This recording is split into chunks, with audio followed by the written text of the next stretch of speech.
everything in the NFL draft. I think we can make things easier.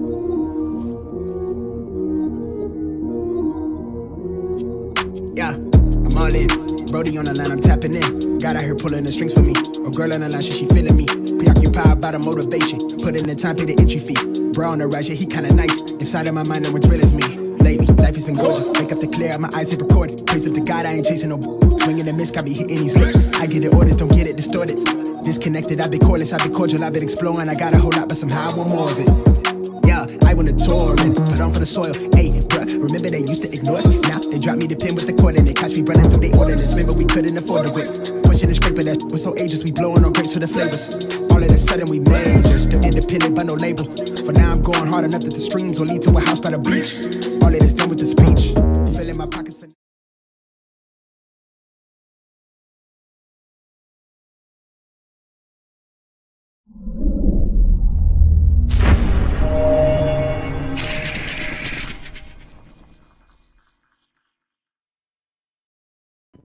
How are you? I am Jeff Barnes. Welcome to day 3 of the NFL Draft. Bill Carroll will be joining us shortly. Dominic Churosky will be signing in a little later. And we are here for the final 4 rounds of the draft. Exciting 2 days so far. And I must say, with some surprises, a lot of heavy action on day 2. We did not expect it to come fast and furious. It was actually at a pace we would normally see today. Expect a lot of that today as well. A lot of quick picks, a lot of moving around. Teams trying to move around for a player that they see on the board. We're going to be bringing you live analysis as soon as we get going here in about another 15, 20 minutes when everything's all set with round 4 of the NFL draft, with Jacksonville set to kick that off. So just going over a few names we still have on the board. Some players we still have hanging around. Jabril Cox, linebacker from LSU, is also hanging around. So he's one of those players that we're anxious to see. Glad you guys are excited as well. We're going to bring our analysts back today as well. So at times you'll be hearing from some of our analysts breaking down their opinions on the team's draft, some of the fan reactions they're seeing out there as well. Also, if you noticed the Draft Central this year, we had a lot of prospects on. If those guys get called, we are going to try and have those guys come on. And we'll try and talk to those guys as well. Get a good feel for the excitement of those guys getting their name called in the draft.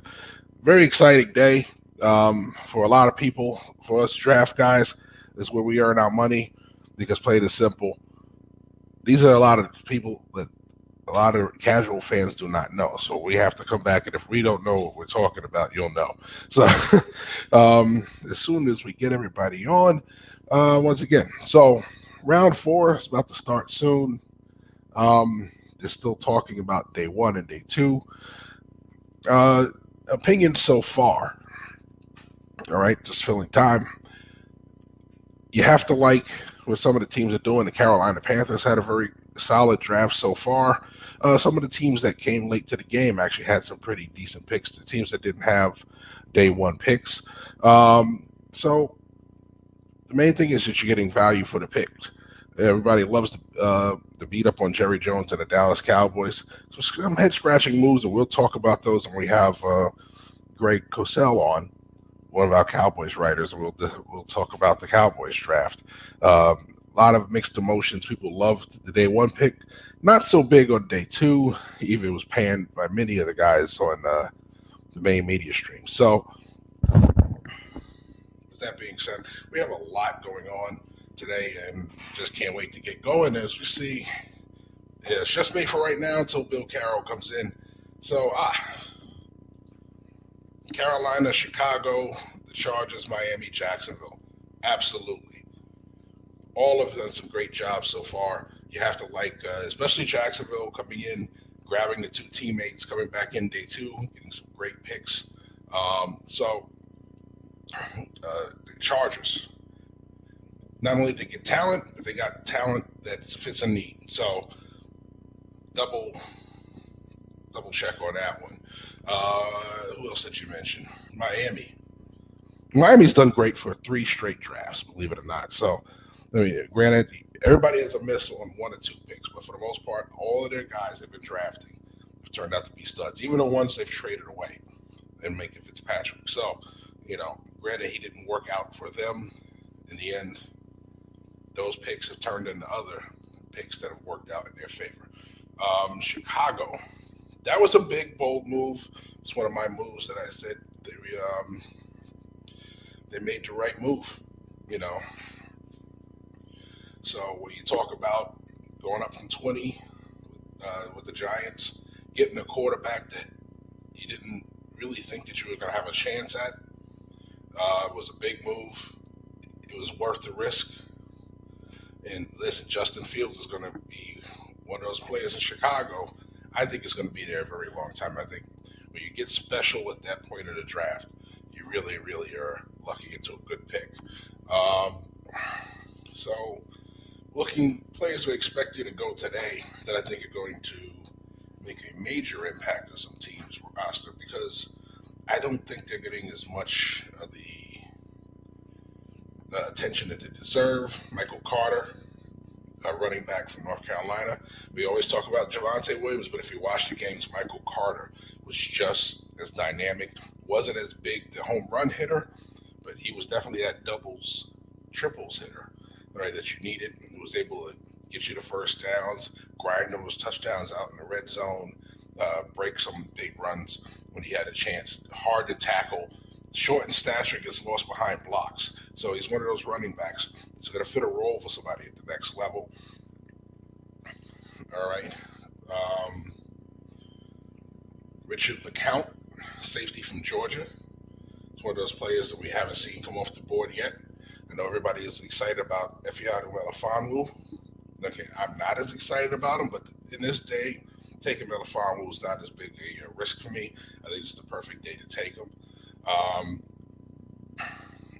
We saw Amari Rogers go yesterday, but I think his teammate, Cordell Powell, is going to be one of those players that fills in a nice need for somebody today who needs wide receiver depth.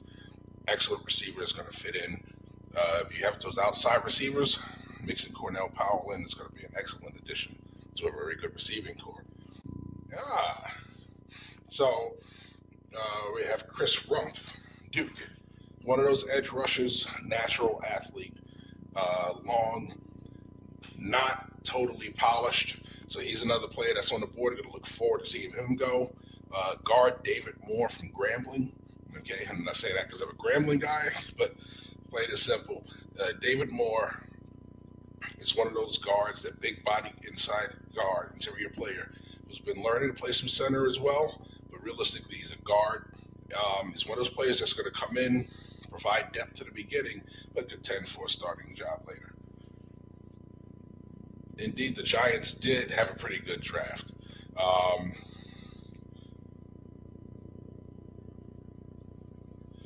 Holmes is one of those intriguing picks. I wasn't sure if he was totally going to go that high. I mean, if you start with the Giants' first-round pick in Tony, here's a guy I had mocked late in the first round early.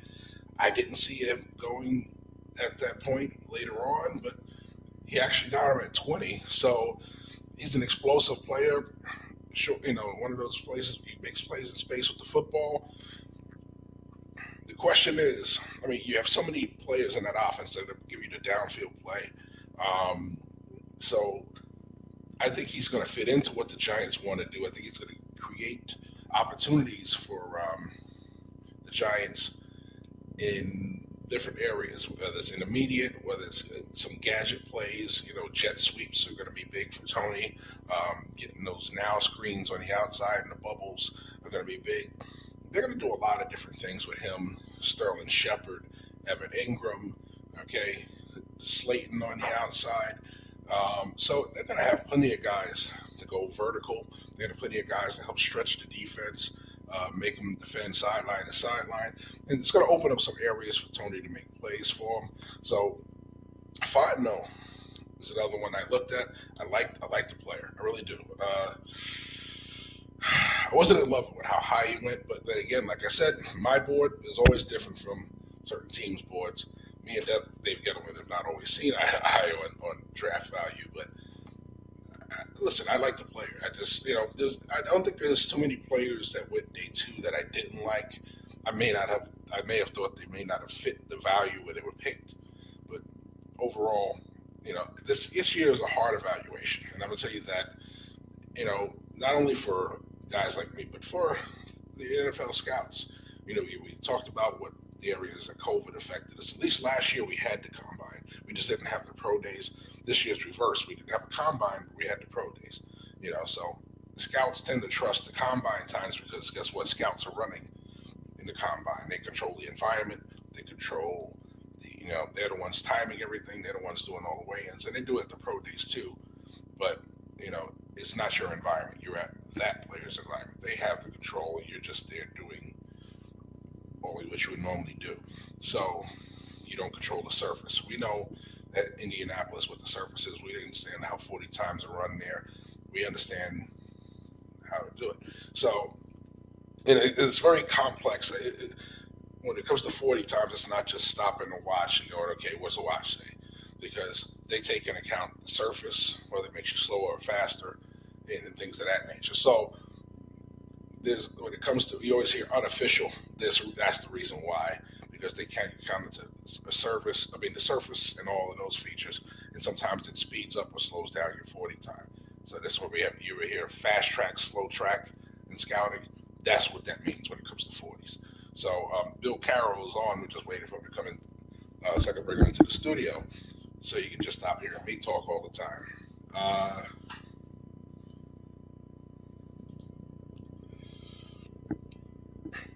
All right, so Berry did a great job. Fontenot, I think he did okay. Holmes didn't do bad. I'll tell you what. I think Atlanta's draft was pretty good. Listen, nobody's gonna. If anybody kicks you about the Kyle Pitts pick, they're wrong. All right, you take the best player available, and he was ranked higher than every quarterback on the board at that time. So there's no way that you could go wrong with that. But overall, you have to look at what they're doing. Cleveland has had a pretty solid draft. I think they had a better draft last year, honestly, so far. But I think so far they have a pretty solid draft. Detroit. And I'll tell you what, let's pull up Detroit's picks. And I'll give you a read for read on their picks for sure. This way, when you look at it. So let's see, teams. All right, so let's talk about Detroit.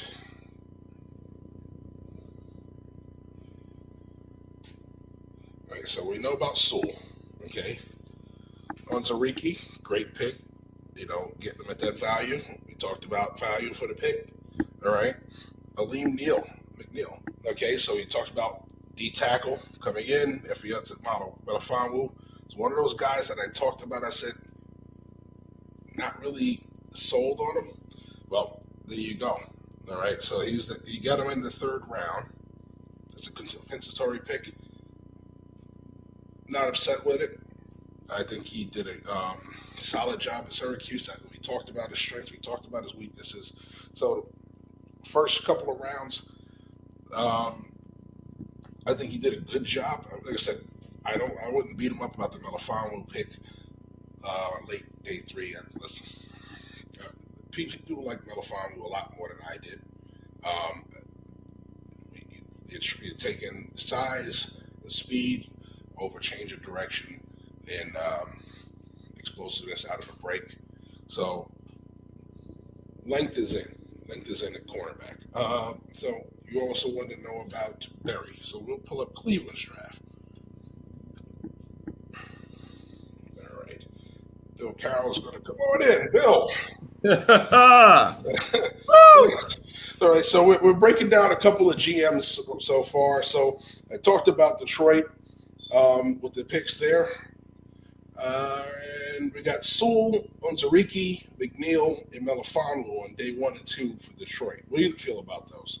Well, Detroit did a solid job. The first thing they didn't, as you'd say, get nervous in the service, right? They held their water. They looked at the, as you said, look at the board. Where's the value? I think Onwar Oziki is a guy that will be a rotational player. I think he has value. And once again, shout out to Nigeria, but he's very much like his fellow countryman, Larry, or at least, countryman by place of origin, Larry Ogunjobi, who is another very similar player. Raw but explosive. They tested almost identically. They measured almost identically. And I said in my little write-up of them, right down to, parents from a similar part of Nigeria even. They could be cousins. They might literally actually be cousins. I need to check. But they are very, very similar guys. So if you look at him as that kind of player and use him similar to the way that Ogunjobi's been used, you're going to get 5.5, 4.5, 6, 5.5, that kind of sacks. He's going to be good, but not great against the run because he's a smaller D tackle. He's like 293, and he could probably get into the low 300s without losing anything. Another guy he's somewhat similar to, though, he's not as polished and not as powerful as Corey Peters. So a quick twitch, smallish D tackle. If you know how to use that guy and know where to play him and how much to play him. And we talk about this, how some guys are not the same guy, particularly at that position when a game starts, when a game ends. You can see some guys wear down. That's been one of our criticisms of Barmore, right? Is that there were times when he wasn't as good a player simply because he wasn't in the kind of condition that allowed him to be as good a player at certain points in the game. One of the things that people look at when you go up tempo, one of the reasons you do that is to tire out big guys, right? Yeah. That's why, when was the last time you saw a guy look like Sam Adams get drafted, right? Those guys, Tyler Shelvin, a lot of people were loving him up, but he's going to go late. Those guys can only play 2 downs nowadays, are not going to go in the first 100 picks. Yeah, and we also had the question about Cleveland. So let's talk about Cleveland. They started off with Newsome. Yep. They got JOK in the second. That's a good pick, too. Yes. And then Anthony Schwartz was their pick in the third. I'm not crazy about that pick, but they hit, I would say they hit a triple, a solid double, and then like a bloop single. So the bases are loaded. We'll see what they do if they can clear the bags with the next one. Yeah, I mean, listen, we talked about cornerback early when we were going through the positions on Draft Central, and we all agreed there were 4 really complete corners in this draft. Yes. And Greg Newsome was one of them. They got one of them, right. Yeah. He can play man. He's got ball skills. He's a really good tackler. Yeah. The only real quote-unquote weakness, and people talk about him being injury-prone, I think injury-prone is too strong. Like, there's guys who are legitimately injury-prone, right? Like, they can never stay healthy. He's not that. He's a guy who's had a couple of football injuries, right? I mean, if you play football, you're going to get hurt, especially if you're an actual tackler, because he's not a catcher. Okay, let's be honest. A lot of the corners, not a lot, several of the corners in this class are catchers, right? Yeah. Somebody used the term gentle. Shout out to John Ledyard. He's a gentle tackler. My friend Jim Coburn, shout out to Geometrics, Jim Coburn. He used the term pacifist, but that's not Greg Newsome. He's not a catcher. He's not a pacifist. He's not a gentle tackler. He comes down and he hits you like a guy who actually enjoys tackling people, which is always nice to see. Yeah. I admit, I'm one of those guys that actually gives guys an extra 1.5 points if they're actual tacklers at the corner. Yeah. Well, listen, that's part of the evaluation. Listen, I'm with you. I have another term for it. It's called ankle biters, because that's where you're tackling at the ankles. All right. So there's plenty of ankle biter tacklers out there, and he is not one of them for sure. Nope. So I agree. He tries to get his head across the bow. He tries to wrap you up, and he runs his feet. He's trying to put you on your back. It does my heart good when I see corners who tackle like guys who at least played youth league football, were taught to tackle. Yeah. And didn't. Some of these guys, I know they're trying to change the game and get certain things out of the game, and I'm all for safety. But you can tackle hard safely. There is a way to do that. Yes. This is our public service announcement about tackling. If you tackle correctly, even if you're tackling very hard, it's relatively safe. Yes. I mean, it hurts. It's uncomfortable sometimes for both the tackler and the tacklee, but that's okay. It's okay to hurt and to be hurt. Yes. But we have to avoid trying to, once again, damage people permanently. That's what we're trying to avoid. Yeah, I mean, And the funny part about this still being a coach, you still teach hit, drive your feet, try get them to the ground, right? Yep. So when you see all of these, and I know gator rolling is the new thing that everybody likes to do now. I think it's it's equally as dangerous as all the stuff they were talking about before. It may It's not a be different damaged. kind of dangerous. Yeah, because everybody goes, well, it's taking the head out of it. Yes, but now you're bringing in a whole other set of leg injuries. Think about all the gruesome leg injuries you're seeing now because of the gator rolling, where you're literally taking all of your weight and spinning it on a man's leg while it's planted. Right. And then you end up on the back of his ankle and, now what happens, right? So, I mean, I'm okay with injuring offensive players. I mean, that's not something right? But I've heard guys, I've talked to who said, I'd rather that you gave me a concussion. Now, I don't think that's what you should think, but I've heard guys say, I'll take a concussion over a blown ACL. I've heard guys say it, Jeff. I'm not making this up. Yeah. Listen, I've had one in my playing career. And it didn't come in a game. It came in a practice and training camp, and it was all because I, didn't have my helmet strapped on during one of those drills that is now banned called Bull in the Ring. Bull in the Ring! So I understand what they're trying to do, but I spent the whole career tackling without having a concussion is because I did it the right way. Form tackle, right? You get the head across, you get your, guns ready. Yep. Neck bowl, drive your hip, roll your hips through the tackle, drive your feet. One step wrap, two step squeeze. Yes. On your feet. Yes. Look, keep your eyes up, your butt down. Look, that's right. Oh my God. But here's the thing. I also have been one concussion. It wasn't even playing like organized ball. It was playing in my own backyard with a bunch of my friends and yes, the Oklahoma Trail's a maker of beds and a breaker of necks. But yes. It also made a lot of basketball players. Yes. Right? Charles Barkley said, I've had a lot of good days in my life. I had one bad day. That one bad day was the day I tried to play football. Mm-hmm. But yeah, I made a catch. One of the best catches I've ever made in my life. Laid out, made a catch. I didn't realize that I was headed for a tree. And as I looked up, the tree and I made full-blown contact. The tree won. Mm-hmm. Well, the Jacksonville Jaguars are on the clock. And they have made their first pick, so day 4 is officially underway. Ding, ding, ding.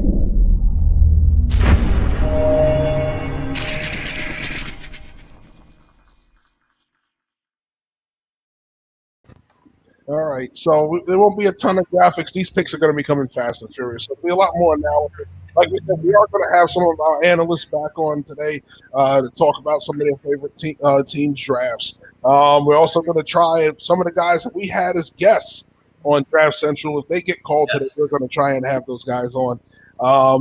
Hopefully, we can have Shamar John Charles on. So that's exciting as well. We're just waiting to hear the first pick of day 3. There, I don't know so much about TV time today. Let's just get this rolling. I'm with you on that. Yeah. I like the play 60 thing. I'm going to throw out some of the guys whose names I think we'll hear very, very soon. Okay, go for it. Davion Nixon, the tackle from Iowa. I think he goes somewhere fairly quickly. The 2 receivers that I like best, and I think they'll go fairly soon, is Amon-Ra St. Brown and Tylan Wallace.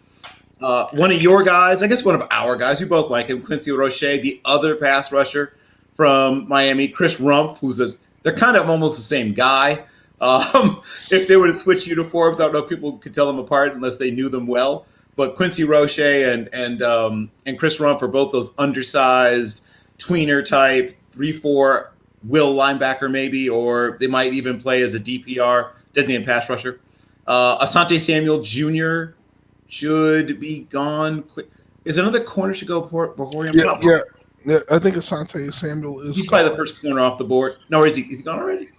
I think he's gone. He's gone? Okay. I'll double check for you. Never mind. I believe we talked about him. I could be wrong. I know we talked about him, but I thought we talked about him as a guy that was still available. Maybe I'm wrong. But his teammate, Hasman Nasruddin, is, once again, it's that disconnect between what Draft Twitter likes and what the NFL likes. We got to update. So Jay Tufele from USC is the first Okay. player off the board on There we day go. 3. And I think we're going to see a sort of a mini run on USC guys. I think there'll be about 2 or 3 USC players that go in the next 50 picks. Probably 3 guys from USC, I'm guessing, amongst that next 50 picks. Tefele is, once again, we talked about that guy that can be disruptive on the interior, and that's what he brings to the table. He's not freakishly athletic, which is why he's still available. He's an average athlete at the position as opposed to some of the guys who were super, explosive.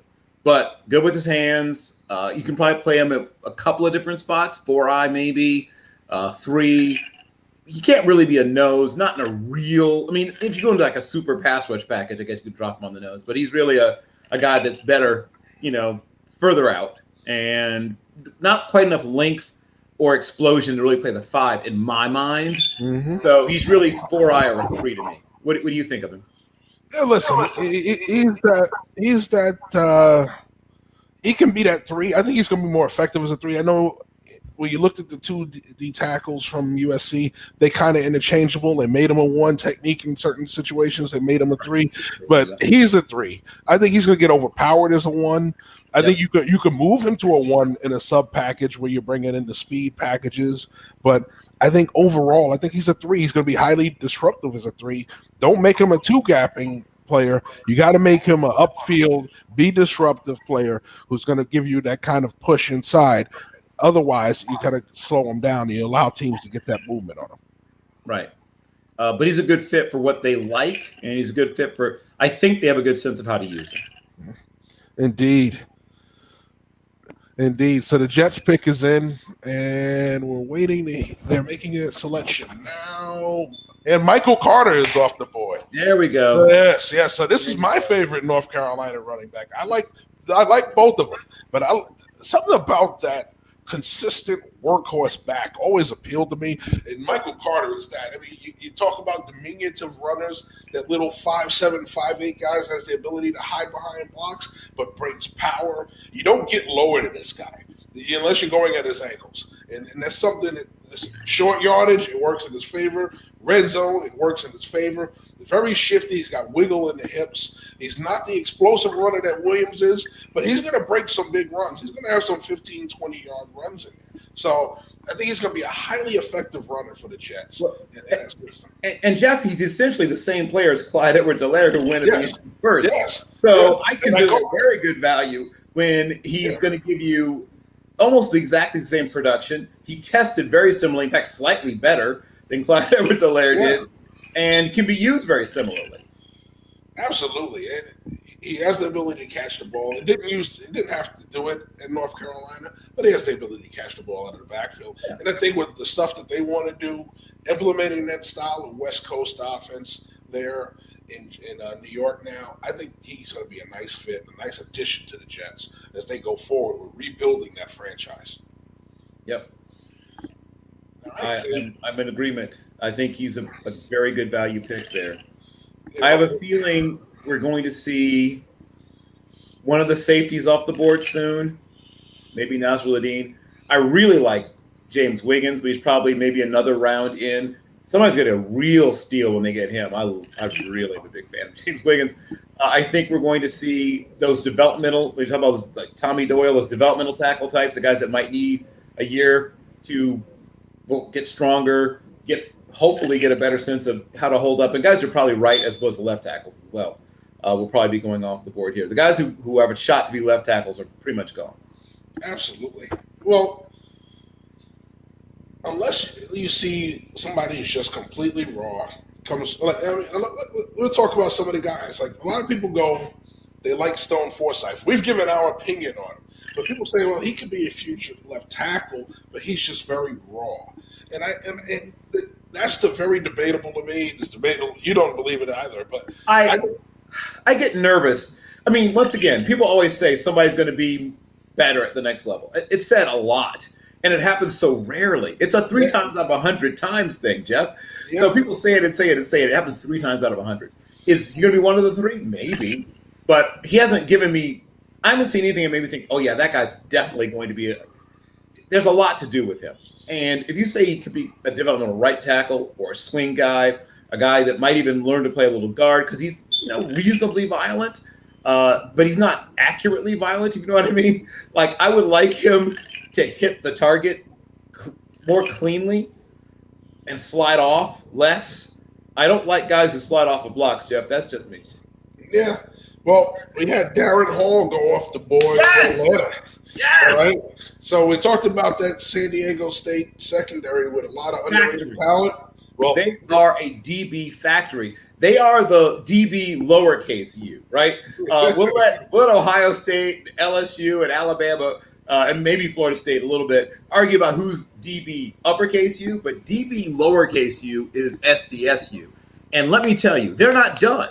There's probably gonna be at least one more guy, probably Tariq Thompson. Speaking of guys I like, not here, probably about a round and a half to maybe 2 rounds later, maybe even close to the 7th. But because he didn't test all that well, he's a really good football player. DeMonte Casey came from there, and we're going to see Nat Beret came from there. Rocky Long, who's moved on, but he built a DB factory before he left, and they're not done. They've got guys in the pipeline for the next few years that are going to be in the NFL. Don't sleep on Darren Hall. He can play safety. He can play slot. He can play boundary or field corner. In terms of just the ability to play different positions in the secondary, he might be the most flexible, the most versatile of any DB in the class. yeah, I mean, you have to be impressed with what you've seen from him athletically. I mean, Yes. his tape is highly underrated. I watched this film and I'm going, why is nobody talking about him as much as we're talking about? I wanted him desperately to make it to Pittsburgh. We're talking about Melifonwu. We're talking about Paulson. Why is Hall not getting talked about? His film is highly impressive. You're seeing traits that you like, and when you say the word traits, that makes scouts' ears go like this, because that's what's supposed to happen. We evaluate traits, Right. So, He's got it in here. He's got the mind. Yeah. He's got it in here. We talked about guys who aren't afraid to smack. Yeah. He's not afraid to stick his face in the fan. No. I've seen him run through blockers on wide receiver screens and make plays. Mhm. I've seen him play safety and come down and tackle tight ends like it didn't bother him to do so. yeah, I'll never get why he didn't get more.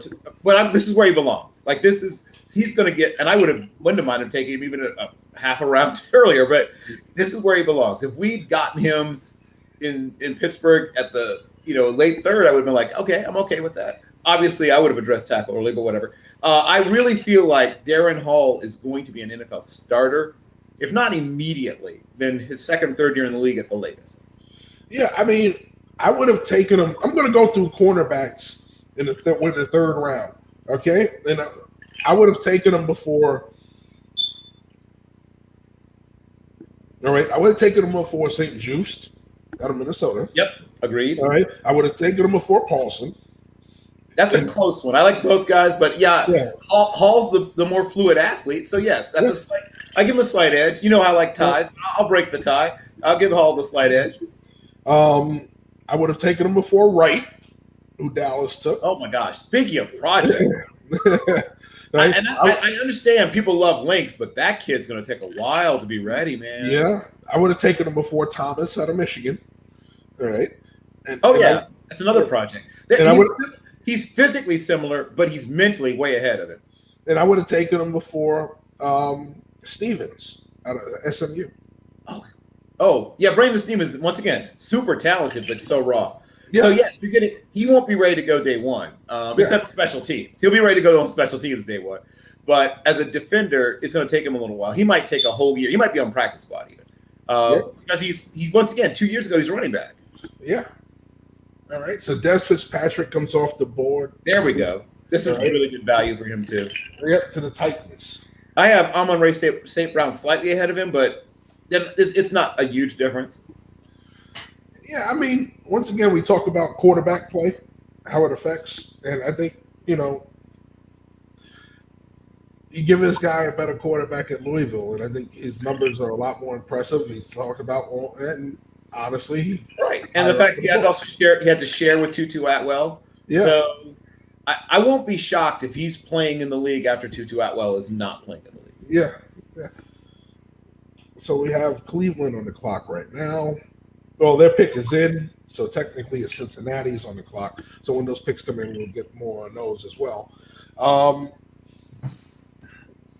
shocked that we're seeing all these corners go and Marco Wilson staying there. I think Marco Wilson goes about the middle of this round, and we'll see if I'm right or wrong. I think Brevin Jordan leaves the board somewhere probably in the latter part of this round. I think Chuba Hubbard hears his name called in the next 15 to 20 picks. Yeah. And then towards the end of this round, I would expect either Cam Sample or Ellerson Smith amongst the pass rushers to leave the board. And last but not least, somebody likes Cameron Bynum enough to take him somewhere late this round, probably.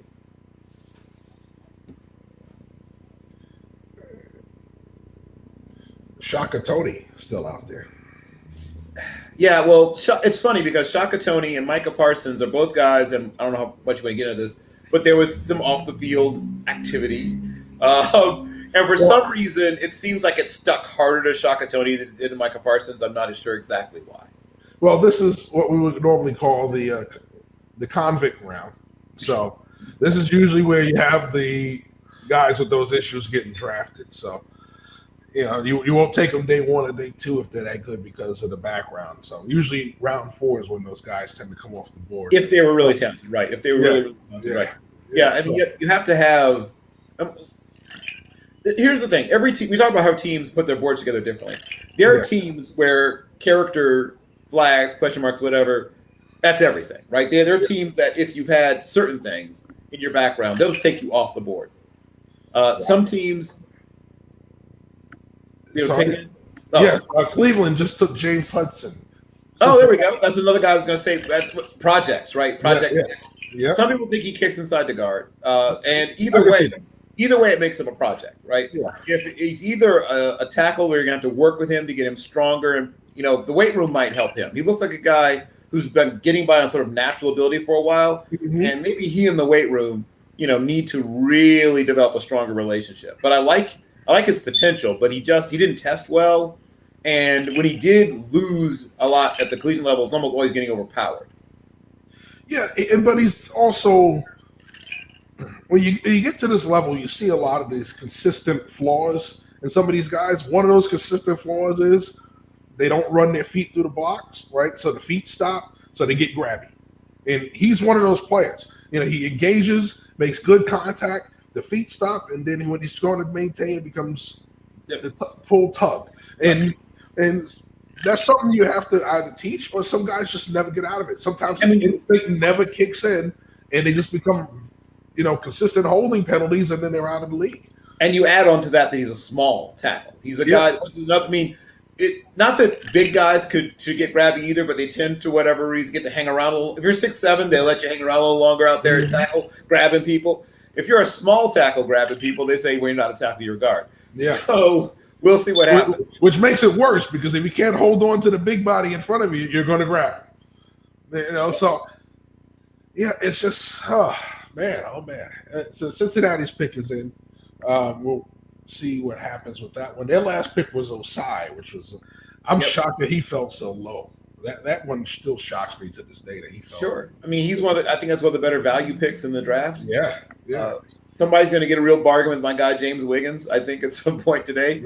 I mentioned Amon-Ra St. Brown. You mentioned Shaka Tony. And once again, everyone keeps joking about the Cowboys. But,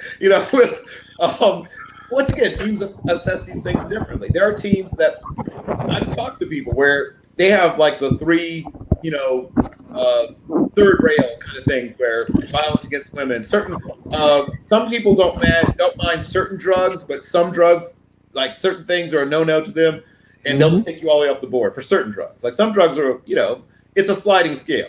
And then, they may care more about, this, and they care weed and ecstasy. They sort of class as you just like to party. And then these other drugs, they say, oh, you've got a problem, and they'll just take you off the board. And then football character, right? Are you a guy that doesn't want to work, even if you've managed to be a fairly productive player, but you've been getting by, as you said, on just pure natural ability, and you don't like the off season, you don't like the weight room, you don't like, really getting into the playbook? That pushes you down the board and sometimes off some teams' boards entirely. So those are the sort of 3 third rail things. All right. So there's 2 safeties that are still hanging around that intriguing. We know Hamza Nazaruddin from Florida State. We also have Caden Stearns from Texas. And they're the opposite end of the spectrum, right? Yes, yes. Those are the two most different safeties, maybe in the whole draft class, or certainly amongst them. Tufunga and Nasruddin are guys that some people are trying to project to a will linebacker, and we'll see if that works out. But I really think they're box safeties. And Nasruddin is athletic enough, unlike Tufunga, to run with a fairly athletic slot, and that's really the flaw for Tufunga. That's why he's going to fall maybe even all the way to the fifth. It's just that inability to turn and run. Yeah, I mean, when you look at Nasruddin, the one thing that Cam Sample comes off the board to Cincinnati. Yes, one of my guys. Yes, so it's that stiffness that bothers me, because he has moments where it looks effortless, but then when you put him deeper, it looks very robotic. Did that bother you when Terrell Suggs was coming out? Because he's also super stiff. Well, he didn't seem as stiff to me because he was going forward 90% of the time. Yeah, maybe. I had eyes on. This is back in the day. I still had eyes on. People were there. I thought people were there, and they said, "Oh my God, he's one of the stiffest." Process we've liked, the stiffest one I've seen maybe ever. I think he ran a 7.7 something 3 cone. I mean, he had a terrible pro day. Yeah, and he's go ahead. No, I remember with Suggs because when I saw him, and granted, I was still coaching at the time, so I wasn't a full-time scout then. But when I saw him, I said, okay, well, I wasn't really worried about it because his main evaluation was going forward, going to get the quarterback, going against the run. So when it came to dropping, I was like, yeah, I really don't. Like some guys, if they're very versatile, very special pass rushers, I think you kind of lose a little bit of a weight on that coverage aspect because most of the time they're not going to be doing it. Same thing. Same thing when gosh, what was his name? Anthony Spencer came out from Purdue.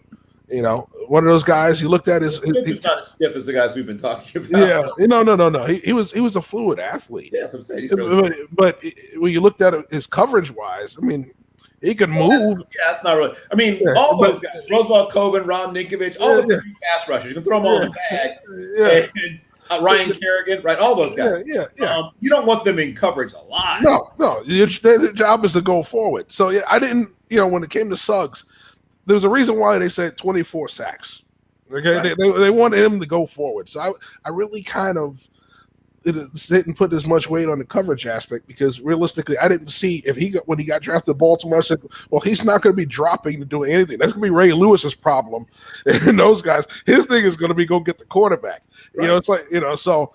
I do the same thing with Cam Sample. How often do you want to drop Tom Ali in the coverage? I mean, his job is going to be go forward. Yeah, it's a great idea. It's going to be go forward, go get somebody. And guess what? He can do that. Yeah.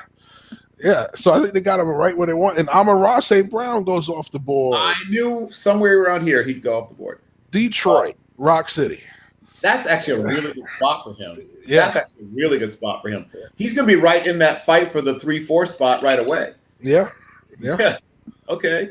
He could be wide receiver 4 by the time camp's over, and by the time this year's over, he could be wide receiver 3. So it's real interesting to see him go. Now you have 2 St. Browns in the same division. Yes. Big brother Equanimous is in Green Bay. So I'm hoping he has a better start to his career than Equanimous did. And he will. First of all, he's a much more polished. Yeah. I know people love to talk about, raw skills and traits. I really like guys that know what they're doing. Maybe it's just it's like, oh, this guy actually knows how to he's a nuanced route runner. He has really good hands. Even though he's not a freak athlete, he's a good enough athlete that he can get separation even late. He gets that little late separation, which includes that little baby push off that people don't tend to see. He knows how to do that. He's crafty, right? All those, and I know it. We always say, don't scout helmets, but he really has a lot of similar with guys like Robert Woods. He's very similar to a guy like that, and all the nuance. And even Stephen Smith, their Steve Smith, not the undefeated trading camp fight champion Steve Smith. but the USC season, he's very similar to those guys, and those guys have been really coached well, and it shows. You're not confused if you're seeing Detroit's pick is in. Detroit had back-to-back picks in this round. So we're waiting to hear who their pick is. I have it on the phone as well as on the TV, trying to get as much real-time information as possible. Yeah, I mean, I like him. And there's another brother out there, isn't there? One at Stanford, too. One last St. Brown brother, yes. Yeah. So I don't think we're done with that family just yet. So, but yeah, I like him. I mean, you didn't see the huge explosive plays you saw out of Equanimeous at Notre Dame, but I think you see a productive player who's going to fit a role in your offense.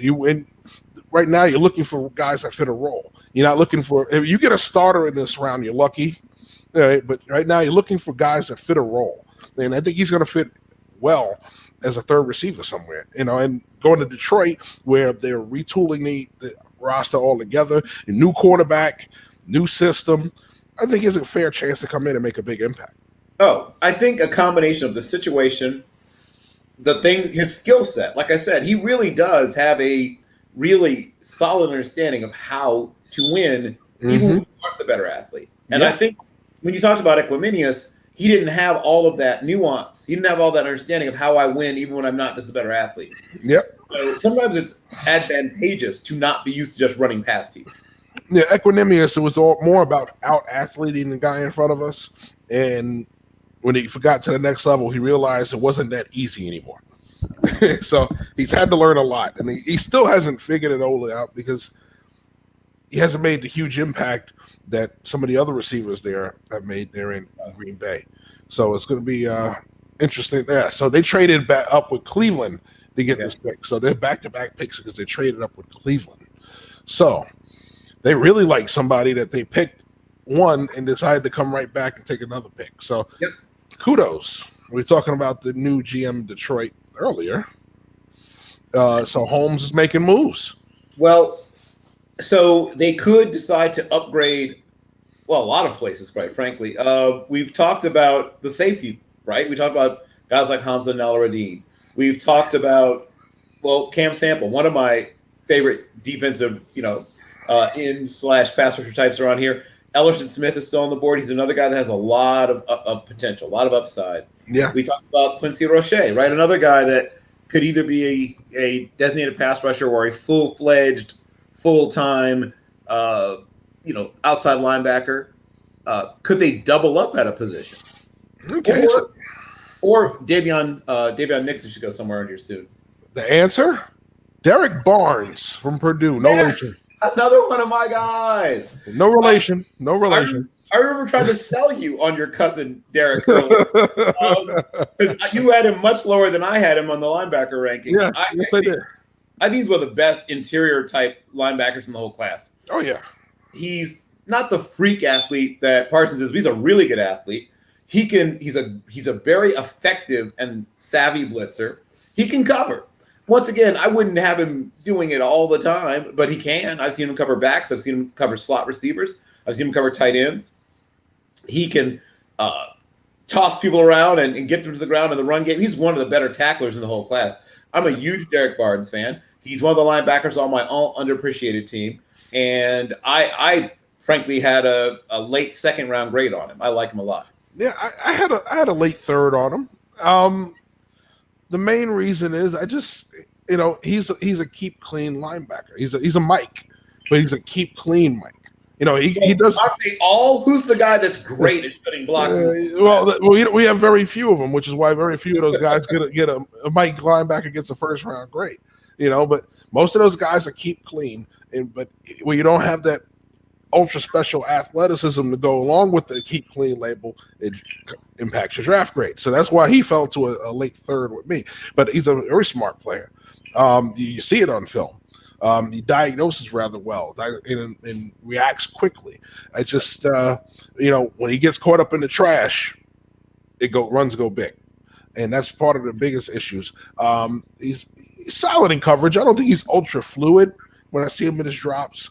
I think he's above average. I mean, once again, he's not, one of these little 220-pound micro mini blown up safety types, but he's No. a field linebacker and he covers. I mean, think about guys like Larry Foote, who had a very long, successful NFL career and covered well enough. He's better in coverage than Larry Foote. Yeah. Do you trust him in a Tampa too?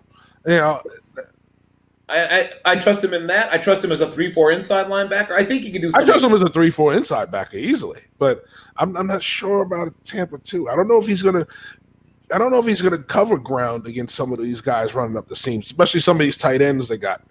But I think once again, ask Pat Fryermuth, who didn't have a great game against him. yeah, but I don't see Fryermuth as this big burner. Well, no, I'd say burner, but I'm saying that he's faced guys who are going to play in the NFL at tight end. And Yeah, them fairly well. That's what I'm saying. yeah. So What's the Michigan's tight end's name? Is it Eubanks? He had a pretty good game against him too. yeah. Dahlman is the pick for Atlanta. Good value, very good. Yeah. We talked about his father. They're talking about his father right now. Right. Yeah, I know you scouted his father. I did not. His father was playing when I think, either playing or coaching, one of the two. He was. It's 95, so I was still playing. There's a lot of father and son combinations that I've scouted in this draft, my man. Yeah, matter of fact, they were showing his father during the San Francisco Super Bowl season. I was a freshman at Grambling. All right, so I was not scouting anything at the time but myself and opponents. Come to think of it, his father may have been a high school recruit when I was still a graduate assistant at U of I. I think we may have been trying to get him at U of I. Oh, wow. Now that I think about it, when I was a GA there. But yes, I'm very familiar with the father and the son. All right, so Dallas is on the clock, followed by the Giants and the Rams. So moving right along, we're in typical day 3 fashion. Picks are fast and furious. What we'll do is we're going to have a couple of analysts come on later on. I'll give you all the rundown. 1 second. So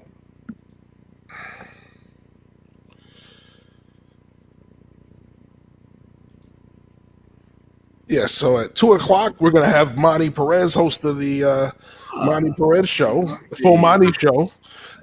He's going to come on at 2:00, talk about the Jets draft.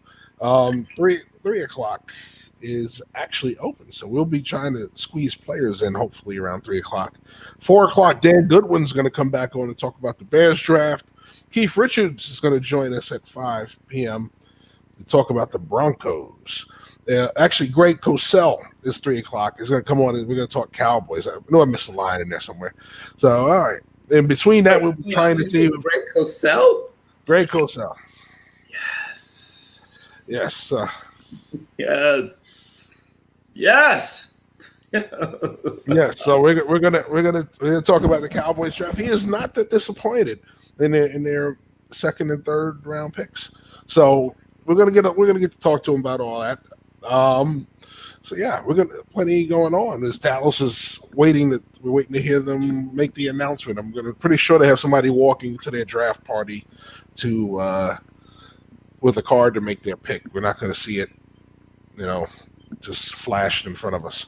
So all right, so we're into day 3, going back to the availables.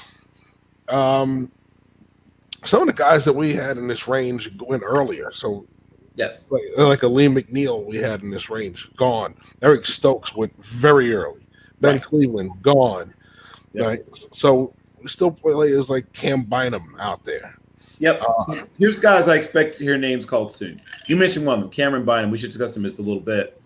Once again, a guy who can be in a man or a zone heavy scheme and probably still be solid enough. And that's something that some teams like to switch between. Some teams are pretty much man darn near all the time. Many teams are zone 80% of the snaps. But there are some teams that like to mix it up. And he'll be attractive to some of those teams.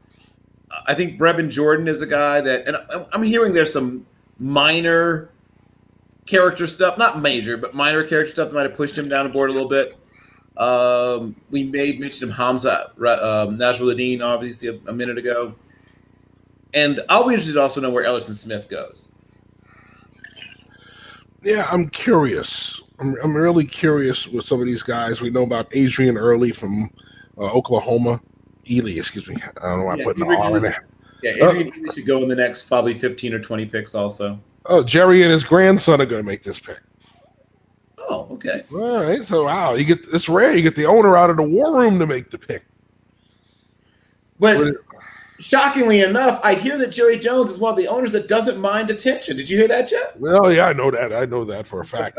and how about this pick? Jabril Cox comes to Dallas. There he is. That's good value. Yes. That is a good value pick. All right. So, once again, you're talking about outside backers, athletic. I think every linebacker in Dallas is put on notice. They wanted depth, and boy, oh boy, did they bring not only depth but competition to the two stars. Yes. This So would not be the year to hold out if you were a linebacker in Dallas. I would advise Leighton Vander Esch not to get hurt this year. So okay, I would advise him that not to get hurt. They may not be. Hopefully he's listening, Jeff, and he's taking note. This would be the time to not get hurt. Okay, good talk. Yeah, I mean, listen, you better put some gorilla glue on whatever injury you have, because there may not be too many wolf calls with the guys they're bringing in for your job this year. So, yeah, this is going to be interesting. I mean, we talked about Cox. He's one of those players. We went from North Dakota State to LSU. Yep. And whew, yeah, he's highly athletic. He's going to, you know what? Yep. Another run and hit linebacker, another guy you can cover. We saw the signing of Keanu Neal for Dallas, right? Oh, and everybody kept saying, oh, he's going to be a linebacker. He's going to be a linebacker. He still has a safety number, right?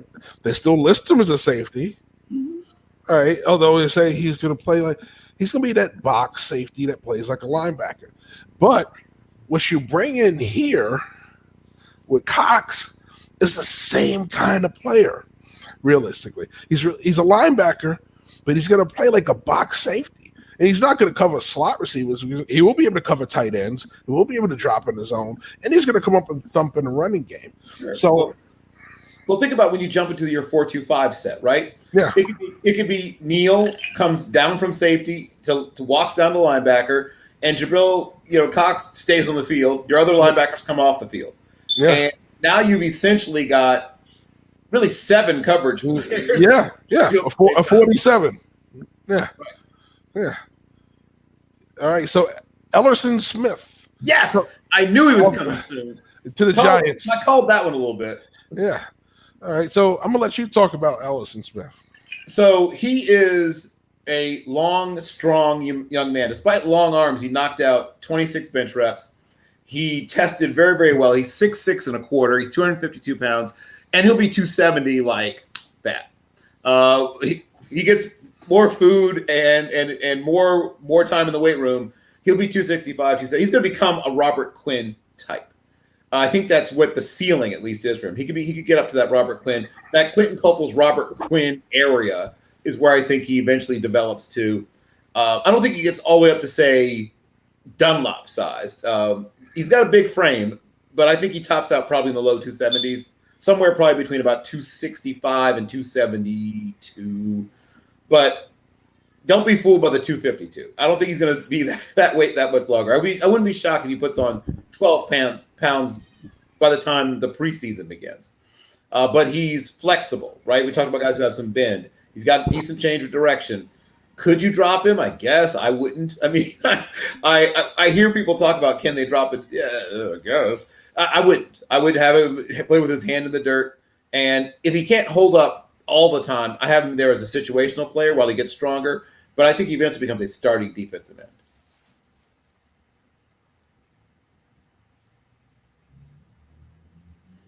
I think soon we're going to hear a few other of the safeties' names called. I really think that Hamza Nasruddin is a guy that's coming off the board. If not right here, then maybe in the next 10 to 20 picks. And then maybe another towards the end of this round and maybe beginning of the second, we're going to hear guys like James Wiggins get their name called and Halona Tafunga. Tafunga's interesting because he had a lot of buzz coming into the season, had an okay season, but had a very poor pro day, came in lighter than expected, slower than expected, less explosive than everything bad basically happened at his pro day, and he has to see if he can recover as a professional. He needs to go back to being a thicker guy. I think he needs to. I thought he lost weight maybe to try to run fast and still didn't run fast. Sometimes you just are what you are in terms of your speed, and dropping weight doesn't help you. I think he would have been better off showing up at 217, 218 pounds and running probably close to the same time he ran. I think he's a mid 4.6 to high 4.6, maybe low 4.7 guy. That's just who you are. And so showing up light hurt him, I think, rather than helping him. If he can get back up and look more like the guy he was, that'll help him. At least to be a box safety / hybrid linebacker type. Yeah, sorry. Apparently somebody who's a Leighton Vander Esch fan didn't like my commentary and bumped me off. So, so Bobby Brown. Yes! A&M. Another one of my guys. To the Rams. So Bobby Brown, Aaron Donald inside. Oh, that's trouble. Oh, you messed up letting Bobby Brown go to the Rams. It's going to be his prerogative to flatten some people. Bobby Brown III is an explosive interior player. He can play the 1, the 0, and even the 3. He's a good enough athlete, though he's better, closer to the center. But he can play a little bit of 3, even 4-eye in certain sets. He has heavy hands. You hear that term a lot. He's a guy who has heavy hands. You can see guys buckle a little bit when he gets his hands on them. He can occupy a double team. He can also shoot through a gap. He can do a lot of things. He's actually a very versatile player. I don't know why he didn't get more buzz and more love. He wasn't quite a top 50 player, but he was definitely a top 75 player to me. And I'm thrilled if I'm the Rams and he gets to watch Aaron Donald in practice. He gets to work out with Aaron Donald. Yeah. You're talking about two guys that are very disruptive inside. Oh, that is a bad remedy because if you have edge rushers, the 4 guys are going to create more havoc than you need. You get to do so much in coverage behind that. So adding a player like him to an already dynamic player inside, if he fulfills his potential with the Rams, that's going to be a very formidable front for a very, very long time. Right. Alexa, how do I force teams to max protect? Right? like that's what we're talking about. Yeah. You're going to have situations where you're going to have to keep somebody in. You might have to have somebody wham block. You might have to have a running back stay in. You're saying you're running a lot 2- and 3-man routes. And you're going to keep some dudes in. Mm-hmm. So, second running back off the board today, Kene Ngawa. Now, here's the thing about him. Once again, more winning for West Africa, right? But he is he might be one of the most explosive running backs in the whole class. He gets from 0 to 60 like that. He's got okay change of direction to go with pure speed. The downside is he's never been the guy. He's never been a guy that's really carried the load in an offense before. But he's not probably going to be asked to do that. He's probably going to be the lightning in sort of a thunder and lightning or whatever. He's probably going to be part of the speed back. It's probably going to be in a committee system. So it doesn't bother me as much or getting him in the right part of the draft. I have other backs rated ahead of him, but I don't hate the pick because he's going to have a specific role. We talked about this, one-trick ponies. For him, that's one heck of a trick. He's super explosive. So that's, I think, what his role is going to be. Yeah, I mean, he's a definite zone runner. He's not really more meant for a man power scheme. He's one of those guys that's very shifty, likes to wait till the last second to make that cut. I don't see a lot of overwhelming power out of him. I don't think he's going to help you a lot in short yardage or red zone situations. Tevin Coleman. Yeah. And he's one of those guys, I think, we have another one off the board. Stevenson off the board now. Ramondre Stevenson. Okay. Yes, to the Patriots. All right, so small run on running back. Yet another committee back to their committee of backfield of committee backs. Yes. Give us your troubled veteran or your young runner without the ability to really without the lead dog label. No, they don't have any of those. No, they don't. No. No, and they don't believe in paying, so that's another reason why. That's another. But absolutely, listen, I like Stevenson. I think he's an excellent part-time runner. What's he talking about? Another one with speed to the edge. There's the ability to set up his blocks. We'll miss a hole from time to time. Pass protection is a big issue for him. I think he's going to has to get stronger, has to understand blitz assignments better. I think overall, though, I think he's a solid pickup. And it's not like he didn't. A combination of his emergence and injuries pushed Trey Sermon out of Norman, Oklahoma. So, yeah. He's got something. Which tells you something. Sermon's already gone. Sermon's already on the plane to do his press interview. You know, so, yeah, interesting. So, we got to talk about something later in the day. I forgot about that, but oh man, when you're talking about the Kellen Mond pick. So when we're recapping teams' drafts and going, oh boy, there's some comments out there on that situation that we have to address. So I don't know if you heard about it, but RG3 did chime in on that. So oh yeah, well of course. Yeah. So front news everywhere when he did it. Jordan Smith, UAB off the board to Jacksonville. So once again, we're getting the raw but explosive guys who can rush the passer off the board. So Jordan Smith is a guy that I liked his tape more than most people did, I guess. He's a guy that I would have been thrilled to get in the third round compensatories, and this isn't that much later, obviously. But I think that I thought for sure somebody like the Patriots would snag him in that compensatory area of the third round. But he's a guy with potential and upside, and once again raw, but he could become something. And once again, at very least, you're getting a designated pass rusher. Indeed. When you look at Jordan Smith, I mean, you don't expect 20 sacks out of him. You'll be happy with 6 or 7 if he gets there and becomes a quality rotation player. If he's a full-time starter, you're probably going to wind up drafting somebody or signing somebody to compete with him to edge him on, because his production, you just expect the guy to come in and fit that role. Pass rusher primarily. It's not going to be a huge set the edge guy in the run game. Actually, yeah, and he's going to get overpowered. I can tell you right now, he's going to get overpowered at times where you have that big, powerful tackle in front of him. So you have to understand what you're getting when you get him, and understand that you're going to utilize him in a role situation that suits his strengths, not trying to put him out there. And as some teams like to do when they rotate their guys in on first down, they know darn well this guy can't stop the run. But he's perfect for that cheetah package, whatever you want to call it, where it's just all defensive ends. And he's one of 4 defensive ends you're putting up there. He's going to be very good in that situation. Yeah, and you see some teams that do that. How many times have we seen teams that come in, we rotate defensive linemen, and they bring in the guy similar to this who's a pass rusher. We know the guy is strictly a situational pass rusher. We made that term for a reason, right?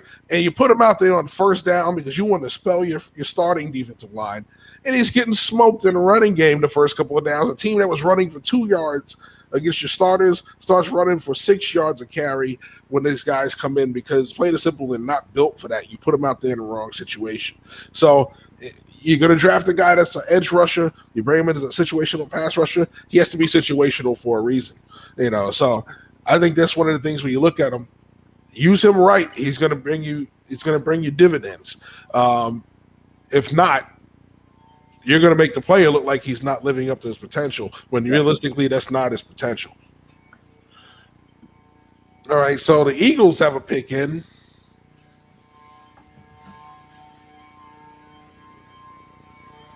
All right, other than Roseman, I'm trying to look around their war room to see how many people I recognize.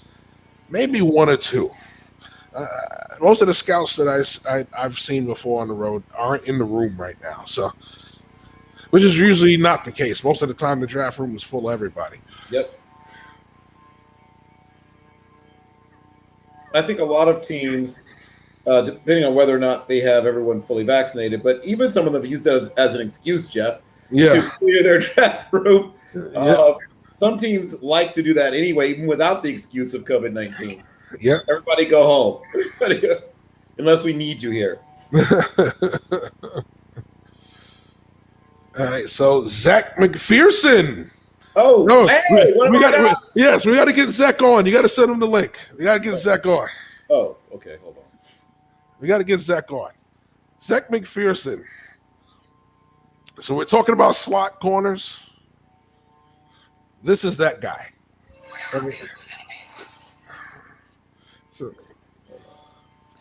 So Zach McPherson, we see that he can play outside, but very physical player, very handsy, perfect to play in a slot, very aggressive, very smart and instinctive. Right, so it'd be great, we'll let Bill drop out for a second so we can see if we can get Zach on with us. Hang on. I gotta do that real quick. So yeah, Zach McPherson to the Eagles. Very underrated pick. If we had him on Draft Central this year, amazing young man, amazing player. When he started at Penn State, ended up at Texas Tech. I think he's going to be a very, very dynamic slot receiver. Slot corner for the Eagles. One of those guys that has the ability to cover the 50-50 side of the field, being inside as a corner. Does a great job of seeing the football. Always in phase, very rarely out of phase. So Bill's going to work behind the scenes to see if we get him on, man, get some reaction from him live, and get Bill back in. Cool. Were you able to reach him? Well, I'm trying to see if I can get him. He hasn't responded because he's probably still on the phone. Yeah. Yeah. But yeah, if you have the ability to DM me the link, I can then put it in his DM. You got it. So Washington's pick is in. We're waiting to hear what that is. We're going to work to get Zach in. Beauty of having these guys on is we want everybody to understand these moments and share these moments with them. I didn't have it on the email. I wish he would have had the link already had I been able to send it to him, because I didn't have his email, I believe. So, one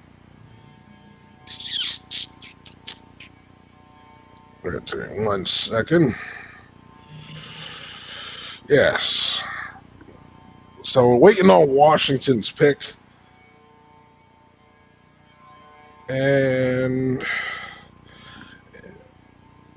we have them walking to the field now. I'm not sure who's making the pick for Washington.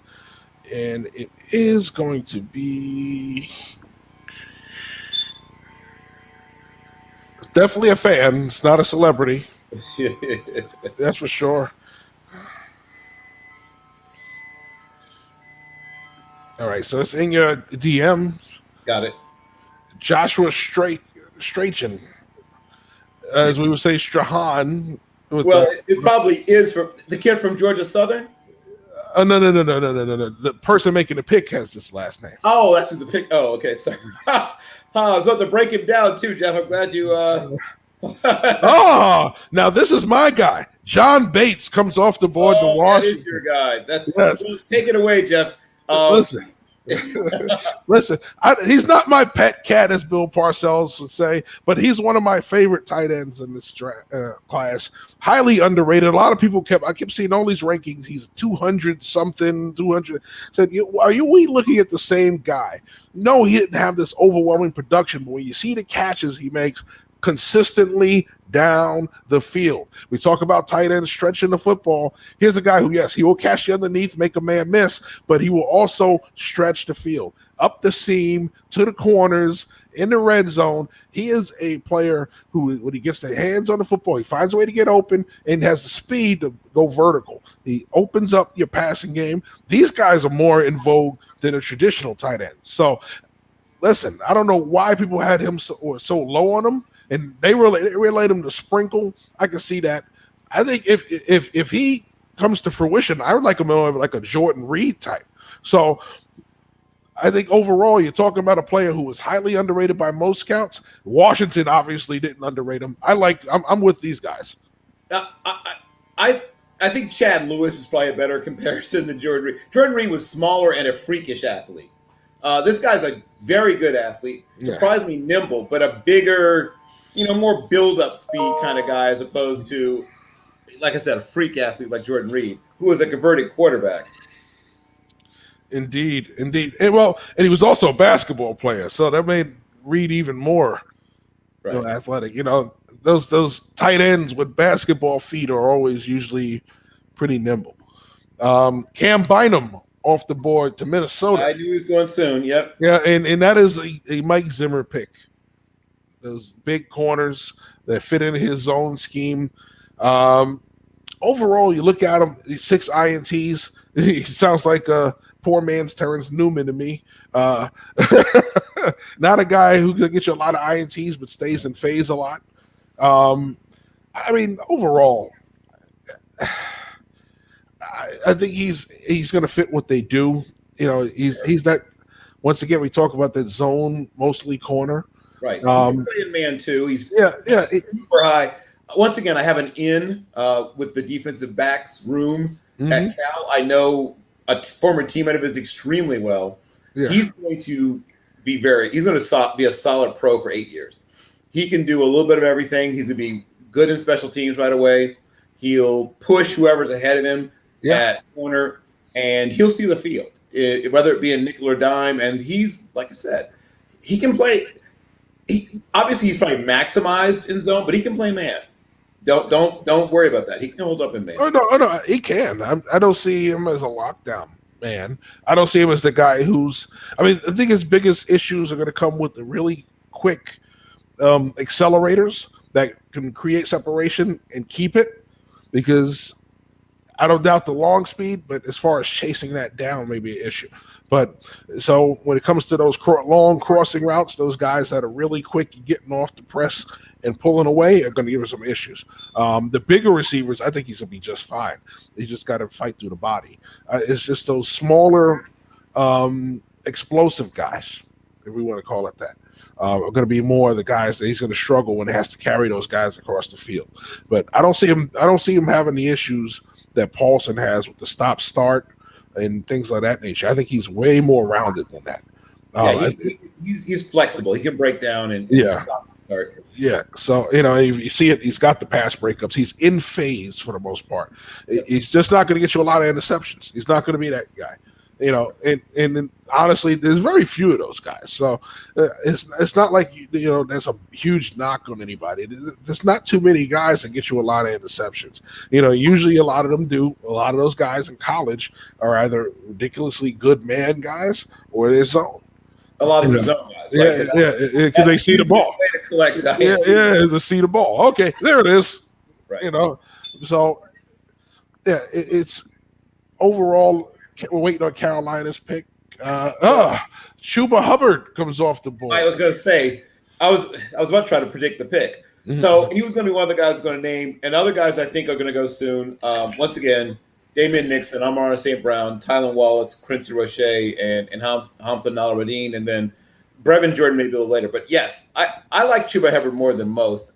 I think that a combination of the rift that opened between he and the coaching staff and nagging injuries kept him from having the kind of year this year that he had the previous two, but he's got some real ability.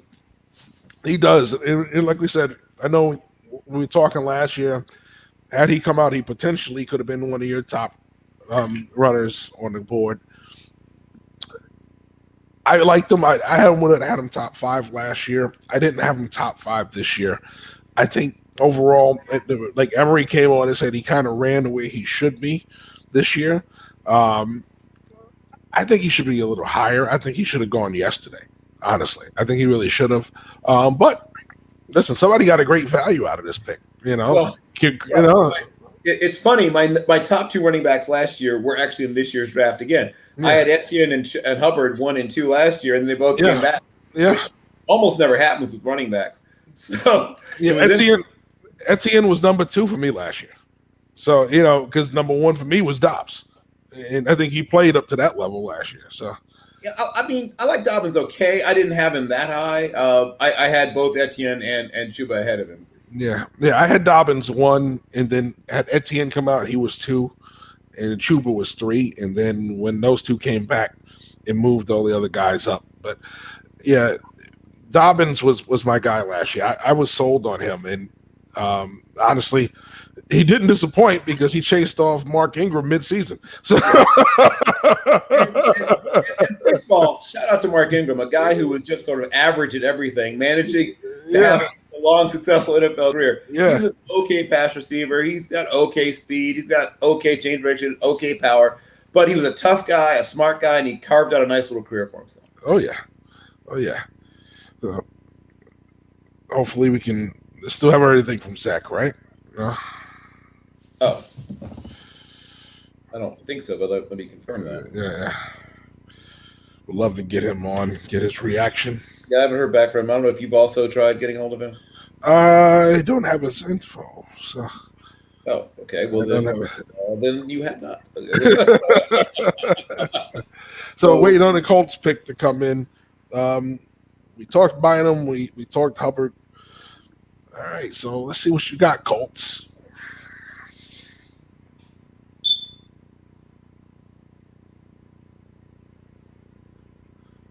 Nice hat. Granson comes off the board. There we go. Run on small tight ends. Yes.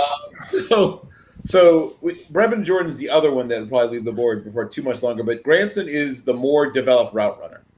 Brevin Jordan is the guy that came in with a lot more hype, right? He was a guy that came from the killing machine out there in Las Vegas in high school where I think Kellen Mond might have been his quarterback. DTR, I guess he had both of them at various points, but Dorian Thompson-Robinson and Kellen Mond were his quarterbacks. His teammates are sprinkled all across college football and entering the NFL now. And then Granson was like a two-star that some people thought they'd have to move to running back because he's a shorter guy. Wisely, he stayed a tight end. SMU figured out how to use him. We'll see if the NFL also does. A lot of times these small tight ends struggle at the next level. Yeah, it's an interesting take on him here. You know, you think of Jordan, you think of some of the other guys that are still out there, some of the other tight ends, especially. So it's real interesting. Right. I mean, the best pure route runner of the ones who are left, though. Yeah, I mean, you can use him. We've seen some of the smaller guys. I mean, Higbee's not a big guy. Yeah, but he's bigger than him. He's bigger than him. Yeah, this is what it's like.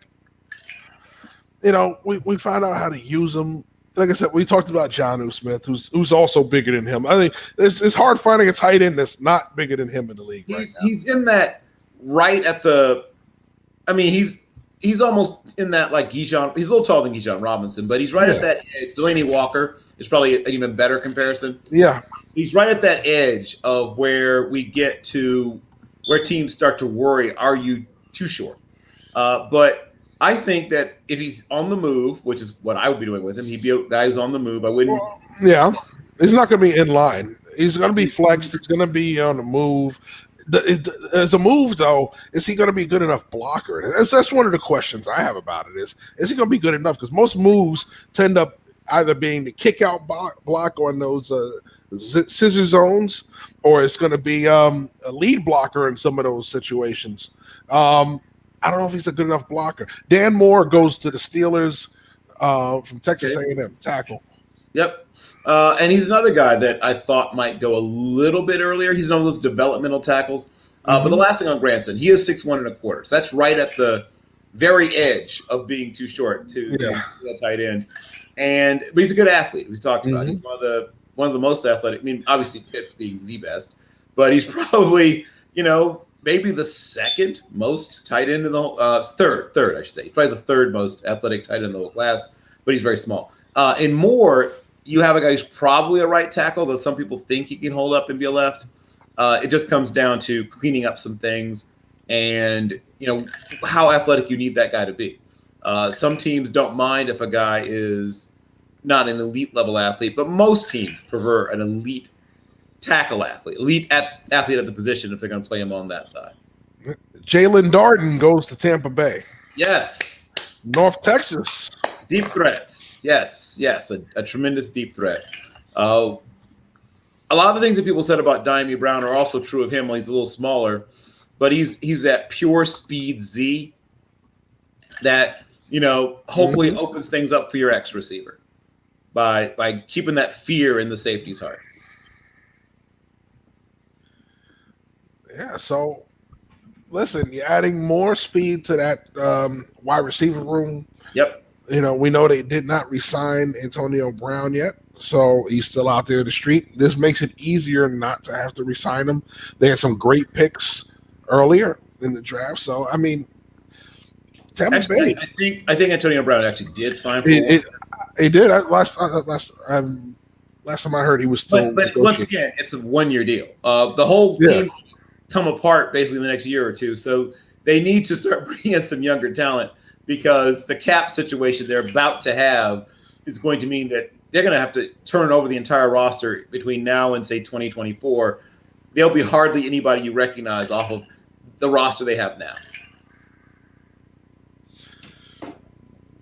All right. So Robert Rochelle, Central Arkansas, comes up the board to the Rams. Now, this is one that intrigues me. You're talking about a Ray Mickens sized corner here. He's a little bigger than Ray Mickens, but he's 5'7" and 5'8". I thought Ray Mickens was around that height. He was about 5'8". I think Rochelle's bigger than that. Yeah. I think Rochelle's bigger than that. No, they posted the wrong numbers. 5'11" 3/4. That's Robert Rochelle. Yes. Yes. Okay. No, Rochelle. They posted. Yeah, they posted the wrong. They posted the wrong height on him. Yeah, I know how big Robert Rochelle is. That's why I said that can't be him. But yeah, he's a decent sized corner. Yeah. He was listed at like 6 feet, but he's literally 5'11" 3/4. Yeah. He is an explosive guy. 11-1 broad jump, 4.39 40. He's a guy that had a 43-inch vertical, a 6.83 3 cone. He is a slightly over 4 flat, I think 4.08 short shuttle. So he is the only reason he's going this late is frankly because he went to Central Arkansas, which already has a corner or two in the league, including Tremont Smith. So they know how to coach up corners at Central Arkansas. He's going to help on special teams right away, push whoever your nickel or dime is, right? That person's going to feel a little heat. And I think he's a starter eventually down the line. We're talking about the shift in a lot of teams running that, that 4-3, that cover 3 variation, coverage a lot. And we don't see a lot of guys coming out of North Dakota State. We see, Central Arkansas. North Dakota State is a cover 3 school. That's what they run. Also the run. It's much more run heavy in the Missouri Valley. The Southland is the Big 12 on 4 cups of espresso. They throw the ball on every down. They throw the ball all the time. Yeah. Basically, the runs are almost all, draw plays. I mean, catching people by surprise. Oh, my God, they're running the ball. So he has a lot of snaps in coverage in his career. He's probably one of the most experienced. I bet in terms of snaps in coverage, he might be in the top 3 or 4 corners in the whole draft class. He can cover he can cover deep. He's great at staying with guys running deep. He's a great athlete. He has really good ball skills. He's going to get his hands on a lot of footballs. You talk about guys who have trouble finding interceptions, particularly in man, not a problem for Robert Rochelle. Yeah. He is going to be a terrific guy at that. So Baltimore's pick is in. We're waiting for it to be announced. So we are really moving. Guys who are still available that, once again, I mentioned Davion Nixon, Amon-Ra St. Brown, Tylan Wallace, Quincy Roche, Hamilton Nalaradine, and Brevin Jordan are all still available. Those are guys that St. Brown is gone. St. Brown is gone. That's right. St. Brown's gone. Ellerson Smith is gone. Cam Sample's gone. Cameron Bynes gone. So Achuba's gone. So our top 10 best availables are being whittled away. Yes. So it's now down to Brevin Jordan, Roche, Wallace, and Davion Nixon. All right. So we still haven't seen Hufanga come off. I told you he's going about a day later. I'm not around later. Yeah. He's going most likely in the 5th and probably the middle to later part of the 5th because he just tested poorly. Mm-hmm. So we've seen 2 UCF DBs go off the board yesterday. Mm-hmm. We have another one hanging around today who opted out. So, Yeah. He once again, it's one thing if people already have you way, way up the board like Michael Parsons and you opt out, or Caleb Farley and you opt out. If you're a guy that was a day 3 guy anyway and you opt out, and whether fair or not, Jeff, it's going to push you down even further. So I don't think he's going in the 4th. I think his 5th, maybe even the 6th round. I'm guessing probably the early 6th is where Tagowan goes off the board. Yeah. Tylan Wallace off the board to Baltimore. Yep, there we go. So we're down to, I think, one guy, or is it 2, left of the top 10 best availables. Nixon and Roche. Oh, and Nasser Rodin. Okay, and Brevin Jordan. 4 left. Yeah. But yes, I'm a big fan of Tylan Wallace. I think he's going to outplay several of the receivers that have gone ahead of him. He can play. He lined up pretty much the same place all the time, but if you watched him play, you could see a guy that could potentially play the X, the Y, and the Z. He has decent enough vertical speed, 4.48. But what really where he makes his living is change of direction and body control. 6.973 cone. He's a guy that has really good hands. And once we talk about guys who can track the ball, elite level tracking of the ball, he's another guy who's that. He can really track the ball super well, even when there's guys around him. Like you wouldn't put him in a jump ball situation that much because he's 5'11" and a quarter or something. But I've seen him win in jump ball situations, even against tall corners and safeties. So, like I say, he's got that cat-like body control. And even though he's not a prototype deep threat, he's a guy with a 16.8 per yard career average. So that means he's gotten deep on people consistently throughout his entire target. He's a decent blocker for a guy his size, and in his entire college career, he has 17 drops. So that's over an entire 4-year career, 17 drops. Yeah, when you look at him, he played very similar to another Oklahoma State receiver in James Washington. That not huge build, but runs like a running back after the catch, has the ability to get vertical. Little more sure hands than Washington. Yes. When you look at him, toe guy comes off the board to Cleveland. Yep.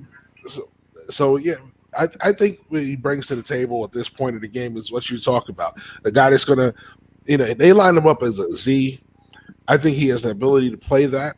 I think he's going to play in the slot too. I think they're going to start to have fun with him and let him get the matchup that they're going to work best. Everything is matchup driven now, so he's going to be a matchup problem for somebody in the secondary. He may not be the matchup problem for the number 1, but that 2 and 3 better watch out. Yep. And on toe guy, it's another guy that at some point there were people trying to push him towards the 2nd or 3rd. This is more where his value is. He's probably a 2-down player at the next level, and you don't take 2-down players in the top 100. Yeah. Toe guy is going to be he's a powerhouse, but yes.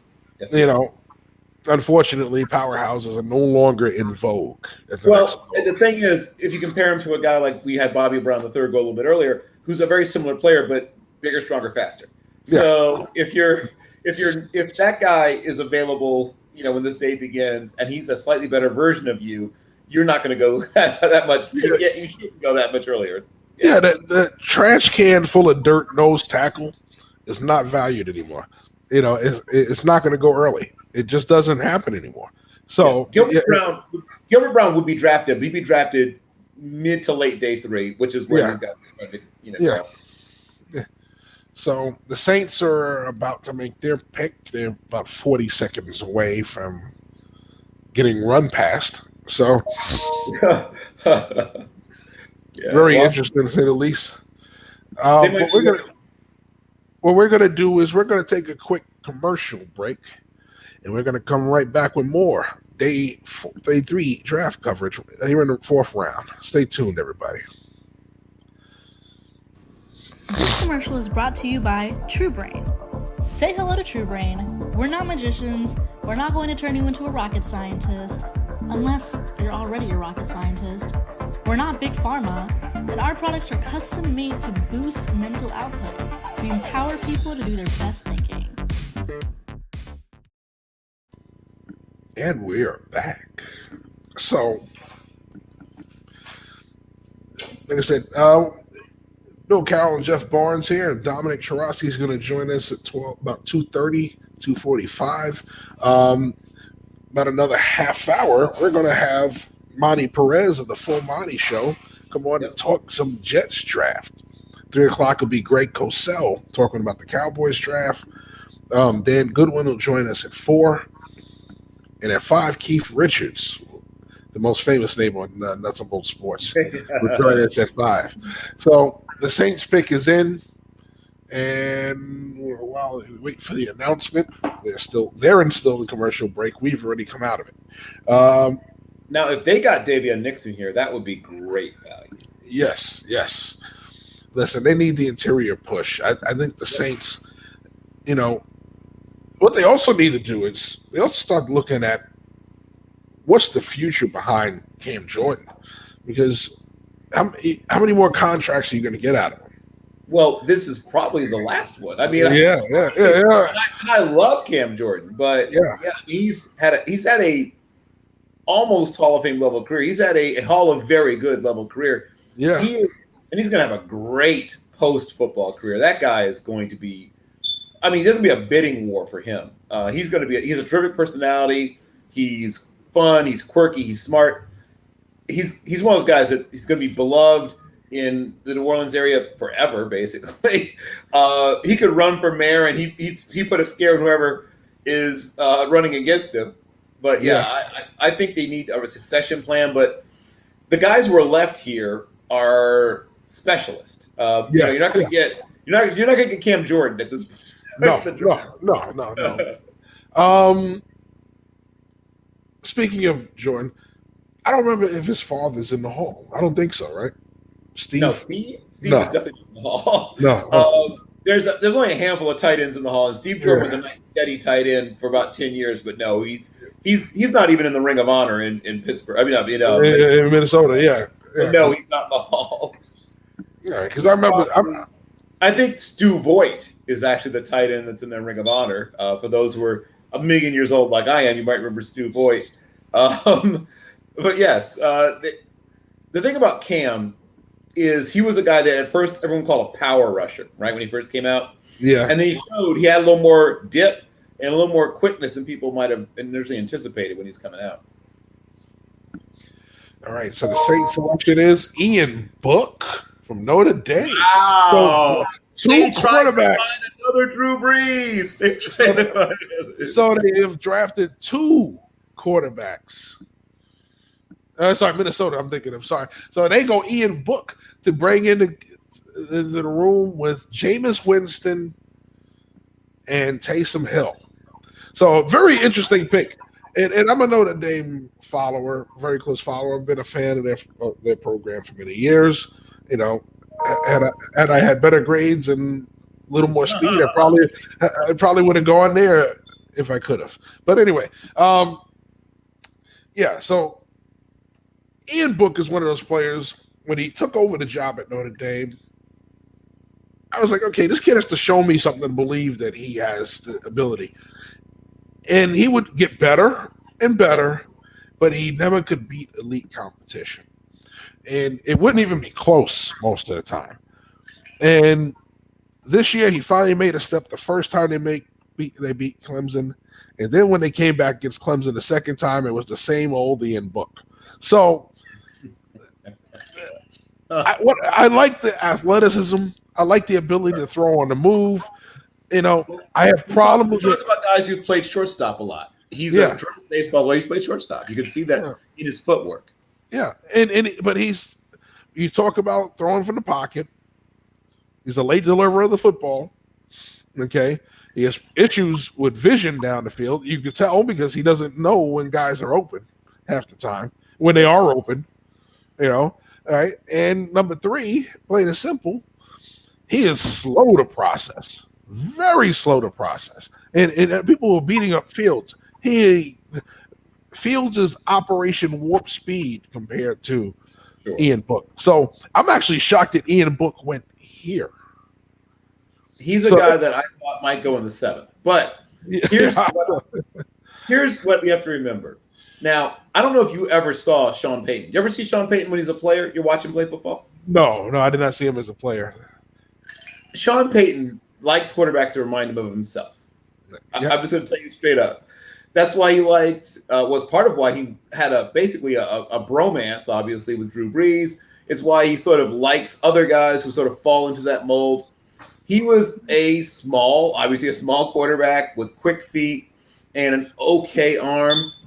What you're hoping for with a guy like Ian Book, he's going to obviously sit for a while, probably multiple years, to be perfectly honest.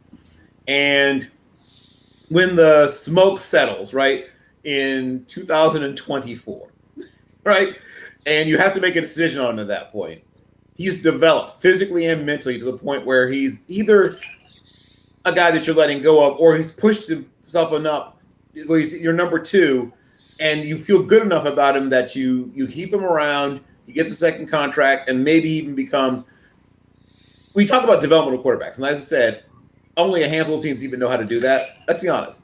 Think about all the quote-unquote developmental quarterbacks who ended up being Jeff Smoker, who ended up being Tyler Gray. I'm just saying that usually these quote-unquote developmental quarterbacks develop into guys that play for 5 or 6 years and then become private quarterback coaches or broadcasters or, work for, insurance companies, whatever. Only a handful of teams actually understand how to develop raw quarterbacks. Like 3-4 teams in the whole league really understand how to do it, Jeff. Clint Sterner. Sterner. One of them. This is one of them. Yeah, That's Clint, the only hope. yeah. This is like you can go down the list of names. Clint Sterner was another one. Oh my goodness. Who's the one out of Arkansas just a couple of years ago? Allen. Brian Mallett. Brandon Allen. Right? Yeah. So Ryan Mallett, but yes. No. Yeah, I'm talking about those shorter developmental ones at that. Oh, you're not sure. Yes. Yeah. Well, Developmental in general, you that's an even bigger one if you want to just go all of them because we've seen it with Stephen McGee. Well, what I'm pointing out is that very few teams know how to develop a quarterback who is very raw, who isn't ready this year or next year. That guy doesn't come along very often. And that team doesn't really know how to develop him very often. Only a handful of teams know how to do it. But the only hope for Book is that he's in the spot where, one, there's a guy who really likes him, right? Because he sees a lot of himself in him. Yeah. And two, they actually know how to develop raw young quarterbacks. Well, I give Sean Payton that much. He does a great job with his quarterbacks. Usually, every quarterback that plays for him does look better. You get better. You get better with a guy like him. And not every team can – in fact, most teams can't say that. Only a handful can. Yeah. So, Rashad Weaver to Tennessee. There we go. That's a good pick. And that's a great value pick. That's a guy that I had in my personal top 100. And I don't know – I can't remember where you had him. But I know I had him somewhere in the 80s, I think, in my top 100. I'm going off memory here, but somewhere in the 80s, I think, in my top 100. This is really good value. Another rotational pass rusher, which is what you want at this point. I mean, that's what you're likely to get at this point, I should say. As someone, frankly, we talked about a quote-unquote succession plan for Cam Jordan. This is a guy that should have been considered maybe by the Saints here, and I think you probably could have gotten your Ian Book later, but that's just me talking. Well, he definitely could have gotten Book later. We don't talk about reaches a lot in the fourth round. That's a reach. That's a reach. That's a reach. So we got Weaver now off the board. Let me just recap the last 5 picks. All right, as soon as this updates. So we got Tylan Wallace, Tommy Togai, Ian Book.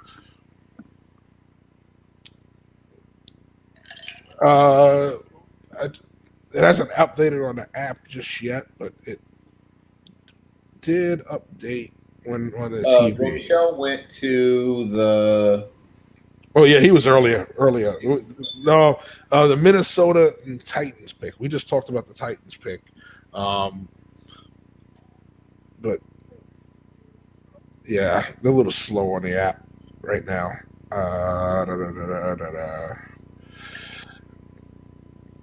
Still hasn't updated. Yeah, so as soon as that updates, we'll do a quick update on the last 5 picks.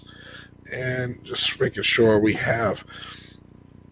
Man, I was really hoping we could get Zach on. Darn. But yeah. Oh. But I'm happy for him. I'm happy for I'm sure a him. lot's going on with him right now. Yeah, well, yeah, listen, I'm happy for him. I'm happy for him. We'd love to get him on, but Sure. yeah. I guess what was smart is to alert all of the guys that we've had who have a shot to go somewhere day through, which includes Boykins, includes Shamar John Charles, and maybe even Thomas.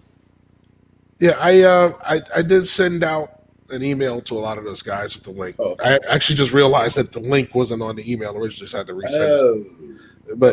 But I just resent it. But yeah, nevertheless, it's out there. Oh. All right, so Robinson, from FSU, edge rusher, Aaron Rob. Oh. Janarius Robinson. Janarius Robinson. Oh, Janarius okay. Robinson went to Minnesota, and then Weaver from Pitt. All right, so Yeah. So that's another designated pass rusher, situational pass rusher kind of guy. yeah. So we're looking at the Cardinals are making their selection. So once again, I think David Nixon has to be in play. I think Hamza Nasruddin has to be in play. I could see Quincy Roche also being considered. And last but not least, even Brevin Jordan is a guy that they might consider as well. Since when I was talking about them taking a tight end early, and I was like, I don't see Cliff Kingsbury loving up a tight end enough to take him early. That not from what I've seen, at least out of Cliff Kingsbury, Mr. Skinny slacks, no socks, roaring fire in the middle of the desert on a warm day. But I mean, he really is like a walking romance novel cover. But yeah, whatever, it's cool. So, now on Lifetime, X's and O's of Passion, starring Cliff Kingsbury. Oh, what do we have here? Marco Wilson There to we the go. Cardinals. So we were talking about why is he falling? All these other guys are going. And here he goes, There he goes. 136 to Arizona. That's really good value. Very, very good value. You're getting an excellent player, especially a slot. I think he was my wide receiver 5. I'm going off my memory here, but I think that's what he was. He was corner 5. I think he was my cornerback 5. So yeah, I like him. Him. Obviously, I have Newsom ahead of him, and all the regional stuff ahead of him. But I thought he was in a tie, right? Knowing me, yeah, I think. Yeah, that was in your top 9 corners. Yeah, right. Sort of. He and Shamar and that bunch, we're all somewhere in that tied for 5 area. But I really like that kid, and he can do a little bit of everything. He's another guy who can play man and zone, so you have that flexibility. Yeah, and we talked about it. His younger brother Quincy Wilson was also in the league, so both very good cornerbacks. I think he's going to be an excellent addition to the Cardinals. They're retooling their secondary. Yeah, of course, putting it nicely. But yes, retooling, overhaul, pick a turn. The good thing is at least they're building it around Baker. Buda Baker at least gives you a nice foundation to build around there. So the Seahawks are making their pick at 137. I'm sure they're disappointed that Nashawn Wright is gone. Let's see. Who could they take here? Trey Brown, Oklahoma. Now that's definitely not what I expect from them. Well, they needed help in the secondary, Jeff, and he could certainly do. Let me think. Yeah, because you think Seattle, they like the long corners, right? He's my height. This is a guy. He's 5'9" and 3/4. Yeah, I'm 5'9" and 7/8. So there you go. Oh, you got him. We have a win. But I'm pretty sure his 40 was faster than mine. Probably. So I mean, I like this film at Oklahoma. I didn't see a special player. I saw a solid addition to any secondary. I saw a player who's going to come in either as depth or a sub-package player. I don't see this. He has some great plays at corner, but they're showing the clips now. That's not a highlight. That's not a highlight to me when you're a corner in coverage and you fall off on an underthrown ball. So the corners I like better than him. So I have Tay go on slightly ahead of him. I have Keith Taylor a little more than slightly ahead of him. Mhm. So Zach went off the board already. I have Rodarius Williams ahead of him. But Darren Hall's off the board. I had his teammate, right? Yeah. He has a teammate I like slightly better in Norwood. Is there anybody else I like? Shamar, you have Yeah. Shamar ahead of him. Yeah, Thomas, right. Shamar John Charles, but Thomas Brown, Thomas Graham Jr. Yes, I was about to say Graham. And the other Oregon corner, Demondre Lenoir, the man they call OG, Elijah Griffin, the son of the late Warren G, and then Trey Brown. Yep. Dallas is on the clock, and their pick is in, so we should be hearing from them soon. Yeah, I mean, I don't know. I mean, Seattle's. It's interesting what's going on there. They were a team that drafted well. They had a vision for their defensive guys, their offensive guys, and it worked for many years. The last few years, I'm not seeing that same vision anymore. I don't know where they're going with a lot of these picks. Well, I'm willing to bet they've had some turnover in their college scouting staff, which every team does, but they have lost some of their best guys. And I'm going to say that I think they got a little, is the word cocky I'm looking for? Complacent. It seems like they feel like they can make guys work that there's not that much evidence to support the thought that they're going to be able to make them work at this level. Yeah, you look at everybody they've brought in over the years. It was always that Legion of Boom secondary. They like the big guys, right? So all their corners were no less than 5'11 and a half, right? Everybody was 6 foot or more for the most part. All right. The safeties were big guys, except for Earl. All right. Because Earl was just special. All right. Even the guys they brought in after that. Look at when they took the kid from Oklahoma State, they made him into a corner. Yeah, they would draft safeties and move them to corner. Yeah, so he's about another guy who's 6 foot plus. Right? They said you were a safety in college. Well, guess what? Here you're gonna be a corner, and he's starting at corner. All right, other than Shaquille Griffin, right. He was 5'11.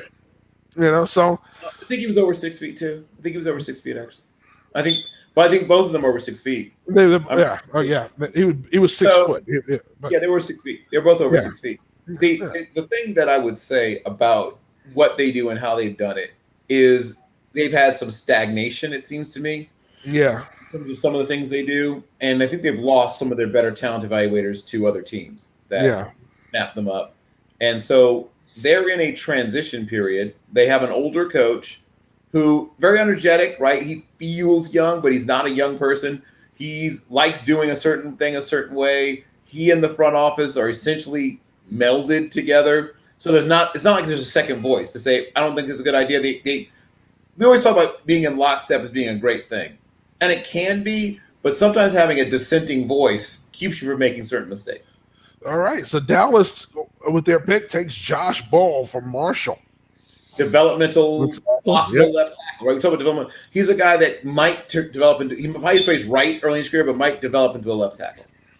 Yeah, I mean, his tape, you can see he's raw, but I like the movement skills. I like the ability to get second level. I think his pass sets are still underdeveloped. I think his upper body strength still underdeveloped. He's physically and technically underdeveloped. Yes. Yeah, so I think he's one of those guys that you're going to get him in.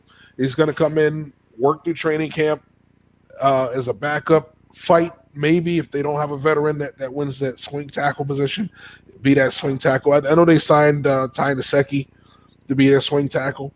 So overall, I think he's going to come in. Signing Ty Nsekhe means that you're not set at that position. Yeah. Well, looking at him, automatically I would put him over Terrence Steele, who they signed last year as an unrestricted free agent, got forced into action way too much. But yeah, interesting to say the least. They started Terrence Steele that first game over. Who was their swing tackle last year? Was it Cam Robinson? I think it was, or one of those guys. at one point, wasn't it? Yeah. Yeah, and it was like, yeah, why would you have done that? And they just left Terrence Steele out to dry that first game versus the Rams. I felt bad for him. I felt bad for him. But yeah, I mean, this kid is comes in already ahead of him talent wise, and I think overall he just has to. He's that we always talk about that lump of coal that has to be turned into a diamond, and he's that guy. I think he will eventually come in. He won't be. He may not be a Pro Bowl player, but I can equate him to Doug Free. Yeah, I mean, he's a better pure athlete than Free and longer, but he's even raw. Like Doug Free came in knowing really how to play two positions reasonably well. This guy doesn't know how to play one position really well yet, so that's the big difference. So Dante Smith, we're on a little tackle run.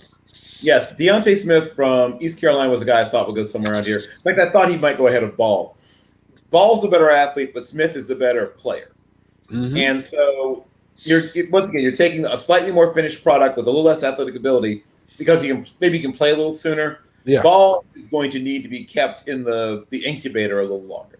Absolutely. So picks are coming fast and furious.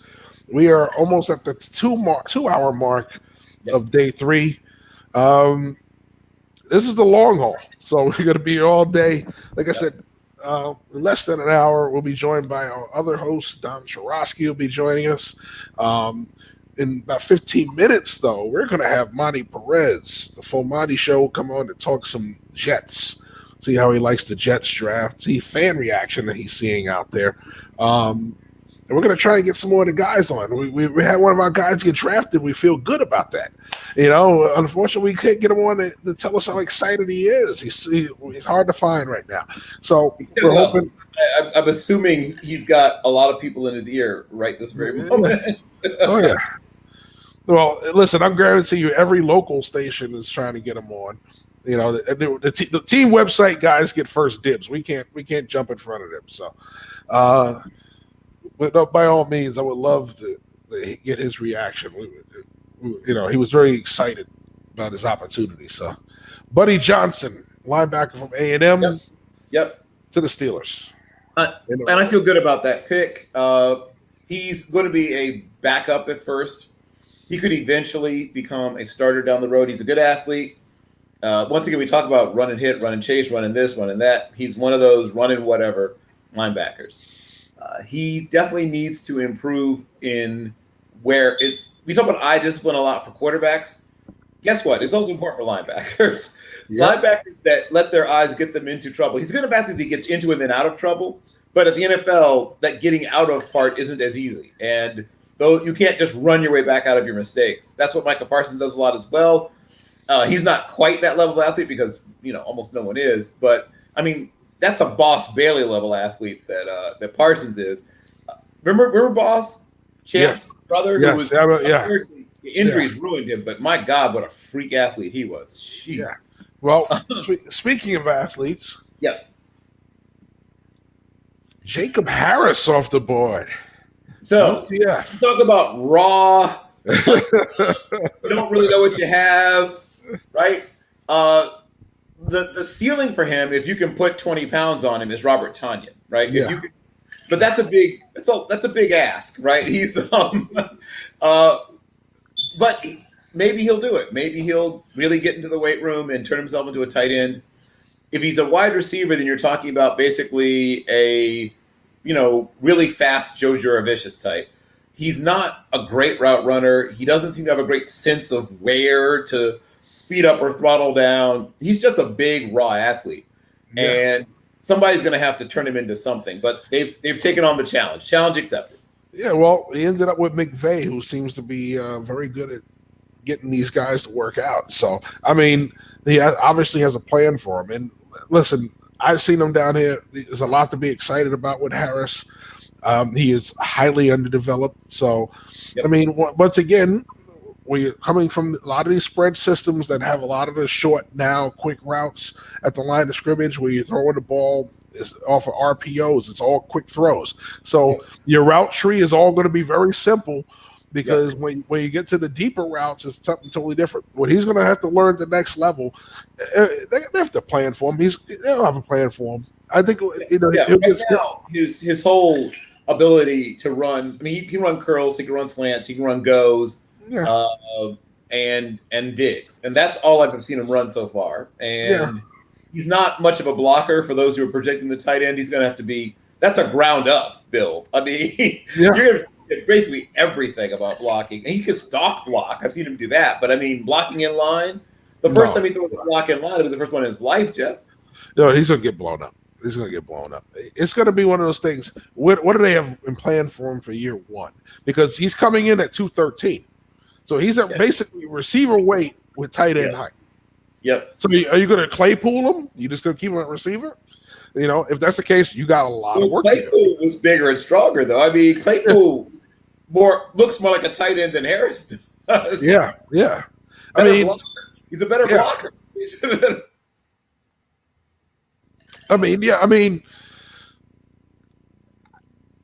It's one of those picks. If you have to look at the player and say, "How does he fit me?" and then that's when you take him. I'm curious to know what Sean McVay has in store for him because, I don't speak to a lot. I don't speak to a lot of the Rams scouts when I see them on the road. It's mostly high and by. He's not in their 2021 plan at all. Maybe they're going to spend the entire year feeding him and teaching him, and then they let someone walk in free agency from amongst their tight end group, and they're hoping by next year he's 244 pounds or whatever, and which, like I said, it's a big ask. That's a lot, but but if they want to get him into at least the low 240s, that's going to take. It might take a year basically to get him into that. Yeah. Intriguing to say the least. So they're on commercial. I'm going to check the app and see if there's any picks that we've missed so far. Harris, Royce Newman, guard, Mississippi. Big powerhouse. Yeah, big powerful guard. So Green Bay is trying at least now to firm up the interior. Now, he's not a tremendously athletic person, but he is a big powerhouse. He's a strong human being, and he takes up, he fills the space. He fills that gap, and he doesn't let people move him. Indeed. So the Raiders are still picking. Their pick is in. Kansas City is still picking, and then we are done with round 4. So just about a little less than 2 hours. We will finish round 4 with comp picks. So how about that? We had 1, 2, 3, 4, 5, 6, 7 comp picks in round 4. Otherwise, we were in round 5 already. And it gets faster after this. So we'll probably be doing it more groups of picks than we will actually be doing pick for pick analysis. So it's going to get a little interesting. Like I said, we're going to have in 10 minutes, Monty Perez going to be joining us. That would be talking to us. Yes. So that's going to be fun to talk about. And it'll probably be a Jets pick while he's on. So that's going to be interesting, to say the least. Oh, yeah. The pick 2, pick 10. Yeah, they have 2 early picks in the next round. Yeah, and once again, I would say that I think Newman's an eventual starter, so I think that's good value. And this is one that I was talking about. I was excited about Tyree Gillespie to the Raiders. Okay, there we go. All right, guys. So this is that thumper safety, that box safety we talked about. If you want to be excited about his game, watch the game against LSU. Right. That's that game right there will make you really, really excited about the prospect. I know scouts that were telling me about him since he was a high school kid in Ocala down here in Florida. So you talk about, and he's a great, just pure athlete on top of it. Oh yeah. So Gillespie off the board, and he's a guy that I wanted to get on the show. I just couldn't get hold of him, but I wanted to get him on the show. I wanted to get him on today too. So when he got picked, but out of Missouri, you're talking about a phenomenal athlete, big time hitter, not a huge cover guy. He can play in coverage. It's probably going to be asked to be more of a strong safety, nickel safety type player. So overall, very good value for the Raiders here towards the end of round 4, and the Chiefs pick is in the last pick of round 4. So we are waiting for the announcement on that one. So going on, let's see who's available for round 5 as we prepare for that. We've got a handful of the guys left still that were from our, like Brevin Jordan. And once again, I heard some of the mild off-field concerns. I think there's a little bit of a character question with him. I think that Hamza Nasruddin is a guy that I think a lot of people would be surprised is still available. And Quincy Roche would be, and Nixon, right? And of course, Davion Nixon. Davion Nixon. We saw Stevenson go. We haven't seen our Darius Washington go yet. Yeah, well, once again, he's a smaller, less athletic Bob Sanders. People are going to wait on a guy like that. Yep. All right, so the Chiefs selection is in. All right, Joshua Kendo, Florida State. Oh, okay. All right. Okay. This is probably I had him going a little later, but this isn't crazy. This is a little. I just had him going about 12 or so picks probably later, but this is still solid. Yeah, I mean, he's an interesting player because he's not a dynamic athlete. He has some good size to him. You see the ability to turn the corner, but you also see at times he disappears.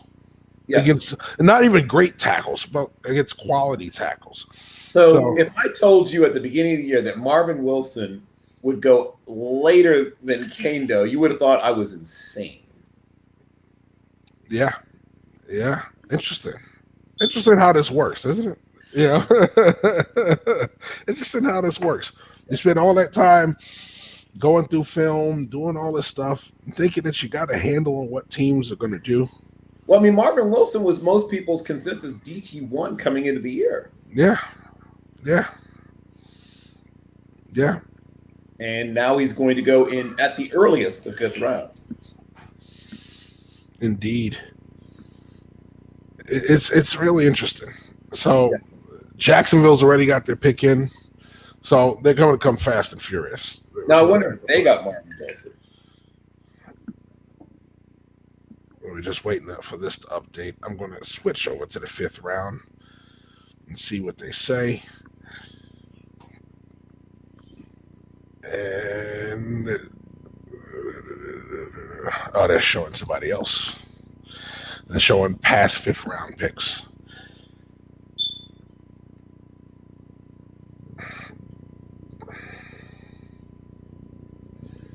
So, ironically or interesting enough, when we did our 7-round mock, the mock draft of Palooza, Tyree Gillespie went exactly in the exact same spot in our draft.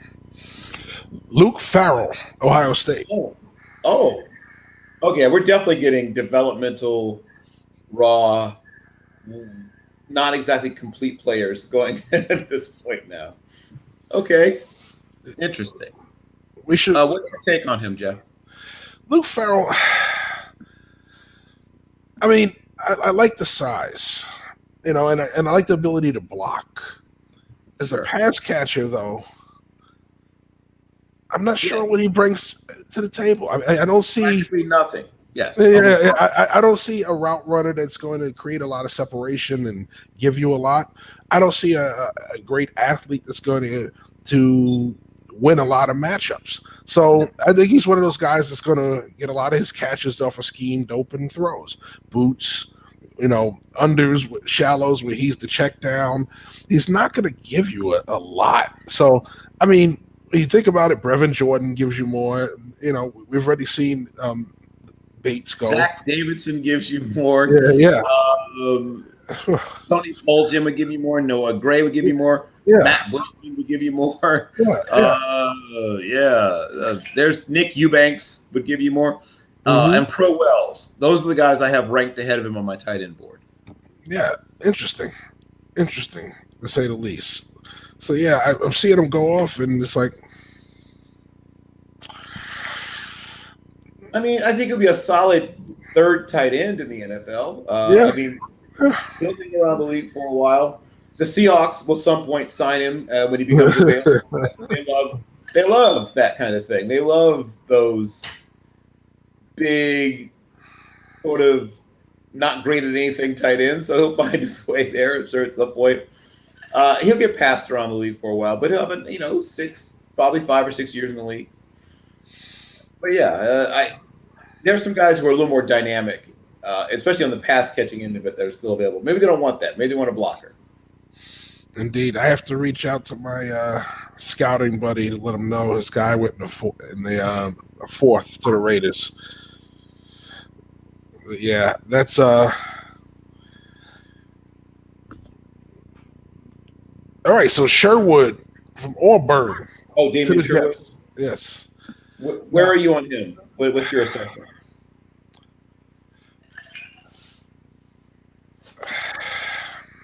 He's another one of those guys I think is going to be a special teams player. So Yep. taking him here, I'm like, I still think there are better safeties on the board. I think he's a guy, is he going to be a solid depth player? Maybe. But I think overall he's going to be a guy that could be a special teams ace. But you look at what he did defensively for Auburn, wasn't a lot. Well, here's the first issue. He cannot cover people.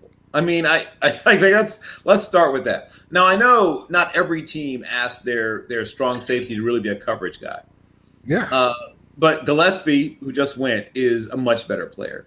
I think Hazma Nasruddin, in my mind, is a better player. Joshua Bledsoe, the other Missouri safety, I think is a slightly better player. Hamlin's gone. Marcus Murphy, in my mind. Dwayne Johnson, the other San Diego State safety, is a better player. And Derek Forrest are all better players, in my mind. And then comes Damian Sherwood. I mean, but you look at it. You said Hazelradine, right? Because Hazelradine, I don't think has been picked yet. That's what I said. Yeah. These are guys that are still available. That's the point I was making. Yeah. I'm sitting there. I'm like, wait a minute. Really? I don't know. I don't know about that one. I don't know. I wonder if they're going to try to convert him to linebacker because he really struggled. I mean, really struggled in coverage. I mean, really struggled. That was an understatement that he struggled in coverage. It was just bad. It was. Oh man! All right, so we're waiting on the Texans to pick a team that doesn't have many draft picks after all of the moves that Bill O'Brien made, but hopefully they. All right, so here's the McNairs making a pick. Quite a few owners and head coaches making picks today. Mm-hmm. Yep. And I think some of that's due to, once again, some teams shrinking their presence and having fewer people. So the few people they did have in place, they're going to use, I guess. So Brevin Jordan off the board to Houston. There we go. Finally. So Brevin Jordan, depending on whose scouting service you believe, was the number one tight end coming out of high school and, was a dominant presence in high school at a national championship program. I mean, I know people like to claim that so-and-so high school is a national champion, but you don't play, you don't play enough teams that, whatever. A mythical national championship program in high school. But either way, at Bishop Gorman, he was at a terrific program. He played with one quarterback who's been drafted and one in Dorian Thompson-Robinson, who probably will be drafted come next year. And he looked like a freak athlete in high school, tested like a good athlete. He's 6'2" and 5'8", 247. He's got decent length, 32 and 7/8 arms. He had a 4.68 40, 34-inch vert, 4.5 short shuttle, 7.57 3-cone, 17 bench reps, 9.8 broad jump, 38 catches, 7 touchdowns in 8 games. But he's raw he's a decent route runner, but raw in blocking but really good after the catch. That's probably the best part of his game is once he actually has the ball in his hands. I compared him to a faster Anthony Ferguson. Yeah. Yeah, and we talked about it. The route tree isn't dynamic, but he does a great job when he's open in space. catching, making plays with the football. And he's very good after the catch. That's the best Yeah. part of his game. Yeah, and he has some ability to get down the field and create separation from linebackers. Really good safeties are going to give him a problem. So I think overall, it's value for the pick at where he is very good. I Right. think. Where he's going, that's great value. You know, whatever the issue they found with him off the field. And I think it's minor stuff. Like, it wasn't like, a major criminal thing. It was more like some of the coaches saying some things about him having an attitude about certain things, that kind of stuff. Yeah, I hate when that comes out because that's just so vague, right? It is vague, yes. Because what happens is you get certain players and some coaches and players just don't relate to each other. It happens all the time. And what happens is it becomes the player has an attitude. He doesn't take coaching well. He doesn't. Sometimes you're oil and water. You don't mix. I've coached players I did not get along with, but we found ways to make it work. And I've never was, unless they were out there ripping their teammates constantly, ripping this, then I would say there were a problem. But I didn't have to go out and buy the kid a hot dog every day. All I got to do is, teach the kid football, let him play to the best of his ability. And as long as we can coexist at practice and on the field, what is there? That whole thing where they got to be idolizing the coach, and it's almost like military. You be at attention. Yes, sir. No, sir. And you're going to have not all personalities mix. And I think some coaches don't get that. And when they get to these kids, he had an attitude about this, and the kid falls and over something like that. I can see why they said that about Orlando Scandrick. That showed up in pro. But Taquan Graham from Texas to the Falcons. Okay.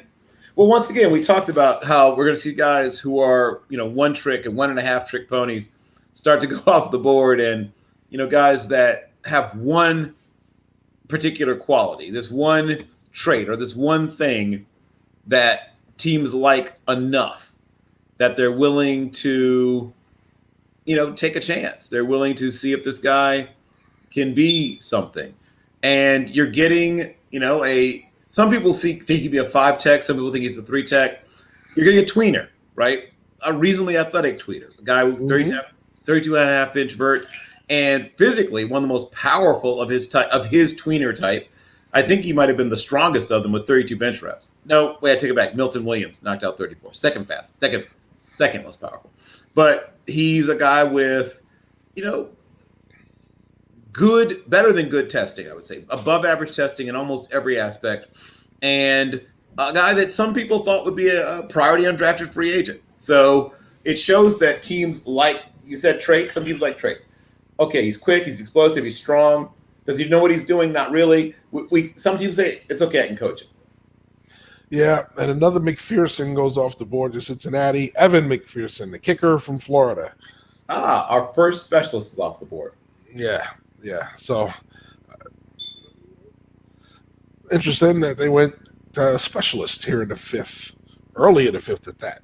So right, but this is about this. Once again, we're going to see one or two more, either this round or early in the next. We're going to see a punter soon, maybe Max Duffy. We're going to see another place kicker. I think 2 place kickers get drafted. I think 1 punter gets drafted. And will Bill Belichick draft another long snapper? Probably not. But we can't completely rule it out. Indeed. This is the beauty of this day of the draft because I'll ask you about your long snapper rankings in a little bit, Jeff. But don't even bother, Bill. Don't even bother. I got enough time with all the skills and big boys.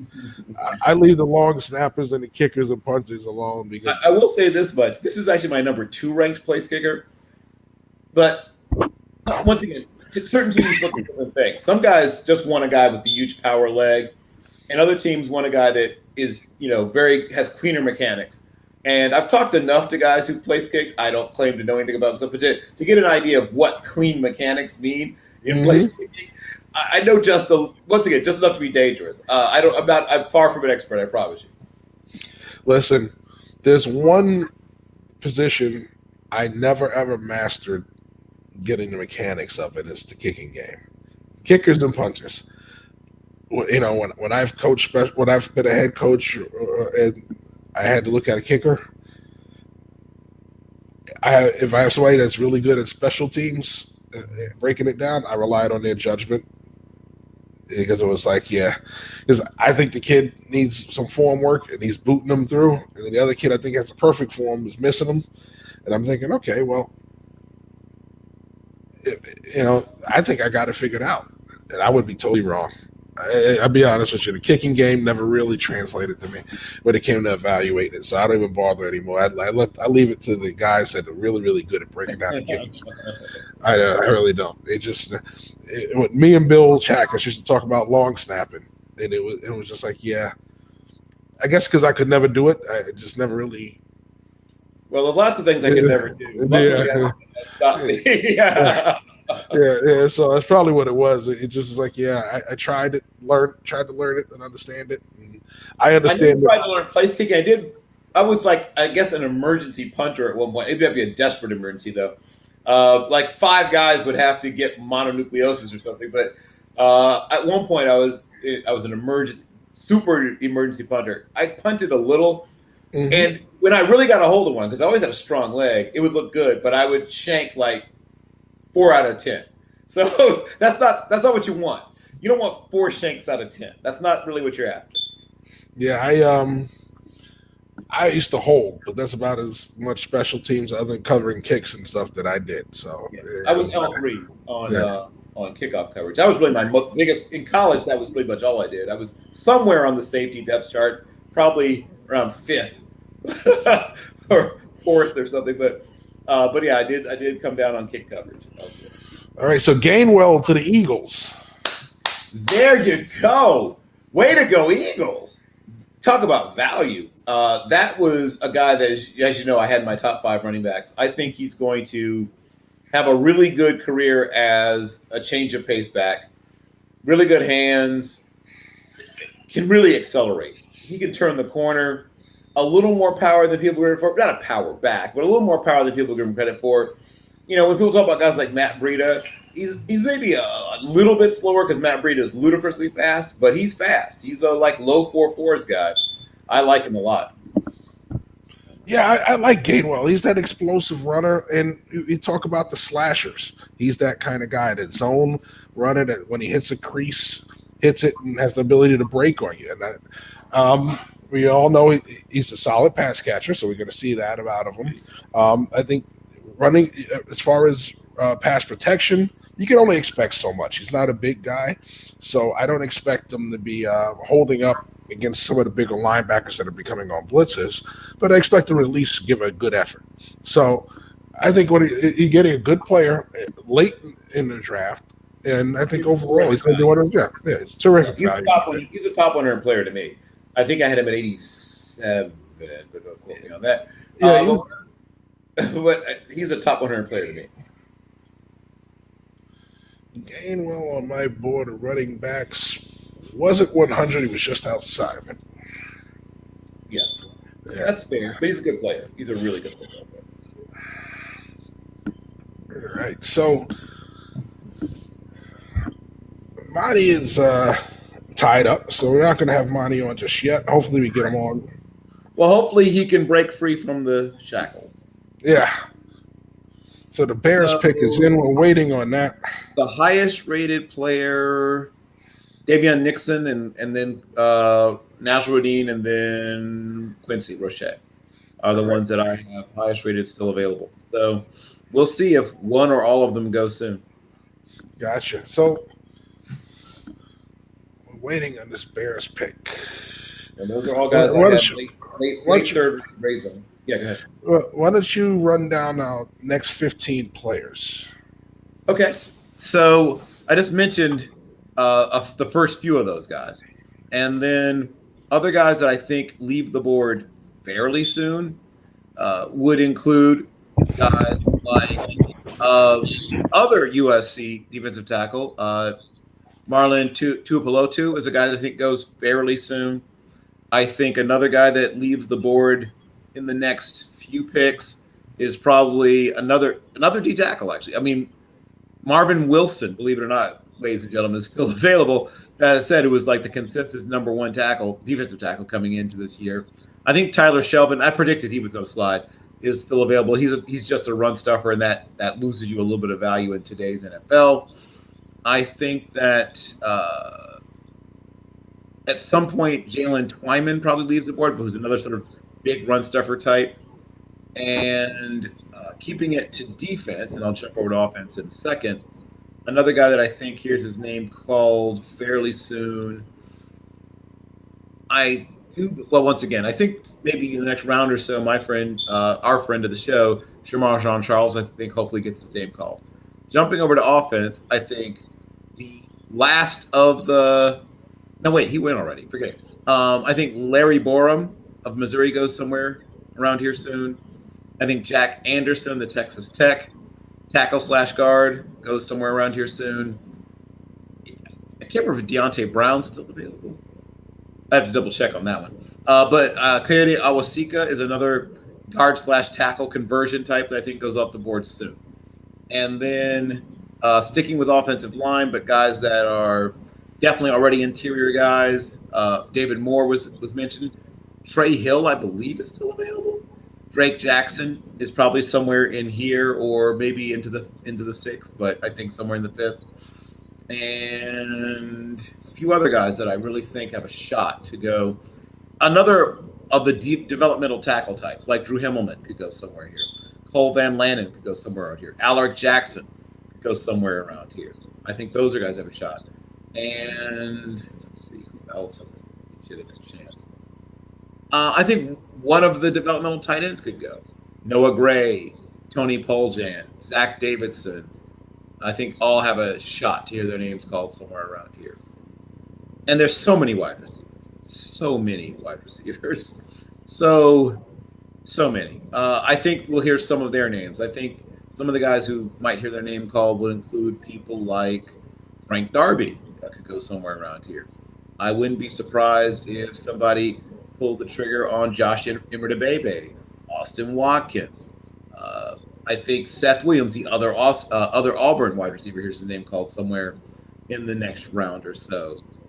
Those are all guys I think are going to go somewhere in the fifth, maybe. And Simi Fehoko, my guy. I'm going to forget. I think Simi Fehoko, here's his name called somewhere around here. And then a guy like Tamarion Terry, who, once again, there's a few character concerns about, but, a tremendous looking athlete. I think he goes somewhere either here or maybe in the early sixth. Running backs, there might be a couple more running backs drafted late. I think somebody might wait a little bit longer, but guys that I think might be called eventually include Kylan Hill, Jamar Jefferson, Jared Dokes.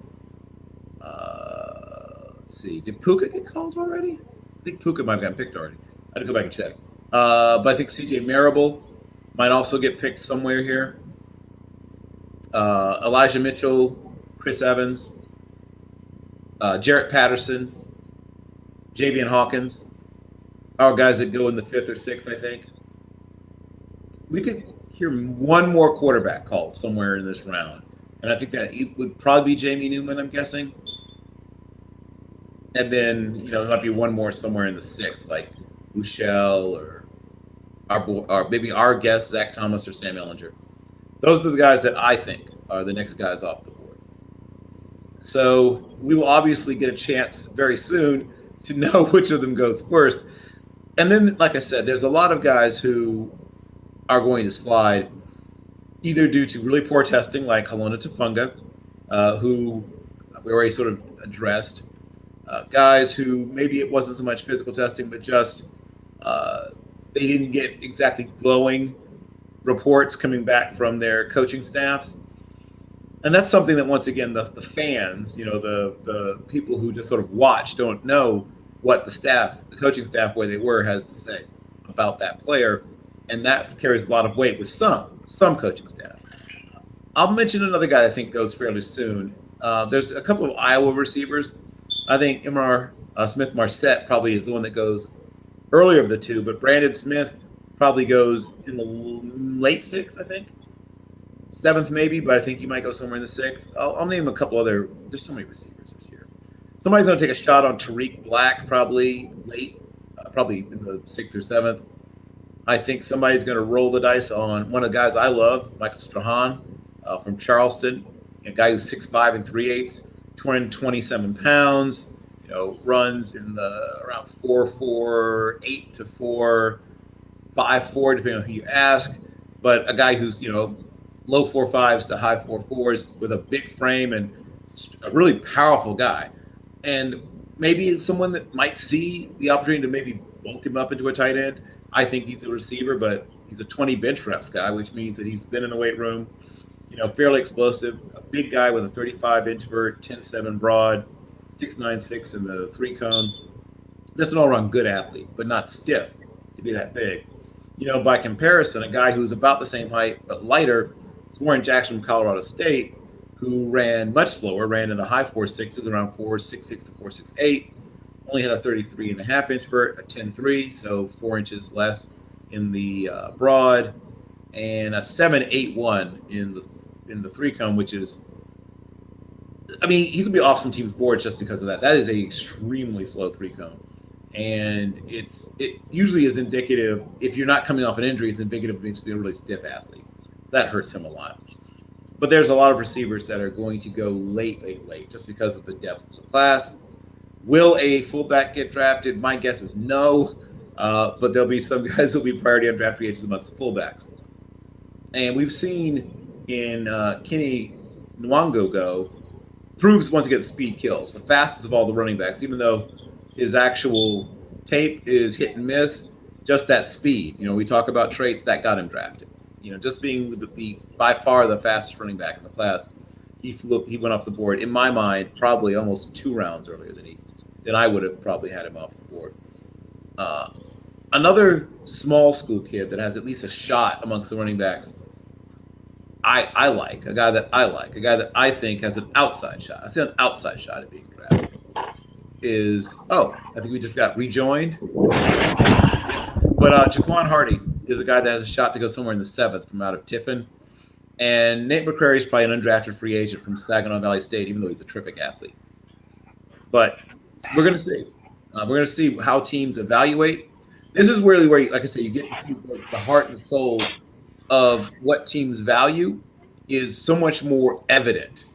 Because I think teams' boards look fairly similar in the top 50 prospect, with some variance, probably 8%, 16%, like 4 or 5, 6, 7, 8 guys different.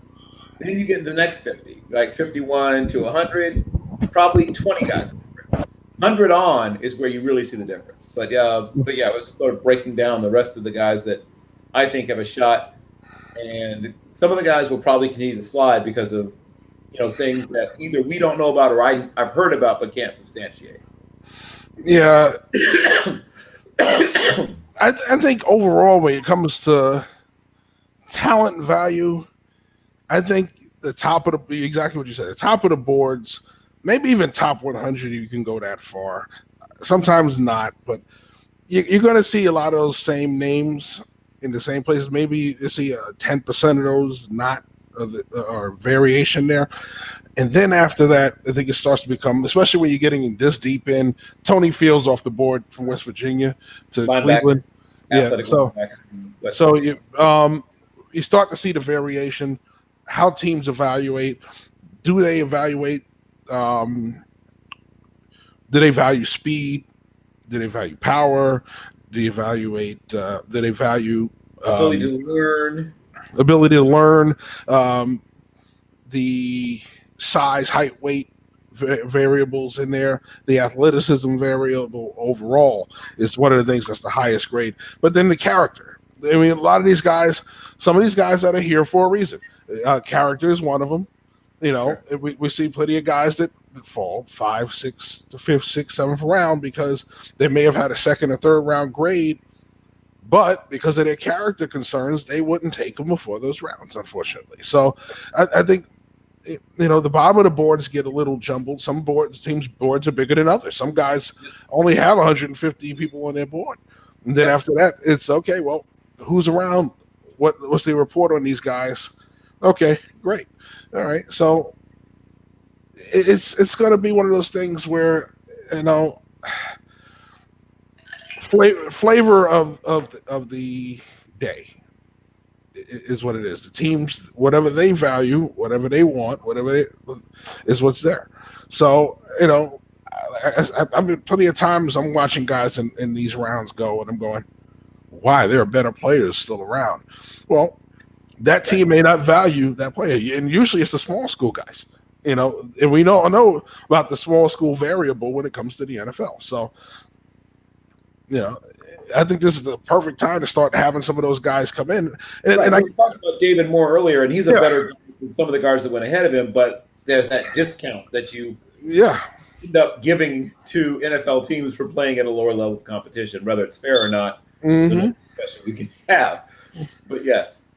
Michael Carter II goes to the Jets. Speed.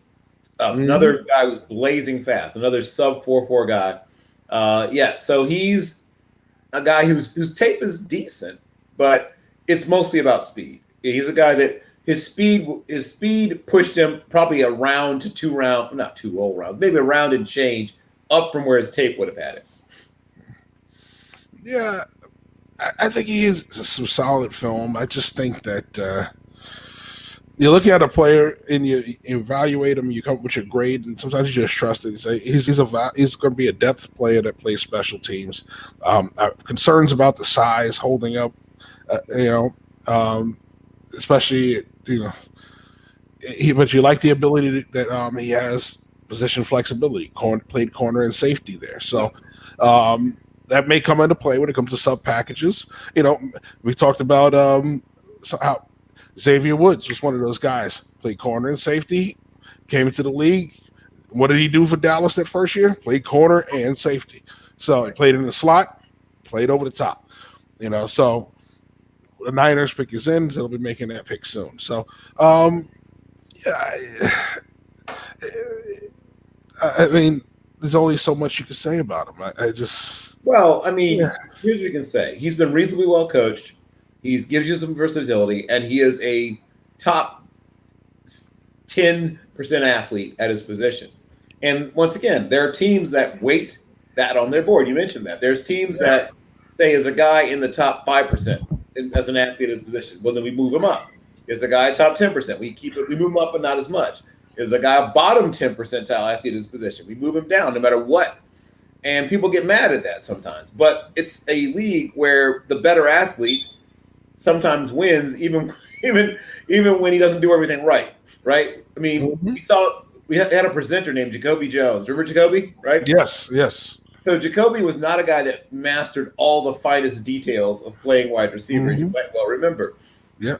And it had been a D2 All-American in both football and track. Comes to the NFL, is immediately a valued special teams player, and gets some run at wide receiver, but you could tell that he was playing catch-up in terms of the techniques of playing receiver, and never became a great wide receiver, but was a serviceable deep threat. All right, so Jalen Moore goes off the board to San Francisco.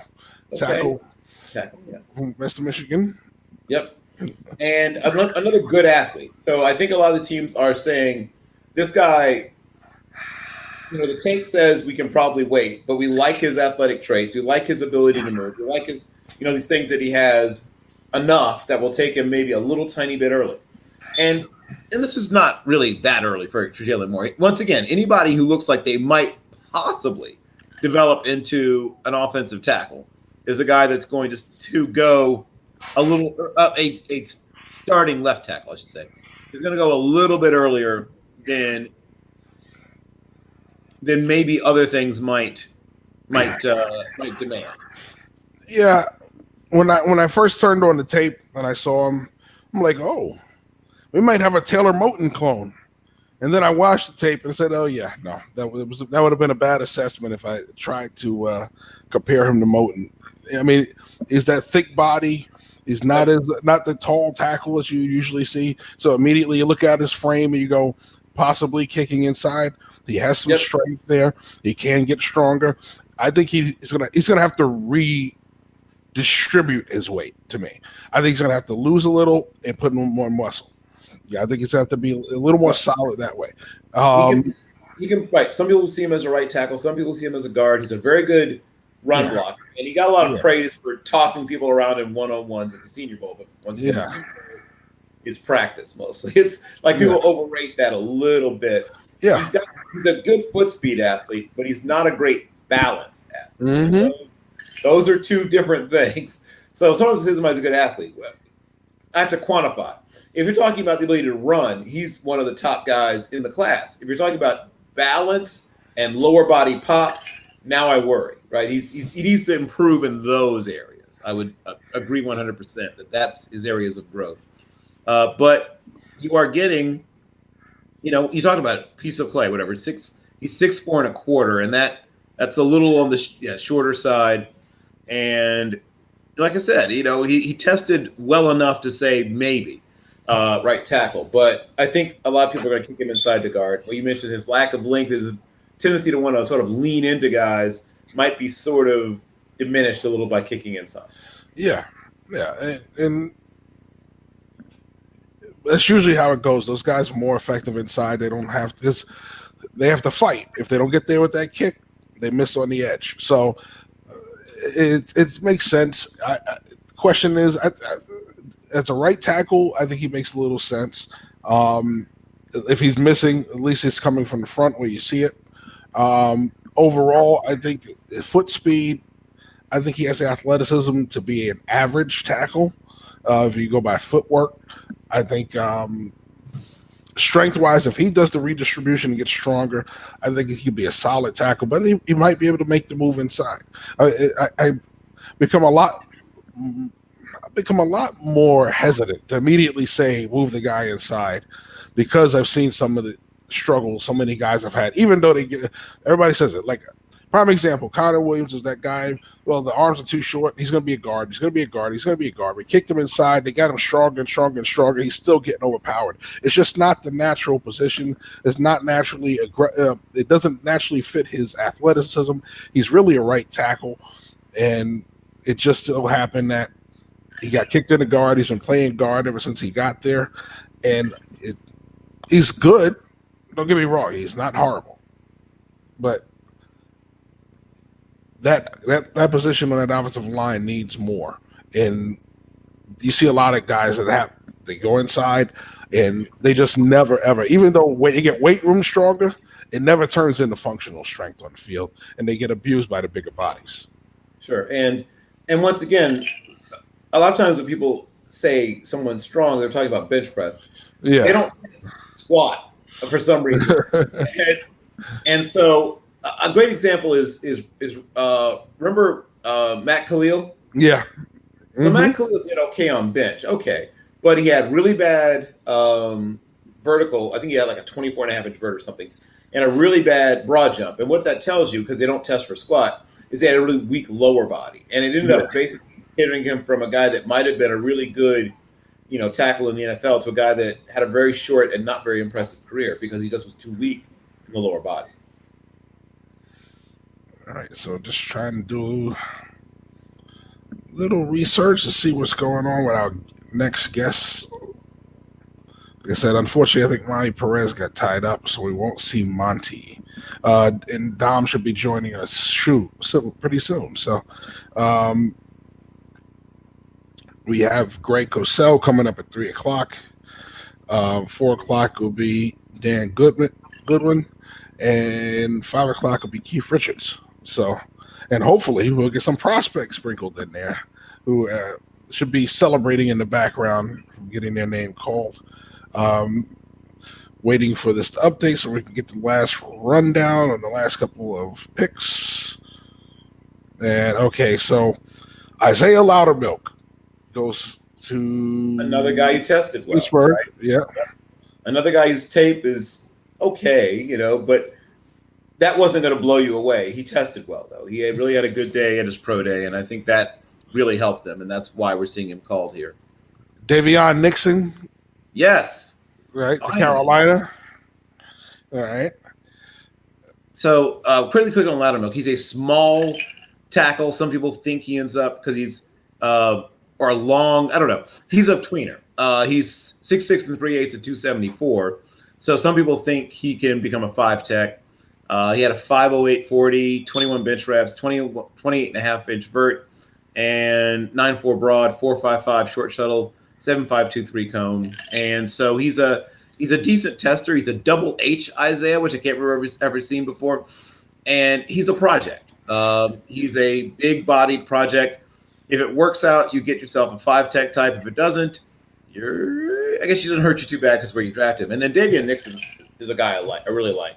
Once again, if you told me that Loudermilk was going to be drafted to have Nixon, I would have thought maybe something had happened. Maybe you were in post-concussion protocol or something. But Nixon is 6'3 and 1/8, 313. He had a 4.9 flat 40, a 4.7 short shuttle, 28.5-inch vert, 8.10 broad jump. That's the only one that scared me is that 8.10 broad jump. I expected him to have a little more lower body power than that. 7.68 3 cone. He had 45 tackles this past season, 22 of them were solo tackles, which is a lot for a guy that plays on the interior. 13 tackles for loss, 5.5 sacks. He forced a fumble. He had a PBU. And anyone who watched the Penn State game remembers he had a 71-yard interception return. Now, how many tackles have you seen on their resume have a 71-yard interception return against a pretty athletic bunch of guys at Penn State? And nobody caught him from behind. So that he showed you some long speed you don't normally see from tackles. I think the floor for him is a guy like Jay Alford, and the ceiling for him is a guy like Justin Harrell or Brandon Mebane. So it's going to be interesting. Mebane would be – I don't think he gets to that, but I think he's somewhere in that range of like Jay Alford, Justin Harrell. I think he becomes a move-around guy who can play some 3, some 4-eye. And once again, those special, whatever you call your package, he could even, be the guy on the nose with a bunch of DN types. I mean, it's interesting with Loudermilk. I think it's Pittsburgh, so it's an odd front. So he's going to be a 5-tech. And the only other option is to put him as a nose. I don't see that out of him. No. He's 6'6" and change. He can't play nose. Yeah, so he's going to be a 5 technique. He's going to be probably backing up to it. And guys like that. So you look at what he fits in there. I understand it. That's depth at the 5 technique. He does need to get stronger because it's an odd front. He will have to get stronger. Yeah, he's 274. He'll probably need it closer to 280 or 290 probably. Probably get closer to 290 really to hold up as a 5-tech. Yeah. After him, now, here's one I didn't expect. Amir Smith-Marset from Iowa. I talked about him while you were away. So I mentioned both of the Iowa, and he's the better of the 2 Iowa wide receivers. He and Brandon Smith. I thought they would both go somewhere. I thought Brandon Smith's probably in the next round. I think Smith-Marset's in this round. He's one of those guys that really helped himself in the postseason. Yeah. He had an okay year, during the playing year. But he tested very, very well. I think people thought he was going to be a medium testing athlete, but he tested out actually very well as a testing athlete, and I think that's what helped him. Now, what did you think of him when you actually watched him? I saw some explosiveness, not a lot, but what I see is a player who understands what to do with the football when he has it in his hands. I think overall there's still a lot of development there for the route tree. But then again, he's also playing in a pro-style system, so he's going to understand route options a little better than some of the spread guys will. So that's a whole nother story. But I think he's going to be a solid guy that, when you look at the skill set, fits in as a 3rd or 4th wide receiver somewhere. So him in Minnesota, not a bad idea. Of course, you have Thielen on one side, you have Jefferson, so you're going to be bringing him in, and you get to play around with some of the formations of it. Well, it's funny. Normally when I compare guys, I'm comparing to guys in different years. The comp I came up with him was actually in this same draft. I call him a poor man's Diami Brown. He actually ran a little faster. He had a 4.43 at his pro day. And once again, if pro day numbers, sub really is more like a 4.49 maybe, but still that's sub 4.5. He had a 37-inch vert, a 10.4 broad, a 4.2 short shuttle, which is not amazing but decent, a 7 flat 3 cone, which is not amazing but decent. And, he's a guy that some people thought was a 6th, 7th rounder. So this is not this is about probably where he should go, maybe a little tiny bit earlier. I think, like I said, his pro day pushed him up the board a little. Sean Wade goes off the board to Baltimore. So once again, remember when he was a lot of people's CB1 coming into the year? Yeah. Remember, once again, I told you, Dane Brugler and I don't differ a lot, but I said, because he was Dane's and a lot of people's CB1, I said no. I said no. I said no right out of the box. Like, this guy's not going to hold up at CB1. Did I think he'd go this low? No. I didn't think he'd fall this low. I thought he would have gone maybe third round compensatory to the fourth. But, he's a guy that comes from one of those places that claims to be DBU, right? The whole fight for that. The good news is that if you play him correctly, you leave him in the slot, you leave him as a nickel, you give him help, you're going to be fine if you do that.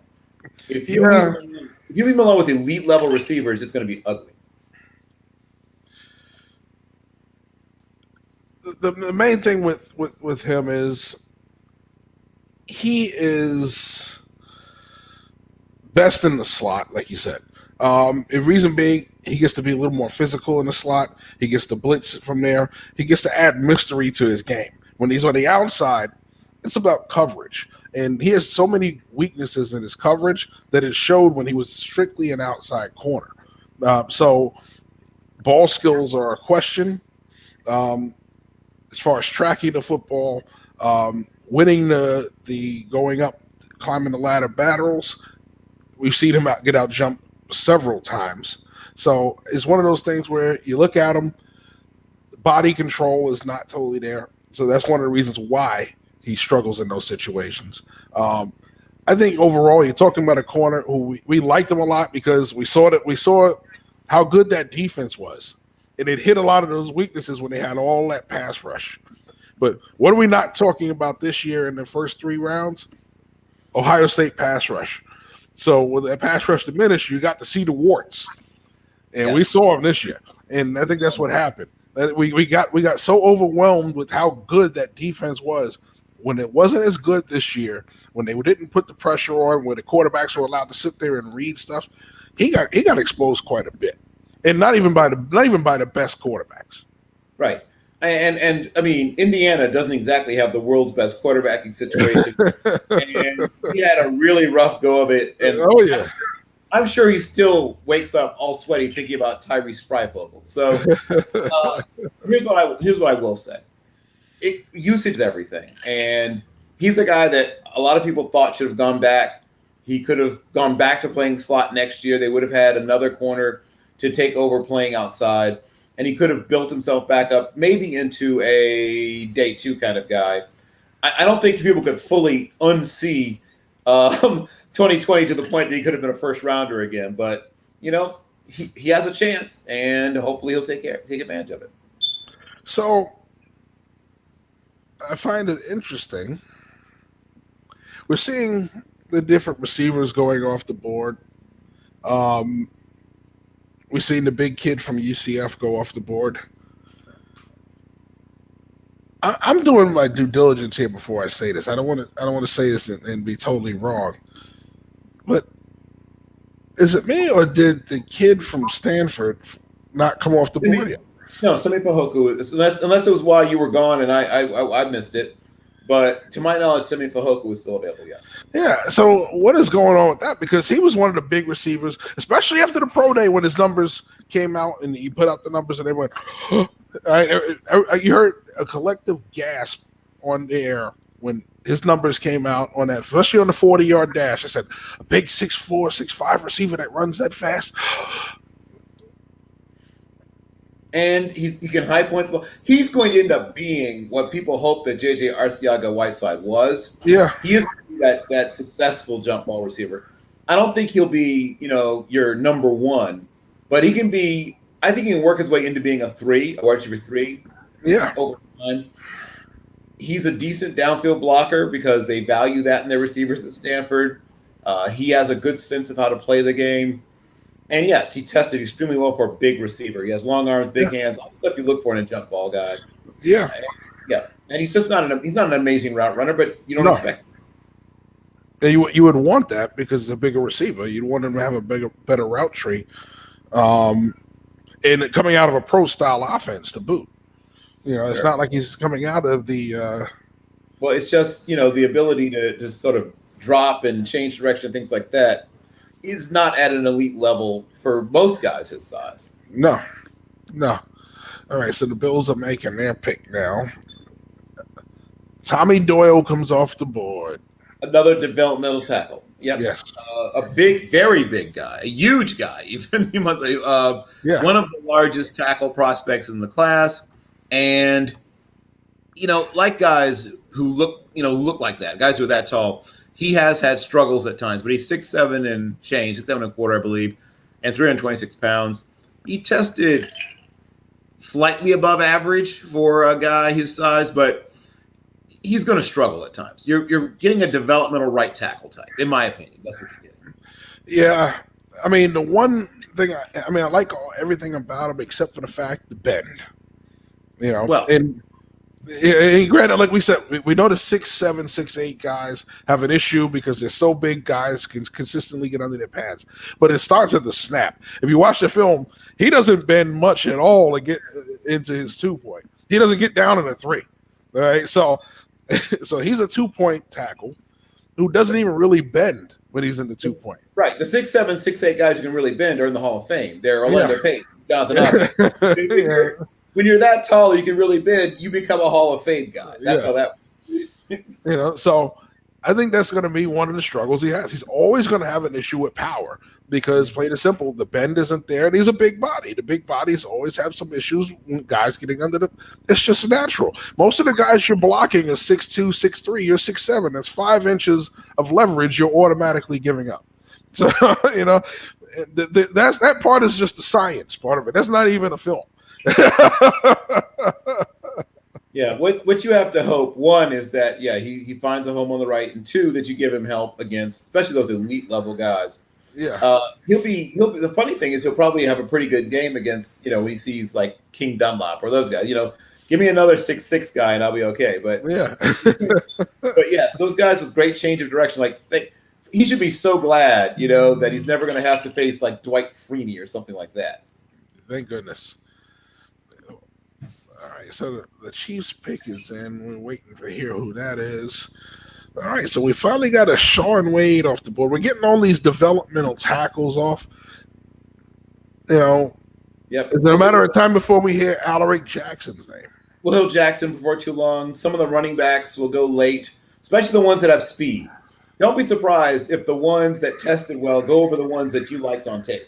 Mm-hmm. I wouldn't be shocked if guys like Jake Funk go ahead of some of the guys that we might like more, like Jamar Jefferson, just because of just pure straight line speed. Deion Jackson from Duke is another guy that's a chance to go earlier than some of the guys that we may like on tape just because of just pure speed. So, yeah. Some names that are still out there. I believe Kenny Yeboah is still out there. I haven't heard of Trill Williams call yet. I was one of those people. Remember, I wasn't as high on Trill Williams as a lot of people. I think this is about where Trill Williams belongs, is somewhere, 5th, 6th. I could see him going late 5th, early 6th, that kind of thing. We've seen UCF receivers go. Marlon Williams is still on the board. I'm shocked because some of these names that we had listed in this range are gone already. And then some that we had higher are still here. Yes. Every year that happens, yes. Yeah. We already said Ambry Thomas. He went way higher than he was supposed to. Yeah, he went high. I think we're going to see Kenny Yeboah go fairly soon, probably in the next 15 picks. Yeah, I think in the next 15 picks. I think we're going to see – well, I think so the guys I came in with, I was like, oh, wait, no, I take it back. They're not all gone because Quincy Roche and Hamza Nasr-Ladin are still there, right? Yeah. What is the fall on those guys? That's the question. Well, I'm going to guess that, and once again, this is, I don't have any, on this situation, I have no special insights. But I think in the case of Roche, I think that whole tweener thing, just like with Rumpf and some of the other guys, the question mark is, can they actually play stand-up linebacker, or are they just a situational pass rusher? And teams have to make that decision. And the teams that see them as just part-time pass rusher guys are going to wait. The teams that think they might actually be able to play stand-up linebacker might take them soon. So we'll find out which one is believed of them. And then for Nasruddin, I don't know. It might have something to do with, once again, what the coaching staff saw him as or said about him. I don't know. I just think that he's a guy that you have to have a specific plan for, though, as you talked about. Noah Gray from Duke off the board to Kansas City. I knew tight end. Yeah. I knew tight end was coming off soon. I thought it might be Uobo over Gray, but I have them close together on my board in terms of, let me see, exactly which one do I have higher or lower? Let's double check. But Noah Gray is another guy that can block a bit. He's not a devastating blocker by any stretch, but he can block a little bit and is definitely a good pass receiver. Yeah, how about Washington just put their pick in? But how about the fact we've seen receivers going off the board? Trevon Grimes still out there. Yeah, so you talk about 4.49 40, yep. 11.8 broad, 4.28 shuttle, 3 cone 6.98. Not a bad change of direction. Bench is a little disappointing at 15. But, 15 solid, especially because I can't remember how long his arms are, but if you're a corner with arm length was 31 3/8. Oh, that's not that long. Okay. Yeah. I thought it'd been a little. I thought it'd been a little more. I thought he'd gotten close to 20. Nice wingspan. I don't understand why he's still on the board though. Well, I mean, his tape was okay, but it's a fairly deep class of corners, and once again, we don't know what we don't know. Yeah. There might be something out there that we don't know about. But amongst my tight ends, I had Yaboa, I had your guy Bates, Mm-hmm. I had Bushman, then I had Gray. Yeah.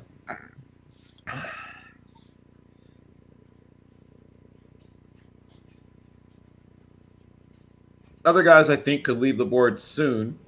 If another tight end goes off the board, it could be a guy like maybe Tony Polson, but I think Bushman, despite not being able to test fully due to injury, I think some teams will remember how good he looked because teams were forced to go back to 2019, a lot of players.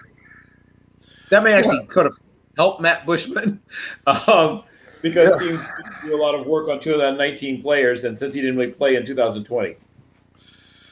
Yeah, it's interesting, when I first saw Grimes' numbers, because I didn't go to Florida's pro day, one of the guys that wrote about it saying they were disappointed in his 40 time. He ran 4.49 with a 6'4" receiver. 4.49 is good. So, it's not great. It's just good. You want him sub 4. You want him sub 4.5. It's well above average for that size. I mean, he's in that same sort of mix with guys like Michael Strahan and Simi Fehoko. Mm-hmm. And we'll see which one of those three goes off the board first, right? They all were tested reasonably well to very well for their size. Mm-hmm. And of course, Strahan did manage to hit 20 reps despite being a D2 kid who was a track athlete. Yeah. Also, wasn't a full-time football guy. He was an all-conference sprinter. So it means that he could get bigger and stronger if he becomes a full-time football player. And then Fehoko, bit of a head scratcher, as you said, but there's those three big height, weight, speed receivers, and everyone's been whining about it being a smaller receiver, smaller and physically sized receiver class, and there's three big, reasonably fast guys all still available. Derek Forrest off the board to Washington. One of my favorite strong safeties in the whole class, and very athletic. He can bring the hit stick with him, as they say, but he can cover too. I think he could play either one of either one of the safety spots, strong or free, and he's got juice, as people like to say. He's got juice. There's some juice to his game. He's going to get his hands on some balls. He's going to force some fumbles. He can come down and smack you in the run game. I think this is a real bargain, actually, getting forced. Which number pick was that? That was 163 to Washington. And I agree. And I think one of the most underrated aspects of his game is the tackling. You want a safety that's going to come up, make the tackle, get the guy on the ground. not give up the big play. And he's one of those guys, you talk about 200 tackles in his career. He's a player who comes up not to be afraid to be physical, but he gets the guy on the ground when he is physical. It's not just a big hit. The guy goes to the ground. All right, so he can cover, he can tackle. What more do you want in a safety other than intelligence? And so he goes off the board here over some of the questions we had, some of the other safeties. So it's really interesting. And his teammate, James Wiggins, his partner in crime, should go soon too. That's another guy I really like. I really liked him on tape. So these are two players that have versatility. They can cover the slot. They can come down in the box. Both guys can really play either one of the safety spots. So I expect to see him come off the board too. And then back to what we just said about some of the guys that we had coming into the day as some of the best availables still available. I do have to wonder how much longer for Hamza Nasruddin, speaking of safeties, how much longer it'll be for him, and how much longer for Quincy Roche, who I think should go as soon as well. Yeah. So top of the hour, it'll be Greg Cosell coming on talking about the Cowboys. Right now, Jamar Johnson from Indiana goes to the Broncos. Another safety. Yes. I have Wiggins ahead of him, but I don't dislike him. Tell me, what did you see when you broke him down? When I broke him down, sorry, I'm drying out here. All this talking for the past 3 days. With Johnson, this is one of those guys when I saw pretty good coverage skills, believe it or not. It's one of those guys that I didn't know what to expect when I first turned this film on this year. Because realistically, with Indiana's football program, I hadn't paid as much attention to him as I should have. And so when I turned this film on this year, my friend, well, they've been putting out defensive prospects, and what you always do is the first thing you do is you kind of cheat and go right to the seniors, right? So when I finally did that with him, I said, okay, let's see what I'm looking at here, and I was quite impressed with the ability, the range he showed. He doesn't have elite range, pretty good range. He's one of those guys that's going to be a pretty good man cover when it comes to matching up with the inside players, the tight ends, the backside of the backfield. It's going to be a hard cover for some of those receivers. So you're definitely going to need a slot corner to go with him.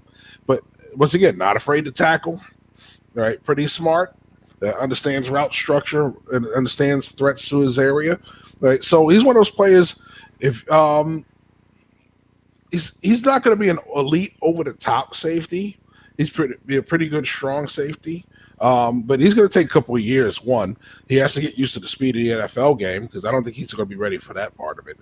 And overall, I think once they find a niche for him in the right scheme, right fit, he'll be highly effective.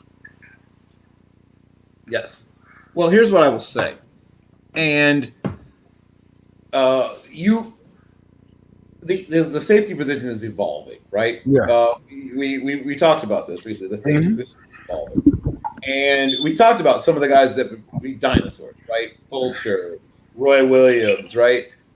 Even Joey Browner, who is a little more athletic than the other two, but those guys would struggle nowadays, the way the game is played. I mean, Steve Atwater finally made the Hall of Fame. Steve Atwater would really struggle in today's NFL, not because he's not a great player, but because what we think a great safety is looks very different from Jack Tatum, right? So even so, we talked about Keanu Neal, right? Keanu Neal is probably a great player 40 years ago. Now he's sort of struggling to find a role in the NFL. So the game has changed. It's a more spread out, about space. Can you cover tight ends? Can you cover running backs? Can you cover slot receivers? Oh, and can you also help us in the run and blitz occasionally too? But it's no longer this great positive that you're the eraser who knocks people senseless over the middle anymore. One, because that's very often a penalty, and two, because we don't even really coach that kind of, most teams don't even coach that kind of intimidation factor anymore. So the game is evolving, like I said. Indeed. So Sean Davis from Florida, the first Florida safety First Yeah. Florida DB. Oh, no, Wilson was the first DB, but Yeah, first Marco Florida safety goes off the board to the Colts. So yeah, he's this is one of those players. When I watched this film, he was productive. Now it's kind of deceptively productive to me because I didn't think that it was going to be. I didn't think it was going to be as translatable to the next level. So I actually had a pretty low grade on him. I thought he'd probably be more of a special teams player, but I didn't think he was actually going to be a guy where you look at him at the next level was actually going to be a starting safety at all. I thought he may have been just depth in special teams. When I look at it, it's a solid cover, but overall, I don't trust him a lot over the top in coverage. His tackling is okay; it's not bad. You know, he'll hit you every once in a while, but most of the part, he's that low around the knee ankle safety. And so it's one of those things when I look at his film, I'm like, okay, what about him makes me say I could use him at the next level other than special teams? And I don't see as much. Maybe it's just me, but when I watch this film, I just didn't see it. Here's what I will say. And we talk about, there used to be, we talk about a guy being a tweener. He was a defensive back. We met tweener between safety and corner. Now we have tweener between outside safety and slot, whatever you want to call it, right? Nickel. And some of these guys will end up being able to do both at a high enough level. They have a nice long career, right? And then tweener is a good thing, right? If that turns out. Some of these guys are neither. and then they end up, as you said, being special teams guys. And frankly, I believe in about 2 or 3 years, sometimes 4 if you're lucky. So it remains to be seen which he is. If he's a guy that can do both, play some inside, play some slot, and hangs around for years and years and years, or a guy who can't quite do either one, and he's being replaced, or he maybe doesn't stick on a roster. Yes. The other corner from Washington, Keith Taylor, just got drafted. I knew he was going to go off the board soon. People like long corners, as I'm sure you know. And his tape is pretty decent. And obviously Jimmy Lake himself, a former defensive back and a great former defensive backs coach before he became a coordinator and then a head coach, wasn't going to let guys, embarrass him, basically playing the position that he coached for many years. There's some good, solid, efficient technique there, and he's a good athlete.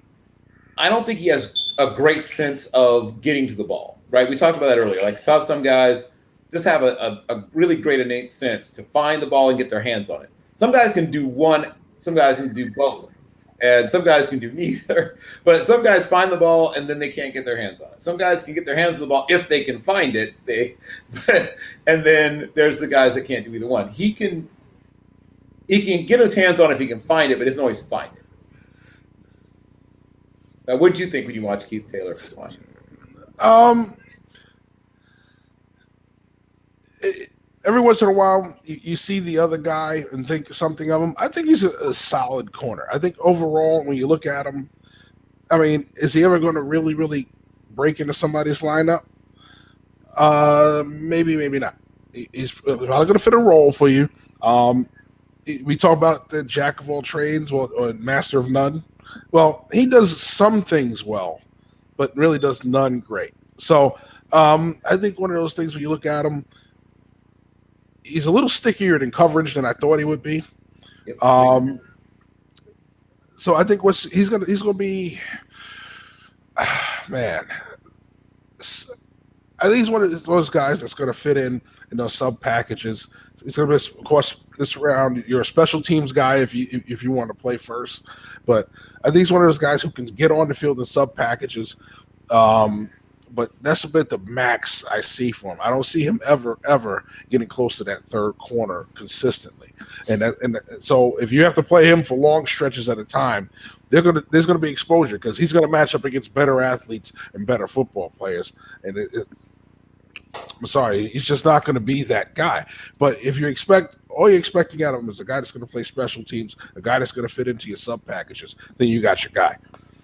So you get to finally see a third face, folks. We're still waiting on Dom to come in, but we're going to talk about the Cowboys draft so far. So we're going to bring in Greg Cosell, who writer for Decibel Sports. who's going to talk to us about said Cowboys draft. Greg, welcome. Hey, how you guys doing? Hello. Man, I still have some voice left. There you go. So hey, we're seeing the effect of the virus in full effect here. This is a pro day driven draft. It is pro day driven from top to bottom. And Cowboys, as you guys know, as you've seen me mock many times for the last little while, trade down. I got my wish. The partner, I did not foresee that partner, but it was still the trade down. And as I've said for the last month, it's the linebacking room that needs addressing. We got it. And we've doubled down on it too. So that's important as far as I'm concerned. The second pick, of course, well, what would a Dallas draft be without a character issue controversy, right? But athletically, look out. I mean, Yes. you get this kid's head on his shoulders properly, and Kelvin Joseph may just be an absolute dynamic pick. Yes. Yeah, I mean, a track guy, right? Another guy with that true track speed. And it's clear you mentioned pro day driven, and I would say even on top of that, speed driven, right? The guys who can flat out run have gone ahead of guys who may have had more impressive tape. And Absolutely. At several different positions, in fact. At every position, Bill, it's all over. It's all over. If you tested that 40 speed, which, by the way, I mean, if you want to get technical about it, add 0.06 to all of those speeds that you see, and you'll have an accurate number, but that's okay. Right. Now, the other thing that you're seeing is all across the board. We're seeing guys that you and I have been discussing in the chat during the preview shows, who were 6th and 7th round grades, who have skyrocketed. They have skyrocketed. I mean, that's the most amazing thing to me, and I think that's why it's all pro day driven. Yeah, I would agree with you, Greg. And since Jeff Barnes is also a Cowboy fan, I'm going to let him with a few questions, and then I'm going to be respectful. Oh, really? So we were talking about the day 2 picks. I'm not going to argue with anybody about the Odigizua pick. I think he's right in the range he could have gone. You know, anywhere in the 3rd, I thought would have been okay. Yep. If he fell to the 4th, it was a value pick to me. That's right. Because if especially if it's a certain scheme that Dallas plays, he fits what they want to do as a 3-tech and a guy that they'll probably rotate at times out the edge. Well, let's not forget, though, he comes out of a 3-4 scheme where he did everything from 0 to 5. Yes. He played 0 through 5. Mm-hmm. Dan Quinn values what on his defensive line? Versatility. Yes. All right. So the one that confused me was the right pick. You know, it confused everybody. All right. So Melifonwu and all these other guys sitting there, and Nashawn, right? Oh, guess what we all had to do last night in Cowboys Nation? Go find film on Wright. Now, I had watched a fair amount of Nashawn Wright. He's another late convert from wide receiver, as you might know. That's right. So, and some people have whipped out Richard Sherman. Well, he's not Richard Sherman. He's not Richard Sherman whatsoever. No. But he is in the realm of the boom of Legion of Boom, length and all that other stuff. That's what he is. However, you watch him, and the first thing that popped out to me is physically he needs 12 to 15 pounds on this body immediately. And then another 12 to 15 pounds. Well, but he's got to get up to that 195, 198 range. Let's go. Let's get you up there. Like he's going to be sitting in that weight room. Right. Yeah. He showed up at 183, and he's 6'4" and a quarter or something. That's right. That's crazy. But when you watch that film, you want to try to run a fade in the end zone? Hello. The Kembe Mutombo time. No. Okay, so I get the skills that are there, and it fits that. It fits that Dan Quinn scheme, etc. He's definitely more of a project. They could have gone somebody else, but once you watch him and give him a chance, okay, I see where they went with this. I see it.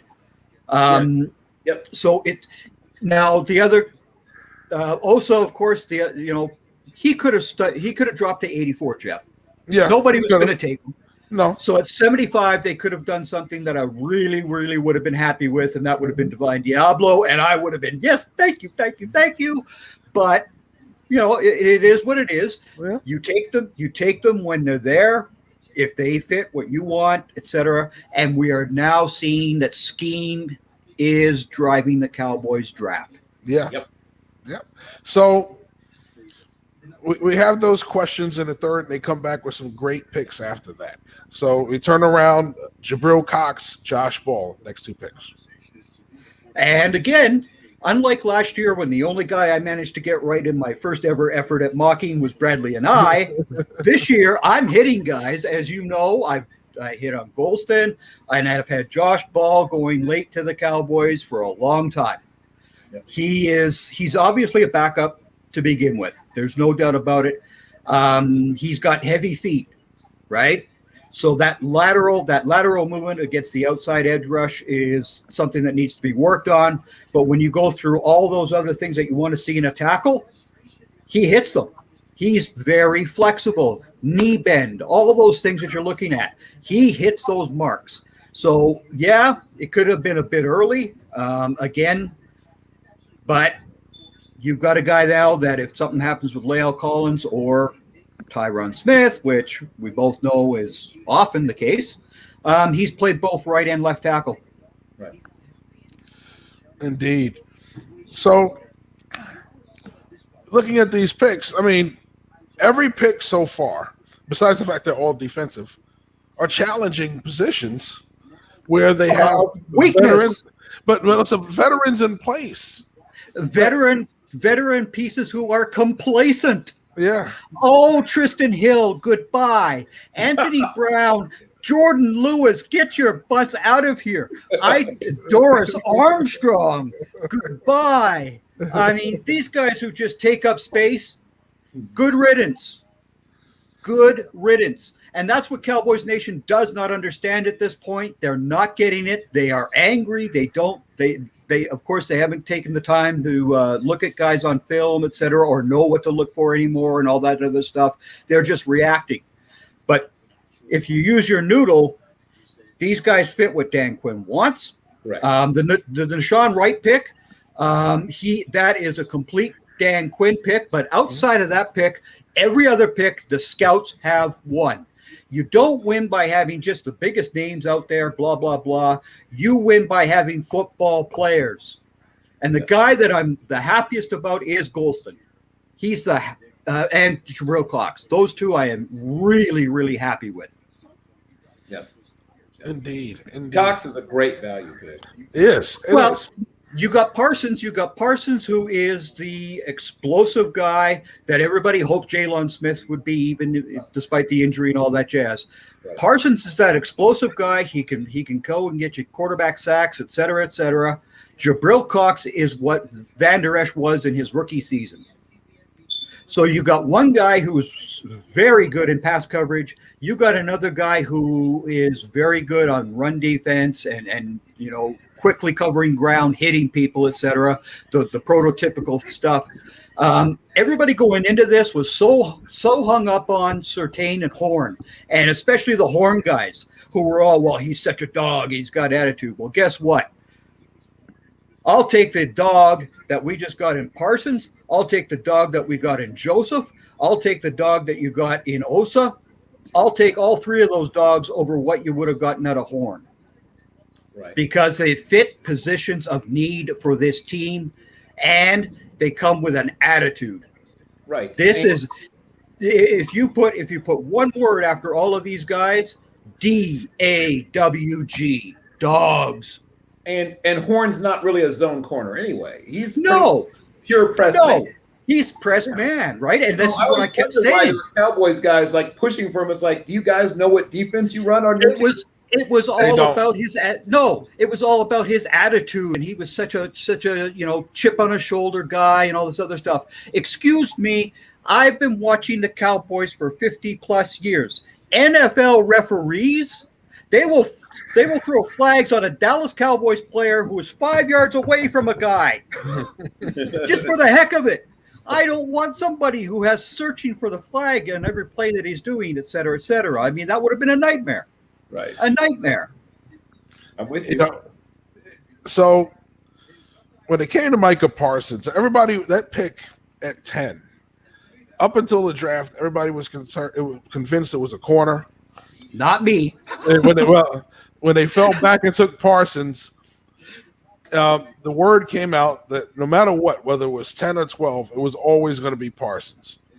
So how do you feel about all that? I'm fine with it because, like I said, the weakness in that linebacking core was so obvious, and with the amount of corners that were out there later on, you could address corner. It does, like I said before, it doesn't have to be the top guy on everybody's board in order for you to be a winning football team. It simply doesn't. You need somebody who can play the position. They may not be as explosive or exciting, and of course, if you're on America's team, you have to be that. Well, that's why I'm glad Surtain didn't get picked, because the Dallas media, the Dallas fan base would have destroyed that poor kid. Mm-hmm. Oh, They So would have destroyed him. you're making your guys sound like the Eagles. Yeah, but you know what it's like to be a Dallas Cowboy. You got all the extra attention, plain and simple, right? not with just that- Dallas media, national media. The national. Yeah. I mean, you add the national media onto that, right? Sure. So, and I think guys like Parsons, his final game was played at AT&T Stadium, and if you saw that tweet, I want to wear blue and white. Mm-hmm. He grew up a Cowboys fan. His family are Cowboys fans. Right. And pick number 44 is the identical story. A Cowboys fan. And what have I been bitching and moaning about the most for the last 2 years, Jeff, when you read my stuff? They don't want to defend the star. Yeah. Guess what? These guys are going to defend that star. So is that why you're so happy to wave goodbye to some of the guys you mentioned? Oh, absolutely. I mean, there's nothing that drives me crazier. I mean, I grew up playing defense. That's all I've ever played. Sure. I hit people. I want to smoke them. I want to see them on their backs, and I want to look down on them. And I want to say, your ass is mine all day long. And we've not had that. We have not had that. I'm sorry I never got to your tape, Greg. It sounds like you would have been fun to watch. I was vicious, but I played up here. I played up here on the big boy field. I understand what you're saying. I understand. Yeah. In the cold. In the cold, very right? cold. Yes. But my whole thing is, and you know from your military background, well, I'm a former Marine. When you're in the Marine Corps, it's teamwork. Yes. It is nothing but team. And that mentality has not been on our defense in so long. It's Well, been, I'm glad you mentioned that. And I'm not here to trash anybody, but I tried to warn people about Tristan Hill. I knew people in those days around the Central Florida program, and there was a reason you didn't see him a lot in his career down there. He and the coaching staff weren't exactly fans of each other. I'll leave it at that. well, exactly. And this, for me, this is a test of Will McClay. And, he gets all kinds of praise here and there, et cetera. But for a guy that came out of the pro scout field, he has not been very good when it comes to free agency on the pro side. Right. And there have been, on the defensive side especially, way too many misses. Yes. Way too many misses. True. Whether it's a Tristan Hill, Taco Charlton, and by the way, everybody knows as well that I despise that school up north with a passion. But I did have one Michigan Wolverine that I would have liked to have taken, and that would have been Ambry Thomas. Okay, right. who once again is a good scheme fit in terms of what. That's right. Yeah. Well, he most- would have fit. Unlike most- unlike most zone corners would have fit in, and Yeah. I think Ambry Thomas does have the mental makeup to handle what would have been thrown at him. I think that's I think the situation that happened with Jordan Lewis during the draft process helped him out a little because it helped him ignore a lot of the stuff that people Are you throw at looking? him. Are you looking at this right now like I am with the two corners that they did take? Yeah. Reggie Robinson is going to be going to the slot. He'll be looked at slot, right? Well, he should have been looked at it last year. I never understood the fascination to move him to safety. No. But Reggie Robinson gets to compete with Lewis and Brown in the slot. Yeah. I think. Yeah. Right? yes. So, being at this cornerback room is so crowded now. Yeah. I mean, you're looking at first of all, you're looking at Brown. Brown has got a sizable amount of cap space Right. because he just got re-signed last year. But it won't hurt after June the 1st. That's true. Yeah. Right. So June And 1st is which of a those really guys- lovely day. Right. And which one of those guys is a great special teams ace? Like which one of those guys really helps you on specials? Neither one of them. Well, that's Right. not great. Well, that's not great. I mean that's the whole thing. I mean, you've got Goodwin, who is the special teams guy, but Goodwin is what now 31. Yeah, I think you're right. Nashawn Wright is a lot younger. So hey, if he could come and help you on special teams, goodbye. There's another bunch of money that can be freed up. Yeah, Right. Goodwin won't be around. If they have enough young corners and they could play specials, Goodwin won't be around. Well, Kennedy was also a special teams guy, and he set out last year. that was horrible. Well, no, he played horribly. Yeah, but he set out last year, right? Yeah, So- wait, yeah, you're right. I'm thinking of who was the other one? It was Kennedy, and they had the other kid that just really never should have been there. Yeah, he's already gone though. They cut him mid-season. Yeah, Thank God. yeah. Thank God. I can't remember his name right now. This I'm is- drawing yeah, a blank. This is how memorable he was.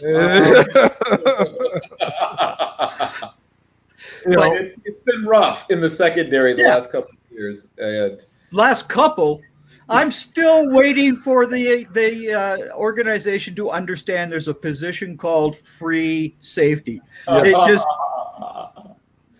I mean, I thought when they took Ball, okay, you got Johnson there, you got Gillespie still sitting there. What? Because Ball, I don't care what anybody says, Ball should have been taken at 192. That's where he Yeah. fits. 192, 227. That's where he would have been. yeah, He I still guess would have been there. It's been a while since Cliff, Charlie, and Dennis walked through the door. Is that what you're telling me? It's been a little Oh, minute. oh. I mean, the last one that was any good at all was Barry Church. Yep. and he was a box safety. Yeah. Yeah, he was a box safety, but Yeah. I mean, they just don't value that position, obviously, and it. Well, but you also remember Church was undrafted. So That's right. He was exactly what they wanted. They wanted Yeah. that cheap player. Dom, welcome. Hey. Yes. So we have Greg talking Cowboys draft right now. So yeah, I mean, the safety position once again got ignored this week, partially because the guys that they didn't want in the second didn't fall to them. Although once again, you heard that once again the corner that they took in the second was the guy that they wanted all along. Yep, How do you take him over a Holland? I don't know. I don't know either. You take over, the kid from UCF. I wouldn't have taken him But over. remember how I said this draft is so pro day driven. Yes. Yeah. Joseph's pro day, his pro day was very, very good, and he spent a lot of time talking with the Cowboys brass that was there. A lot. So they must be okay with what happened between him and the coaches at LSU and at Kentucky. Mhm. They had to figure out, okay, and he's only 20. He's a kid. Very He young. is a baby. Yep. So the only thing that really scares me about him is the 1 year. He's a Yep. 1 year player, right? And Yep. just like all these 1 year quarterbacks, and I've been proven right more often than not, Right. 1 year quarterbacks scare the bejesus out of me. Yeah. Same. You know, Right. And we So- we have Cameron Terrell Newton, who's this one great success story, and the rest is Yep. Tommy Maddox, and it's a mix of That's it's right. really who's who of who when you get past Cam. So it'll be interesting to see how these guys pan out. May I ask Greg one more question? If you were given the board for the rest of the draft, Greg, who are the guys you would be trying to get for the rest of the Cowboys draft? Marvin Wilson, where are you? Yeah. Right. I'll tell you where I was crying was 75 because it was so close to getting McNeil.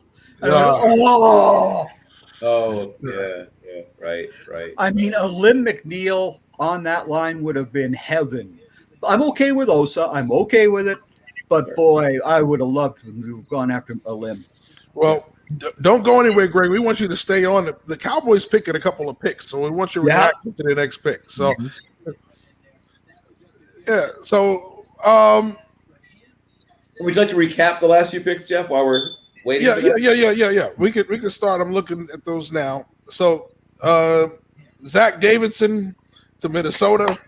Punter / tight end extraordinaire from Central Missouri. Okay, I like him. Nate Hobbs to the Raiders. Yes. ILLINI. Okay, here we go, Nate Hobbs. All right. Richard LeCount III. Okay. Went to Cleveland. Garrett Wallow, TCU. Stays in Texas. He goes to I like Houston. him. Houston. I like Garrett Wallow a lot. All right. This is a very Baltimore Ravens pick. Dalen Hayes. Oh, from Baltimore Notre Dame. Ravens. Yes. Yep. Yeah. All right. Lenore goes off the board to San Francisco. Demamondre, another member of the all-name team. Demamondre. Another guy who I kept mocking late to the Cowboys for a reason. Tedderell Slayton goes Daryl. to Green Bay. Okay, a big body dude gets some love. Okay, there we go. Ernest Brown goes to the Rams. More big. And the last pick was Dom's team, Pittsburgh, takes Jason Pinnock from Pitt. Okay, so once again, literally the same facility. Hey, Jason, Yep. what are you doing? Just Yep. walk over. Just walk over. Oh, excuse Dom- me. It's not far. Actually, Dom, your team traded the pick. It's the Jets that took it. Oh, Oh, okay. All right, so I guess we do All we right. do got to pay an airfare, I guess. yeah. Look, he won't suddenly be able to roll out of his door and walk over. Please, it's Pittsburgh to New York. He could take to New Jersey. He could take a Greyhound. Oh, and Yeah. real quick then, Jeff. Since I'm up here north of the border, I want to give the shout out to Saint Just, Palmer, and the couple of other Canadians who have been selected. You've been a Um, The Chargers. Alaric is Canadian too, right? Yeah, yeah, exactly. And I'm telling you, the Chargers, the Panthers are the two teams I think who have absolutely killed the draft. Every single pick they've made thus far is going to contribute for them. Yep. Plain and simple. They have absolutely killed it this year. And let me sort of shout out the Chiefs as well. They some of their picks you may question on the front end, and then you see that they know what they're doing. I think the Chiefs have a Oh, absolutely. pretty good idea of how to use the guys that they pick. They don't miss I mean, very often. No. Nick Bolton, everybody says, well, he tested bad, blah, blah, blah. Every game you watched of Mizzou, Nick Bolton made the damn play. He's a football player. And he didn't test badly. What are people talking about? What are they measuring? Everything you saw after his pro day was he's slow, he's not as athletic. And what? Okay, they must have had it in their minds he was like a 4.4 guy or something. No, Exactly. He never tested was. Well. He tested Yeah. well. But he didn't test as well as a linebacker, as a Micah Parsons or a JOK, etc. I mean, that's ridiculous. But You JOK, cannot- JOK you can't- didn't run, so they held that against them too. That's Yeah, right. Yeah. Yeah, I mean that's the whole thing, and the other picks that I'm seeing that are being ripped apart universally, no matter what team has picked them, the Notre Dame offensive line guys. I'm going, what's your problem? Do you guys not watch anything about football? They have Anything- a really well-coached bunch of guys. Yeah. That's why NFL loves them. It's like, oh, you know how to do that already, huh? Oh, you understand that concept already, huh? Oh, okay. Well, I guess Yeah. I'll work with these other guys. You seem to know what you're doing, saving me some time. I get to see my wife. I mean, tonight. had Awesome. my dream scenario come true, we would have gotten our defensive guys, and then at 115, Aaron Banks, 138, Robert Hainsey, and I've set up my backup offensive line for 5 years. Thank you very much. Yep. Notre Dame offensive line, and I've been down on some of them in the past, but I've learned my lesson. The one thing you could say is they won't bust. They might not end up being amazing, but That's right. bust. They may not all be Zach Martin in the Pro Bowl, et cetera, but these guys play their position well. Yep. And that's all you can ask for. That's where you hear that term high floor. You know, they may not have high ceiling, but they're high floor players. They're all high floor guys, 100%. And with Hainsey, he could take center, guard, and tackle. Hello, there's a thing known as a swing. Right. A lot of teams only dress 7. If you only dress 7, you need that guy who can play all the positions. Well, that's something that's going to change. That's something that is going to change. We're going to see a 56 because of the extra games on the schedule. It's going to bump from 53 to 56. Well, I think. Which frankly should have happened before anyway, in my opinion. Like, what's the point? What's the only dressing 50? What they need to get rid of is the 46 rule. That's what That's they really right. need to get rid of. That needs to go away, and that needs to change immediately. But and another team that you see, Dom, your Steelers. Some of the criticism I've seen out there of what they've done is just mind-boggling.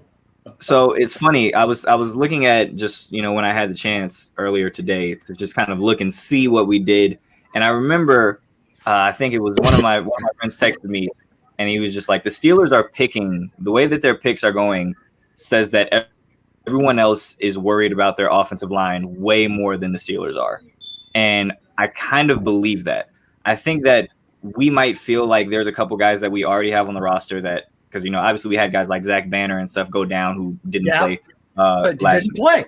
And Exactly. this is what they're forgetting about this, right? And it's just like, guys, so, there's people there. Right. And so I think unlike the Cowboys guys that are sitting there who are waste of space, Banner's not a waste of space. not at all. Zach Banner is a damn good offensive lineman. So I like what we've done. Like I said, taking Pat in the second round was a little strange to me, but that's the only one that I've really had. It's the only one that I've really had some kind of quarrel with. Everything else, I felt like it makes sense. And But Freiermuth gives you that guy who can block. he does. He gives you that blocker. So if you grabbed Harris, you've already grabbed Harris. Harris needs somebody that can help him on the outside when he wants to release to the outside. There's nothing wrong with that pick of Freiermuth. Nothing. Mm-hmm. Like I said, I had no necessarily a problem. It's the only one that I somewhat was like, but I get it, right?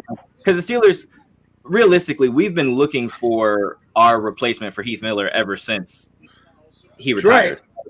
Right. Absolutely. Jesse James, we had him for a couple years, and then he left in free agency. We traded for Vance McDonald. Yeah, exactly. But this guy isn't going to be Heath Miller. He's his own person, et cetera, et cetera. Exactly. But he does bring a skill set that is needed. That Eric Ebron does not have. It does. Not at all. Not at all, right? And this is why I also say the Panthers absolutely have destroyed this draft. Tommy Tremble, oh my God. Mm-hmm. Christian McCaffrey is going to be in seventh heaven. Nobody's going to touch this guy. Mm-hmm. He's not going to get touched. So Dallas picked Simi Fehoko. We were just talking about him. We were just talking about Simi Fehoko. All right, so there you go, the big 6'4" plus receiver. We know he has the straight line speed coming out of Stanford.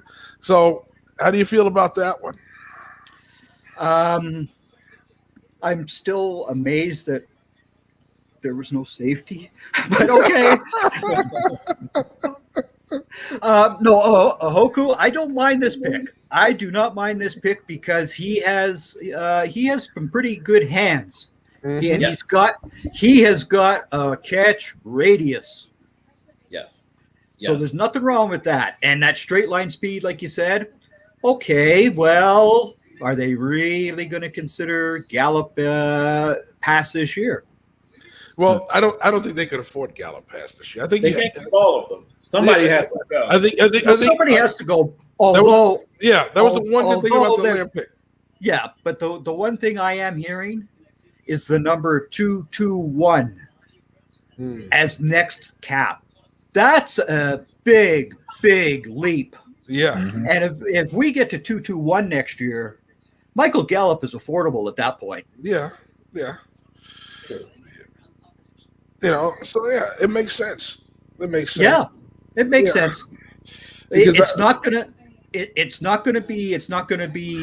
He's going to step right in because personally, I don't mind Wilson. I don't mind Wilson, and I don't mind Noah Brown as it is as the fourth and fifth receivers. Wilson in those games where Dak was there, Wilson looked really good working with Dak. Indeed. So they got talent at the receiving position that is past the big three. Yes. And this just adds to it, even if he ends up being a practice squad guy this year. Indeed. So since you're north of the border, you guys are getting your season back this year, by the way. Yes, we are. August the 5th, a month late, but okay. So I don't remember if the CFL draft happened already. They had it, yes. Yeah, Right. they had it just on Wednesday. Alaric got taken in the first, right? Didn't Alaric Jackson go pretty early, if I remember correctly? Yeah, I think he was like 6th or 7th. Yeah, I thought he was there. 7 too. Yeah. Yeah. So here's a name. Here's a name for you to look out for up there. I saw this kid down here, and I was pretty impressed with him. R.J. Shelley, University of Manitoba. Manitoba. Yeah. A bison. They're known as the Bisons. Yeah. Yeah. So talking about a tall drink of water, corner safety, 6'4". 6'4". Yeah. Yeah, I've seen him. Yeah. That's the Sean Wright territory. Yeah. Exactly. And he has a little more thickness than Wright, though. Well, so I've seen this one in person. Like a 2-year-old daughter who could also say that. So yes. And there's actually a few more guys outside of him who were real victims of COVID because they didn't get exposed at all for the NFL teams. Mm-hmm. And normally there's a guy or two. Generally speaking, there's a couple of tackles that get noticed who play in the Canadian colleges. Yeah. Who go down, who make it right. Duvernay and guys like that. They always get noticed up front. Mm-hmm. Right. And that just didn't happen at all this year. Yeah. So I'm going to thank you again, Greg, for coming on, man. Listen, anytime, guys. We appreciated your insight on the Cowboys, man. It's always great to have somebody else talk besides me. This way I don't get to biased. This way they can never say I'm biased about anything. No, I'll fill in on that one for you, Jeff. And yes. notice I also immediately took up for our Fighting Irish. Well, listen, the draft spoke for me. Like I said, everybody was beating me up about having an Irish lineman in those top fives, and they went way earlier than I even projected. So. Aaron Banks, that was early. But it just goes to show you. I had Eichenberg fairly high. I didn't have Banks quite that high, but Eichenberg fairly high. I think I had Eichenberg I had like a bubble first, second on Eichenberg. I think he was my number 30. He was a second on my board. He's a second round pick. I think I was around 40 with him. I had Eichenberg at 40. So I was a little bit higher on Eichenberg than you. Yeah. Eichenberg was the highest. That was only because there was a couple of guys who, when you just grade them out, are ahead of them, obviously. But I mean, as the Notre Dame line went, it went Eichenberg, it went Banks, it went Hainsey, Doyle, in that order, sort of thing, right? But the Irish got represented. I'm I'm still very angry with the. I'm very angry with the Raiders, though. The Raiders are the team that got that played screw the Cowboys this year. They moved ahead of us, got Morig. They moved right behind us and took Diablo. I'm just like, oh no, these guys are killing me. They're killing me, right? But and Jeff, did you have Monty? Did you guys talk to Monty? Monty got caught on the road, so Oh. hopefully we'll get him on before the end of round 7. Yes. Yeah, because with his Jets, I mean, Yeah. that's A lot's Well, happening. Yeah, But as you and I talked with him about on his show a couple of weeks ago, Mm-hmm. NFL teams do play screw you in the draft. I mean, why else would we give the Eagles of all teams the opportunity to take Devonta Smith? Because we didn't want him in New York. Very true. We wanted him with a quarterback who may not get him the football all that much. That's very true. Very true. So, that's the game, right? Yeah. So, listen, it was great value, man. Okay, you say listen, you trade back 2 picks, get the extra third, and you still get your guy. Look at your guy. And that's the whole secret, right? You Yeah, got the guy that you had number 1 on your board. Yeah. Yep. And people can squawk about having him at number 1 on the Cowboys board, but guess what? He fit what they needed and what they want. Mm-hmm. Yes. So how can you argue against that value? There's where you get value, Yes. regardless of position. Indeed. And that's what people forget sometimes.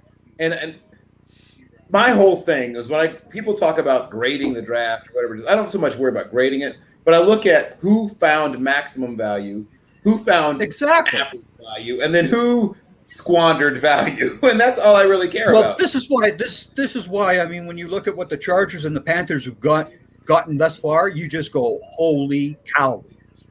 Hit every single one. Mm-hmm. They're just knocking them off one after the other. They great value considering where they were drafting from, et cetera, et cetera. Those 2 teams, and Cleveland's done a pretty good job as well. I mean, Anthony Schwartz, I just went, what the hell are you guys thinking? Everything is fast, Greg. That's what Yeah, really but I mean, he might have speed, but that speed is going to be useless in Pittsburgh, in Baltimore, and in Cincinnati in December and January. Mm-mm. It is not going to help you one iota. Indeed. But once again, Greg, thanks again, man. All right, guys. We got to get ready for our next guest, and we All got to right. recap some of these picks. But definitely, we'll be in touch, man. Thanks again for Oh, coming you on. know it. Take it easy, guys. You Thank too. you, Greg. All right. Bye-bye. Yeah, so if you could bring us back up current on the draft. Yes. So what we're going to do is go over the last few picks here. So before Simi Fehoko, we're going through all of those. There was a major one that came up with me. We're trying to get him on. He popped in and popped out quickly. I don't know what happened. Hopefully we can get him on. So we said Slayton Brown, Pinnock, KJ Britt, Auburn linebacker. Oh yeah, Tampa old Bay. school, downhill, not super athletic, but tough linebacker. Yeah. Top 100 player, Cam McGrone, off the board. This is about where I think McGrone deserves to be, but I think a lot of other people liked him more than I do. All right, we mentioned the Fehoko pick, staying out in the Pac-12. Hufanga comes off the board to San Francisco. This is where I thought he would go. Also, once again, he was on my pro day driven. He had a really bad pro day. Yeah, Cornell Powell This is goes where off the board. Kansas City. All right. Odeniji from Notre Dame to Atlanta, adding to their pass rush. Okay. The other defense, he's very, very raw. But he's got a. I mean, we talked about Odenigbo, and once again, shout out to Nigeria. But we talked about Odenigbo previously, and it's a very similar player. doesn't have a great plan, doesn't have a lot of moves, doesn't seem to really know exactly what he's doing, but great frame, good enough athlete. So we got Avery Williams, cornerback from Boise State. I Atlanta. think he's going to end up being really good value. He's going to really help you in special teams, and I could see him becoming a nickel. And we have our first fullback off the board, Ben Mason, Hey. to the Baltimore Ravens. Well, But of course, the Ravens. You'd have to tell me the name of the team. When you said a fullback got drafted, I filled in the rest in my mind. But congratulations. Fullbacks are people too. but the pick we were hoping to talk about right now is at 178. The Green Bay Packers take Shamar John Charles, cornerback Woo! from Appalachian State. One So- of my favorites. Yes, and I'll let you start on that one, Bill. So you hear people talking about finesse or talking about cover corner, talking about this and that and the other. This is a guy that can cover as well as any corner in the class in terms of being able to click and close, turn and burn. He can stay in phase with even very, very athletic receivers. But the thing that separates him from a lot of the other guys in this class, he is a physically powerful corner. A 20-plus reps guy in the bench, a 35.5-inch vert guy, ran in the high 4.4s, but can just powerfully come through blocks. Wide receiver screens, he blows them up on the regular and gets to either makes the play or at least forces the play back to his help. He is really good at supporting the run, and like I said, he is a ball production machine. He gets his hands on the ball constantly. Led the nation in passes defense. He is a terrific guy in terms when it comes to being able to find the ball, track the ball, catch the ball.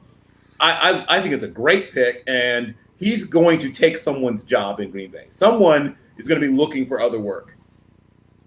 Indeed, and we had him on the show. Amazing corner. You talk about that sticky corner. There you have it. He's got some length to him. Physical. You know, we're always hearing about these physical guys. So where does the physicality show up? Even if you're a zone corner, it shows up in the red zone. It shows up in those third down situations where it's tight yardage. You got to come up and play a little more press because you can't give up that quick slant. So players that can do that and be equally as physical as where they're playing off are excellent pickups. I think the reason why he goes here, of course, we talk about some schools go higher. Appalachian State pulls him down a little more, but I think it's a way better player than he's getting. Oh my God. The position he's getting picked. If he played at LSU, he would have been gone 3 rounds ago. Yeah. The Dom. Honestly, Shamar was a part of the Appalachian State team that beat my Panthers this year, so I'm a little salty about it. But no, he's a good player. Held our offense to 13 points. They won the game 17-3 back in November. So shout out to Shamar. Yep. Indeed. Yep. So, oh man, we're quickly approaching the end of round 5. So we're technically, we're in round 6. We're in round 6. Yep. Yeah, so let's update our board, Bill. Sure, let's do that. And in terms of, did Quincy Roche finally go, or is he still on? He's still on. Okay, so he's probably our highest rated player still available, right? I'm pretty sure it's not even a draft party anymore where he's at. I'm pretty sure it's just him and his friends. Oh, Oh, wait, hold on. Because Nasruddin finally got picked, right? Hold on. Let me double check because I don't remember seeing the name. I don't remember mentioning it, but it doesn't mean it didn't happen. You know, I am developing some timers, folks. I do not see him in the 5th. Okay, I take it back then. So 2 of the 10 we entered with, we down to 2, and it's Nasruddin and Quincy Roche as our 2 highest rated players were still available. I think both go somewhere in the 6th round. And at some point, somebody's going to take Marvin Wilson, sorry. Marvin Wilson, yeah. What is he still doing on the board? Well, I mean, we talk about guys who don't get rave reviews from their coaching staffs. I'm not saying the staff of Florida State trashed him, but I'm going to imply that they trashed him. And maybe I'm wrong. Maybe they said great things about him, but I'm guessing they did. You know, so we talked about some of the quarterbacks that went off the board, and we were shocked when Ian Book went. Right, so we turn around. I'm going to look at my board here and say, okay, so Book is gone, Mond is gone, Mills is gone. So there are names on the board that you might think about in these 2 rounds here. So what? Ellinger is on the board. Bouchel is on the board. Newman is on the board. KJ Costello. Yep. Felipe Franks on the board. Zach Thomas on the board. David Moore on the board. Zach Smith. Donald Hammond. Brady Davis. Jake Bentley. Right? Yes. I didn't put my glasses I on. think of those guys you named, I think it might be some of the lesser known guys, but have some sort of special skill or talent. Like Brady Davis is a guy that has and he's a big, powerful athlete. Hammond is a fascinating prospect. Now, I know people don't watch a lot of the Air Force Academy, and they don't watch passing, particularly when they're watching the Air Force Academy. But his deep ball passing he's the best deep ball passer probably in the entire history of any of the service academies, except maybe Roger Staubach. You probably have to go back to Staubach for any service academy. That guy could throw the ball deep like that. He is a special prospect. Now, he's a project with a capital P because, well, a bunch of reasons. Obviously, he comes from an offense that's very different from what you're going to be asking him to do at the NFL level. But his film is fun. If you haven't watched Donald Hammond III at the Air Force Academy, what are you doing with your life? I mean, I guess trying to be productive, but don't do that. Watch his tape. It's really fun. Well, we're going to take a commercial and come right back. All right. So stay tuned, fellas.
So, Dom, what have been your last few favorite selections, either for your team or anyone else's team, that you thought, oh man, that's a great pick?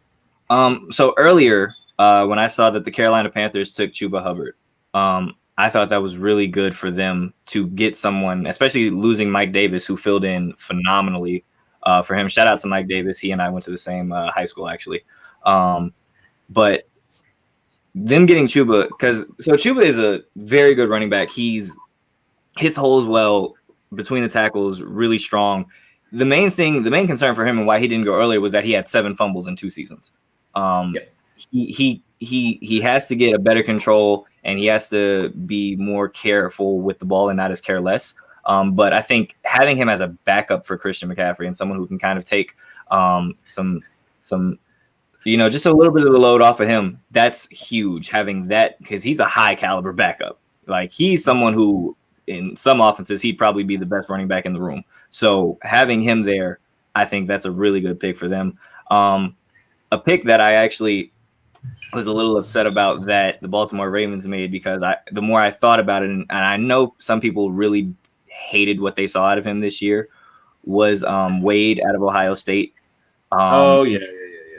So But the the more the value of it is great. And the thing with Wade, and the reason why it's great for him going to Baltimore is because Baltimore is loaded at the corner position, and you don't have to put Wade on a number one. That was the problem. When he had Jeff Okudah there, and he was kind of really able to stay in the slot and wasn't necessarily asked to be put on the outside and was asked to, hey, cover the number one wide receiver, he excelled, right? Like 2 years ago, people were like, oh, yeah, when his time is coming, he's going to be a first-round pick just like Jeff, right?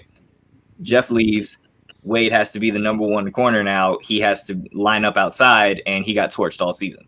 So the fact that he goes to a place where they're loaded, with tons of talent, and, he can kind of go back into the role that best fits him, I think it's a really good fit and really good value for Baltimore. All right, so we got an update. So the first 3 picks of round 6 are in.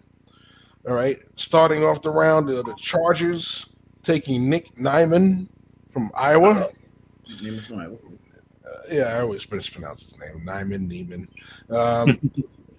So that always confuses me because there's always that person you say knee and it's I. So always that person that you say I and it's E. You say Neiman, I say Nyman. You say Freeman, I say Fryman. Neiman. There you go. I got it. I see what you're saying. So Hamza Nazaruddin finally goes off the board to the Jets. Frank Darby off the board to the Falcons. All right, has the Patriots with their pick in, and the Eagles with their pick on the clock. All right, so another one of the guys that was hanging around our top 100 for 3 days, finally off the board. Yes, indeed. What do you think? What do you think was the reason he fell? Because that was one of the pro days. He had a pretty good pro day, so it wasn't his pro day that dropped him. Well, and once again, this is purely speculation. I got the feeling that the Florida State coaching staff and some of their players did not have a great relationship. I base this mostly on nothing but rumor and innuendo, so to take it for what it is. And some of these guys dropped, and I get the feeling that the coaching staff, if they didn't trash them, they at least didn't give them the world's most ringing endorsements. I'll go as far as to say that. Yeah, I mean, but that comes back to what we talked about earlier. I mean, why are we waiting so many coaches' opinion over a true evaluation of the player? You know what I mean? Yeah. We have scouts that during a certain part of the process can make that communication and make that assumption for themselves. That's why we pay them, right? So the best way to find out about somebody is to talk to them. And I don't understand. Yeah, I don't understand this process why we must sit there and take a coach's word who, honestly, how great do half these coaches have with them? Yeah, he's a great kid. He's so great that you sat in his living room for a whole night to convince him to come there, and 6 months later you run out of there for money. So you have this real great relationship with a lot of these kids. Why is it all of a sudden when you don't get a kid that you are not totally cohesive with is a bad thing? Sometimes the kid is, yes, they have a bad attitude. I've known of quite a few guys that have had that issue. That's why they ended up playing with me. All right. So, but it's not always the case. There's a lot of times we're playing it simple. You're just not going to be on the same level mentally with some of these kids. Some of these kids just are what they are. But, it doesn't mean that they're going to be bad football players at the next level. It doesn't mean they're going to be bad teammates at the next level. So I understand that. And if that's what it is, that reason it fell, because there was nothing medical that came out about them. So it's not like we could say, oh, it was something in the medical. It was those usually come out at some point, that you'll hear about a medical. There's nothing that came out on him that I know of. If it's Florida State, you should really take that stuff with a grain of salt, because that staff hasn't been there long enough to get to know any of those kids that well. Interesting point. Yeah. I mean, here's what I will say. It's always a challenge when a program that has talent recruits 4- and 5-star athletes every single year. All of a sudden, their defense just starts to look terrible. Yeah. And the coaches have a choice when you come in to talk to them. Either say, I'm terrible at coaching defense, or say that these kids didn't do what I asked them to do. Yeah. Now, there are some high character people who are coaches and will say, you know what, it's my fault. I didn't coach them well enough. There are guys who will say that. Not every guy will say that. So there is I won't say a conflict of interest, but it's a fine line as to how much work, as you said, to put into the word of a coaching staff. It could. There's times when it's tricky because coaches have to try to sell their players to the NFL because that's how you get more guys to come. Hey, look how many guys you put in the NFL, right? Yeah. But you think they would, but do they really? As much as respect I have for Brian Kelly, he was single-handedly the reason why his quarterback fell out of a first round one year because he came out and gave not exactly a ringing endorsement of the prospect. And Francie Manziel should have. If you heard behind the scenes what the staff was saying about him at Texas A&M, you would think that would terrified everybody in the NFL. But there's always one who are like, we can fix him. But yeah, I mean, it's a tricky proposition because you do want to know what the people who you think may know the kid best have to say, but maybe you shouldn't make that, too big a part of your evaluation. Indeed. So, latest pick, Trey Hill. I knew he'd go off the board soon. Cincinnati. A big, powerful power. You said gap scheme. You don't want him having to go far. He looks like the kind of guy who might get tired tying his shoes.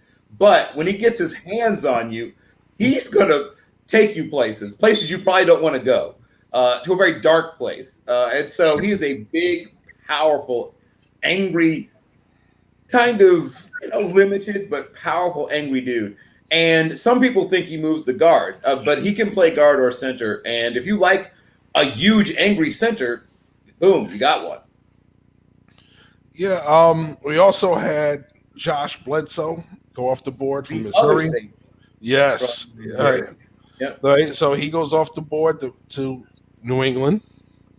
Okay. Marlon Teopulatu Close goes enough. off the board. Yes. Guess where? USC.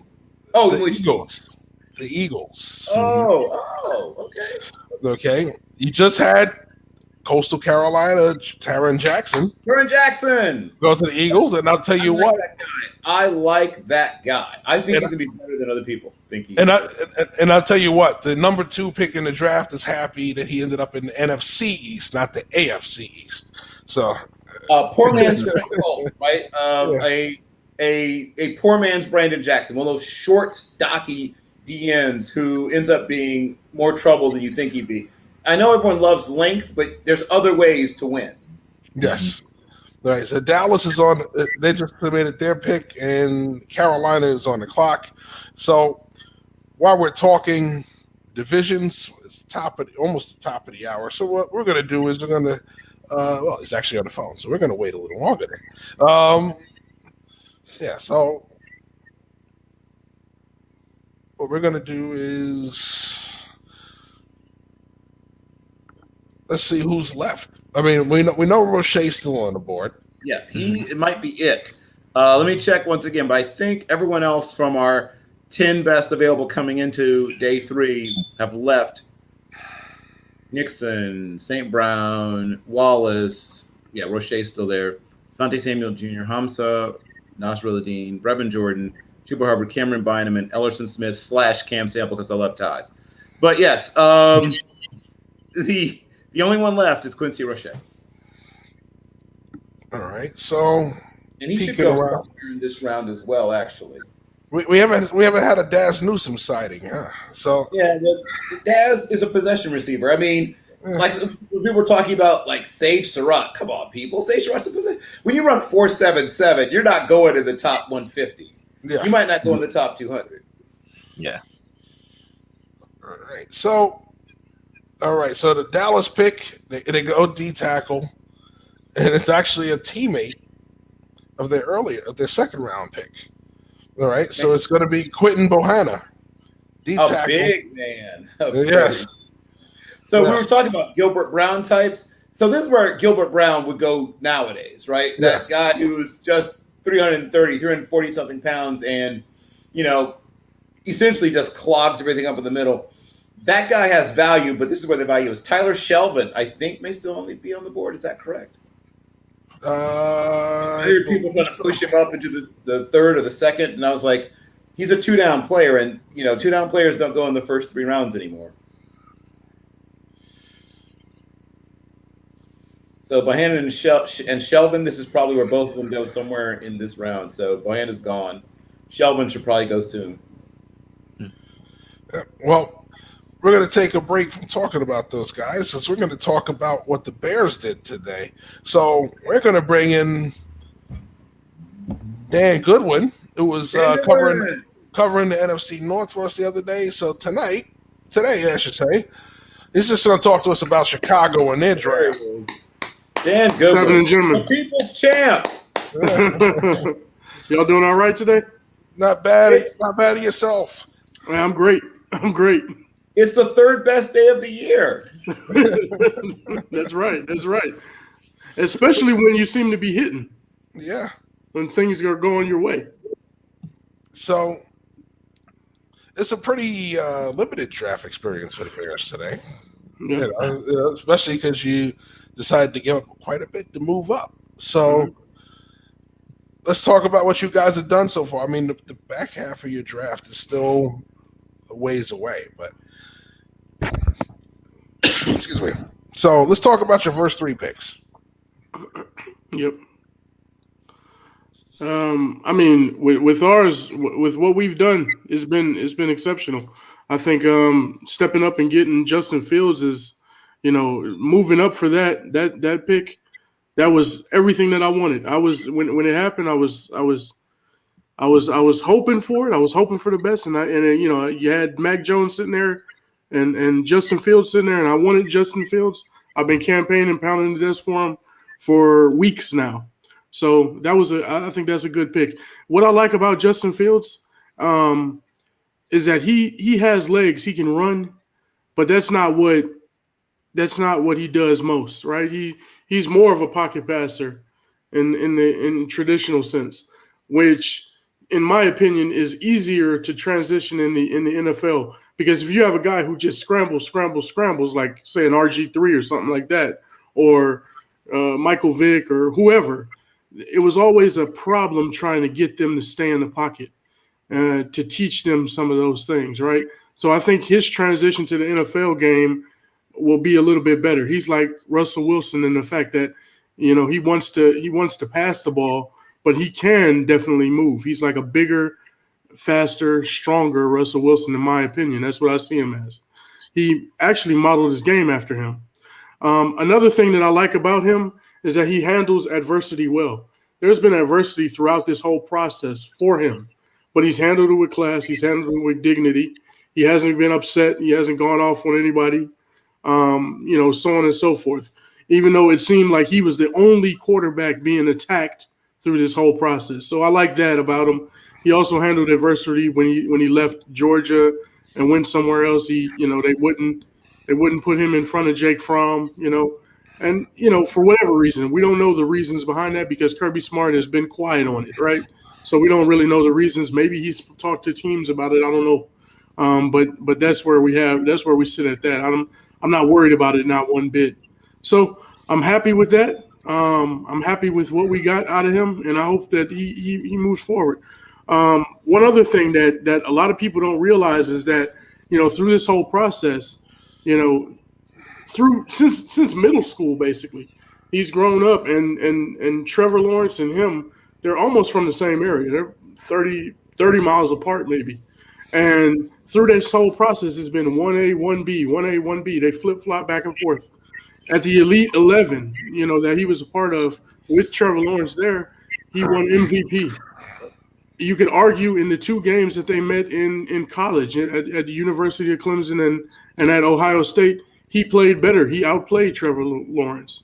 So, he got a lot of flack. He got a lot of stuff coming back at him.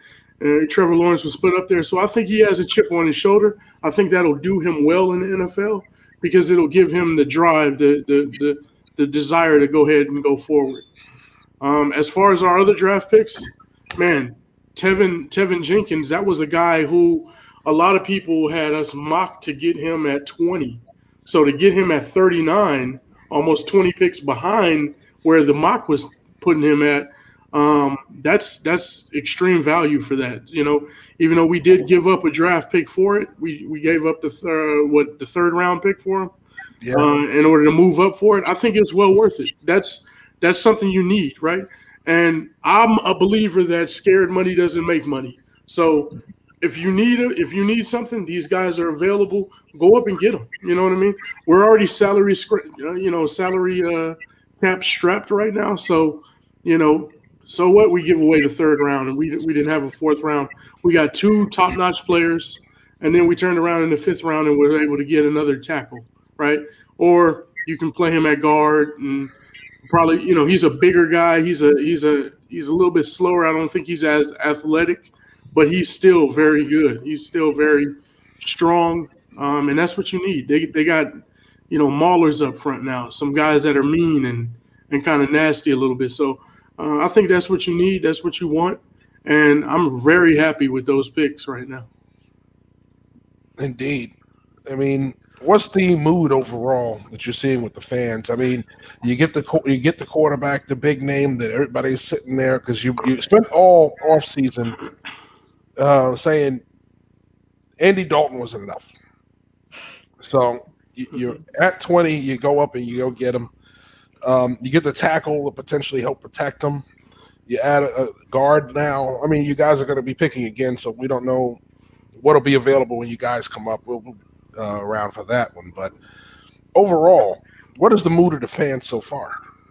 Overall, the mood of the fans is ecstatic. This is what we wanted to happen, right? We felt like in 2017, they moved up. They made a strange move that the Bears normally don't make, and they kind of bit against themselves back then. In this one, I think the lesson was learned. They were patient enough to let Fields drop a little bit, because I was screaming like, man, they got to get him at 6 or 8. They got to move up to those spots.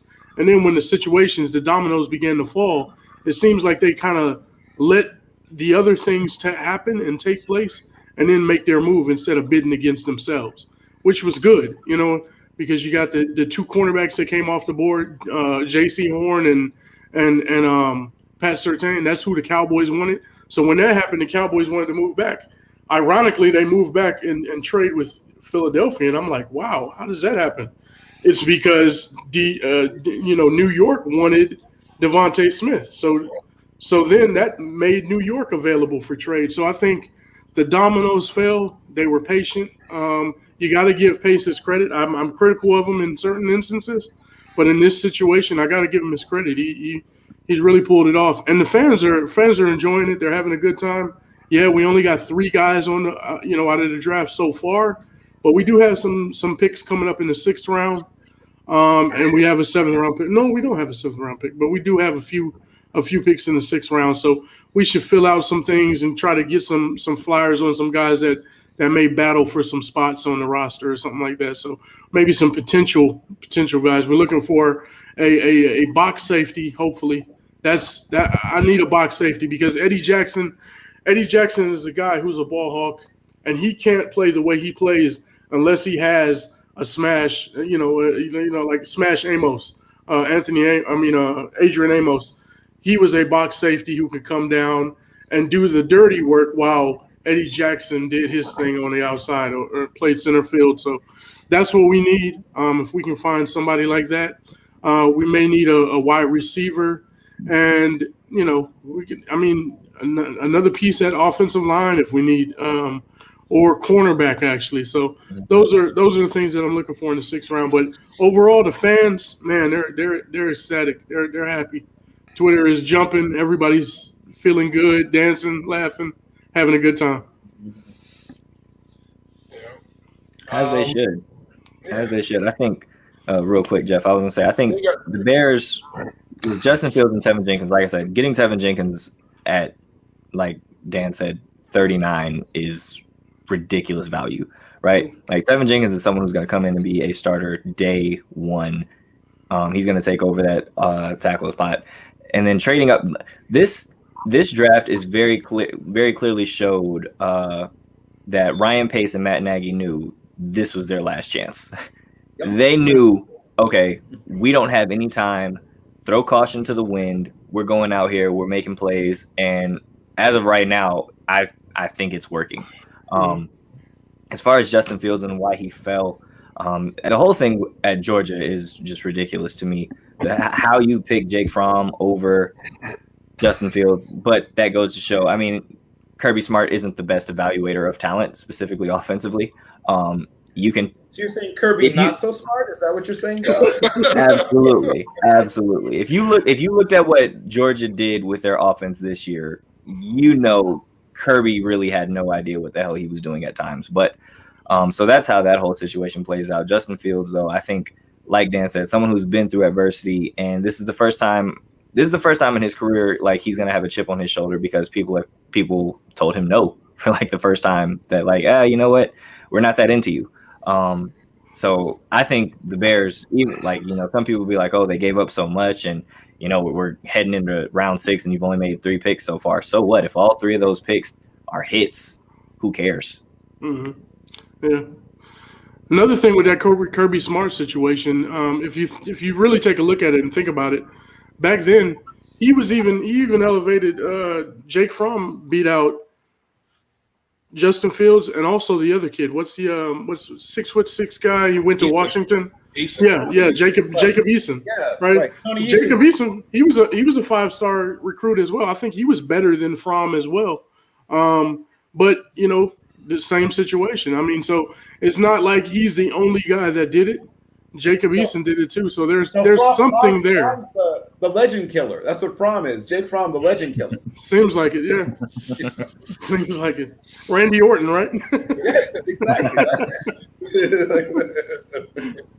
So, with the free agency moves, so far with the draft moves, has your outlook on this season for the Bears changed any?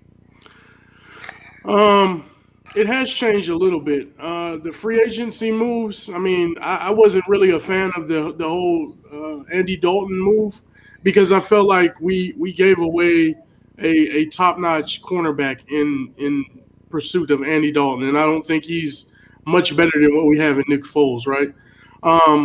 You know, the situation is now, in my opinion, one of those guys are gonna have to go, right? And somebody's, you know, I don't know what they're gonna do. Do you keep all 3 of these guys? Foles, you know, it will probably be okay for his development.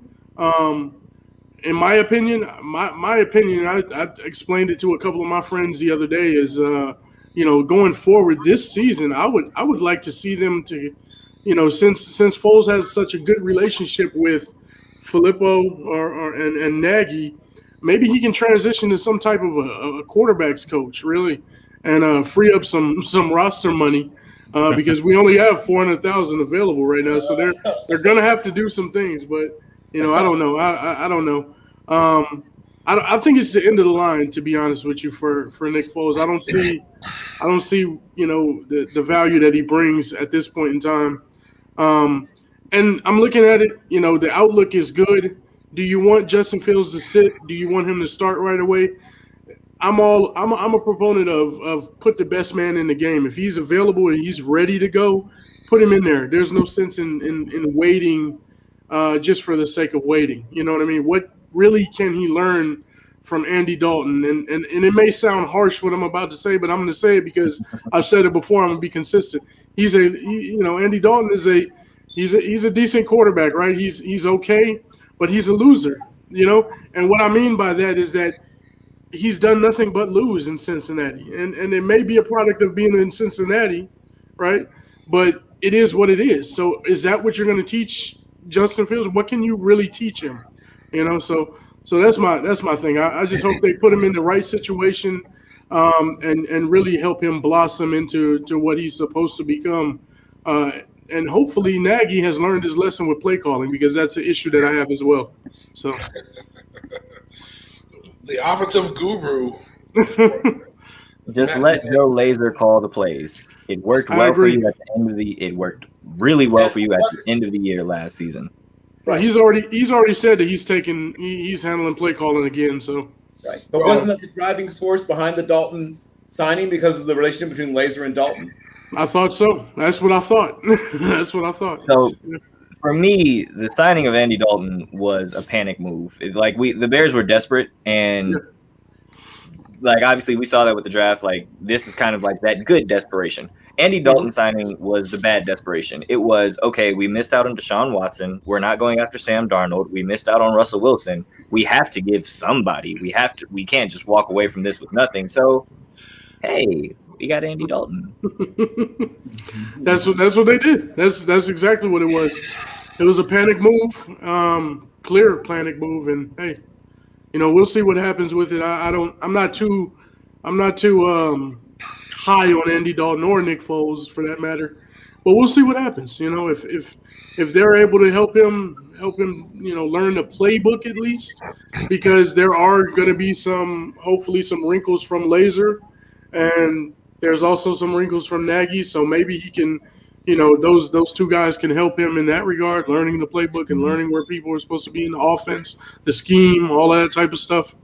So be it. But we'll see what happens. It's really on Matt Nagy and his coaching staff at this point. They have to develop these guys because, in my opinion, they haven't really developed anybody. They haven't drawn out anybody, right? You got this talented roster. You have some talented pieces. David Montgomery, you don't want to hand the ball off. Just talented guys out there. Darnell Mooney, we got him. I think he was a steal last year in the 5th round. So, these are the type of situations that we have. Hopefully they've learned their lesson and they start moving forward in a way that's productive. Indeed. So we got the schedule release coming up. What are your odds for the opener? For the opener, I would say for the opening game, it's probably going to be Andy Dalton starting. Just because they did the same thing before. I mean, I could see Justin Fields coming in later on, but they did the same thing before when they drafted Trubisky. He sat for the first 6 or 7 games, and then he was inserted into the lineup. And I pretty much see the same thing happening, unless he comes in and he's head and shoulders above, and there's no way that you can deny it. Then yeah, put him in there. If he learns the playbook, I think the talent level is up here compared to what we have, right? But if he learns, it's a matter of how fast he picks up the playbook and gets on page with the wide receivers. If he's able to develop a relationship and pick up that playbook, I would say, man, Justin Fields is probably going to win the job right away. And I wouldn't be opposed to that. So it's just a matter of his study habits. What is he going to do when he gets there? And we'll see what happens. Indeed. I will be going to the Las Vegas Raiders game, though. I think that's the 17th game of the season, so I think I'm going to go to that one. So it's funny because I'm actually on the flip side with you there, Dan. I actually think Justin Fields is going to start from day one, and like I said, it's all about desperation. The Ryan Pace and Matt Nagy need to show something, that they have something to build on, that they made some sort of right idea, that Justin Fields is viable and we can make him work. And I don't think that they're going to be able to do that by having him on the bench. I think, and also Justin Fields is going to beat out everyone in training camp. Like it's going to be clear cut that, okay, he's a rookie, but he's head and shoulders above everyone that we have here right now. Like I said, just the talent, the athleticism, it's all going to show out in training camp, and it's going to be pretty cut and clear that he needs to be starting. Yeah, he'll have his rookie moments, and there are things that you're going to have to iron out, right? But that's with every rookie. But I think when you have a front office and a head coach that know that their seat is literally right next to the sun when you talk about a hot seat, they have to take every chance that they possibly can. And I don't think they don't have the luxury, right? Like a couple years ago when they traded up for Mitchell Trubisky, everyone was still in love with Matt Nagy and Ryan Pace, right? Like it was like, oh, they were like, the Golden Boys, and it's like, oh yeah, this offensive mind from Mhm. the Andy Reid coaching tree. Matt Nagy's coming over, and Ryan Pace. Oh, they made the trade for Khalil Mack, and they're aggressive and all this other stuff. And in everyone's mind, Ryan Pace and Matt Nagy were like this like boy band, right? That was just awesome. And then they kind of got a little confident, outbidded themselves, and went up and made that trade for Mitchell Trubisky. But back then, people were still on their team. Like people were still on the bandwagon. So they had the time to, hey, you know what? We're going to sit Mitchell. We're going to let Mike Glennon do his thing. Now, Mike Glennon went out and played terribly. So let's go ahead and get the young guy out there. And, to Mitch's credit, his best year was probably like his first year. So he played well enough, got the job. They went to the playoffs or whatever. But they don't have that luxury now, because now everyone is saying, hey, you all need to hit the road. This buys them a little bit of time, especially if Justin Fields can come out and play well and show some promise. It buys them time, and it might save their job. And because of that, I think you have to start him immediately. Yeah, I think that's a good point that you make. You definitely look and see from the standpoint of where the Bears are right now and what they're doing. You look at the situation, and it's hit or miss, because you got a lot of people that believe and say the same thing. Hey, these guys are on a hot seat. It's burning up for them right now. And then you got some people that are looking at it, and you look at and you listen to what they say in some of these press conferences that the Bears are having, where McCaskey is talking, George is talking to people, and he's talking about, well, on the last quarterback, we didn't have this collaborative effort, because under the last situation, Nagy really wasn't here, right? Nagy was brought in after Mitch's first year. So the John Fox was there before. So, they're like, well, we've collaborated, and they've convinced ownership that, hey, we collaborated on these other picks like Darnell Mooney and they throw out, Roquan Smith. They throw out all these guys, and they say, hey, we've collaborated on these guys, and this is what we're going to do on the quarterback situation. I think they bought into that. The ownership has. I'm a person who does not believe that their seat is as hot as some people think it is. I think that because if you look at if you look at the Bears website, even they've removed the number of years that they have on their contract and things like that. So a lot of people, the thought process that a lot of people have is that, hey, these guys have re-upped somehow, re-signed contracts because Pace is loved. The ownership loves Pace. And I think what he's done for the roster in terms of completely turning that roster over, because we were terrible when he took over, and completely turning the roster over, he's made some good moves. The Khalil Mack thing was good. Drafting several players have been good. The talent that he's put into the roster is good. And we're relatively young. I mean, if you look at the roster, you got 23 and 24-year-olds on that roster, right? So, and a lot of them, I mean, at the skill positions and things like that. Even our offensive line, we got some young guys up there. So he's done a good job in that regard. Like I said, I'm more of a person who's on Nagy, like, hey, you have to get these guys, put them in the best situation to win, build the offense around them, stop trying to hammer away at your system being the greatest thing since sliced bread, but put and build the offense around your skill positions. He's trying to create Kansas City, but we don't have Kansas City's talent, right? We have slower receivers. So you don't have a track team out there. So stop trying to do what Andy Reid is doing. I know you came up under him, but establish your own identity and then start building your playbook around your skill positions. That's the thing. I agree with that. And we're having a little technical difficulty, so that's why you guys are just seeing me right now. But I'm not the worst face to look at. But no, I do. And Dan, you actually made a good point. I actually do think that between the two, right, like between Nagy and Pace, I think I do because you have to give Pace some credit, because one thing that Pace has done is build an elite defense, right? Like he's done a fantastic job.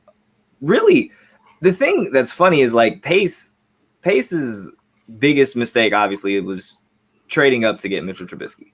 The worst one you can have, right? Right. And but that's the cardinal sin, right? Because if you look, the Bears haven't necessarily drafted poorly. You know, I think that they've done a good job. Like I said, like I think David Montgomery is phenomenal. Tariq Cohen is a really good running back. I think you have a really good two-headed running back situation there. Like you said, Darnell Mooney in the 5th round last year. Like they get good value. Exactly. Like they get good value. And Ryan Pace does draft well. It's just you made the one, again, like that cardinal sin. You broke one of the 10 commandments and you just can't trade up. And especially giving up so much capital to get a guy who doesn't work out. Because when it does, I mean, that's one of the things, you know, that's one of the things they always talk about when it comes to drafting a quarterback is that if you miss, it sets your organization back 5 years, right? And we're seeing that now. I think that Pace, I think Pace really does sit back. And I'm pretty sure Matt Nagy was probably in on that pick, you know. My understanding is that Nagy was not in on that pick. My understanding is that Nagy not want Mitch at all. So that was all Pace. I think Nagy had him as his third quarterback on that roster. But like I said, Nagy was like coming over. He wasn't quite there yet. It was John Fox there. John Fox was there. Yep. But I mean, you know, the situation, the problem that Mitch had is he wasn't bad. If you look at his stats and his numbers, he wasn't terrible. It wasn't like he was just out there, you know, flailing about or anything like that. He was okay, right? I still, once again, I don't believe. I go back to this one game in 2019 at the beginning of the season. We went against Green Bay. And in that first game, they ran the ball 11 times total, the whole game. Mitch, 2 of those runs were Mitch scrambling out of the pocket, right, and getting downfield. So you actually handed the ball off to your running backs 9 times in the course of the whole game. You lose that game 10-3. It's a close game. There's no reason you're throwing the ball 57 times with Mitch Trubisky. It's not what he does. He's not Pat Mahomes, right? He's not Peyton Manning. That's not who he is. So, you know, that was a problem. And then where he got drafted. If Mitch Trubisky was drafted in the 2nd round or later in the 1st round, it would have been no problem. People wouldn't have been on his back. But Chicago, we eat quarterbacks up, man. We will. You know, I'm just going to be honest with you. They will eat quarterbacks alive if you don't play well. And especially if you're at the number 2, you got picked number 2 over Watson, over Mahomes, and you look and you see these talented guys making progress, and we're like, wow, this is what we have, you know. So that was the problem, and that really played on his psyche. I think Mitch's biggest problem was that he didn't handle adversity well. When those things happened, he was walking around Hallis Hall and cutting TVs off because he didn't want to see it. You know what I mean? Things like that. Right. So, you know, that's the difference between what he is and what Justin Fields is. Justin Fields, I don't have no drawback. I don't feel like he'll have that type of attitude. He'll handle the adversity if it comes, when it comes, because it always happens. Whenever it comes, he'll handle it much better than Mitch Trubisky will. And in the locker room, that goes over well because guys follow a guy who handles that type of adversity. Well, here's the funny thing. We look at these 2 quarterbacks, and they have obviously some obvious differences and a couple of small similarities. So you probably know this. Mitch's favorite college team growing up was, you guessed it, The Ohio State University. That's where he wanted to go. He ends up at Carolina. He's obviously not as highly rated, anywhere close to as highly rated as Fields is. And he is, once again, one of those rare white dual threat quarterbacks or whatever. Because usually dual threat means black, but in his case, he was a dual threat quarterback coming out of Mentor, Ohio. He's a guy that also had a quarterback controversy battle, whatever, that he lost, right? So he ends up being stuck behind, what was his first name? Something Williams at Carolina. I can see him in my mind. Marquise Williams at Carolina. Right, he's stuck behind Marquise Williams at Carolina. Only has a handful of starts. I think, was it 16 career starts? Mitch, I think he had 13, right? Yeah, Mitch, I think it was less than that. He had like 13 career starts. Okay, that should, first of all, that shouldn't be, that's not a red flag. That's like a, oh my God, volcanic. Exactly. Okay, Exactly. 13 career starts. Good God. So it's smartest guy in the room syndrome, right? We talk about this. The Pace occasionally has smartest guy in the room syndrome. When he decided to take what's his name from not Hillsdale College, what the other CLIAC school, the tight end, the big Division II tight end. Adam Shaheen. Right. Everyone else had Shaheen at least 2 rounds later, right? Yeah. So he has this tendency to try to show people, well, you don't know, but I know, right? And the Greek word is hubris. It means overweening pride. And it's dug this hole that they're currently in. And clearly his wings have been clipped. And as everyone said, this is it. Like, if this doesn't work, everyone's fired. Yeah. So, one, this had better work. Second of all, without having a lot of draft capital left and with a cap situation that is challenging, they have to find a way to support yet another rookie quarterback. So Justin Fields is going to have to do more with less in some respects, but he's built for that, unlike Mitchell Trubisky. Right. Correct. Yeah, he can elevate everybody else. Mitch Trubisky needed everything around him to be okay in order to be okay, right? And he would be able to produce. But Justin Fields can elevate everybody else's play around him instead. It's opposite. So I'm looking forward to it, man. I really am. I'm happy with it. Definitely. The problem with Mitch was that you had a quarterback whose best asset was his ability to run. Yep. That's true. That is true. One of the blackest white quarterbacks in NFL history.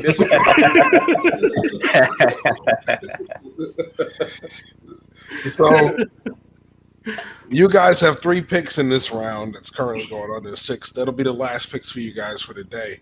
The first of those 3 picks is actually just 4 picks away. Okay, excellent. Yeah, so you'll actually still be on the air with us while it happens. Excellent. We'll see what we get here. And let's recap, because some guys I really like have gone off the board since in the last few picks. Absolutely. So going back, the last one we mentioned was Bohanna. So right after that, Deontay Brown to the Panthers. Eli Mitchell. Yeah, yes. Eli Mitchell. All right. Great pick. Goes to Eli San Mitchell, Francisco.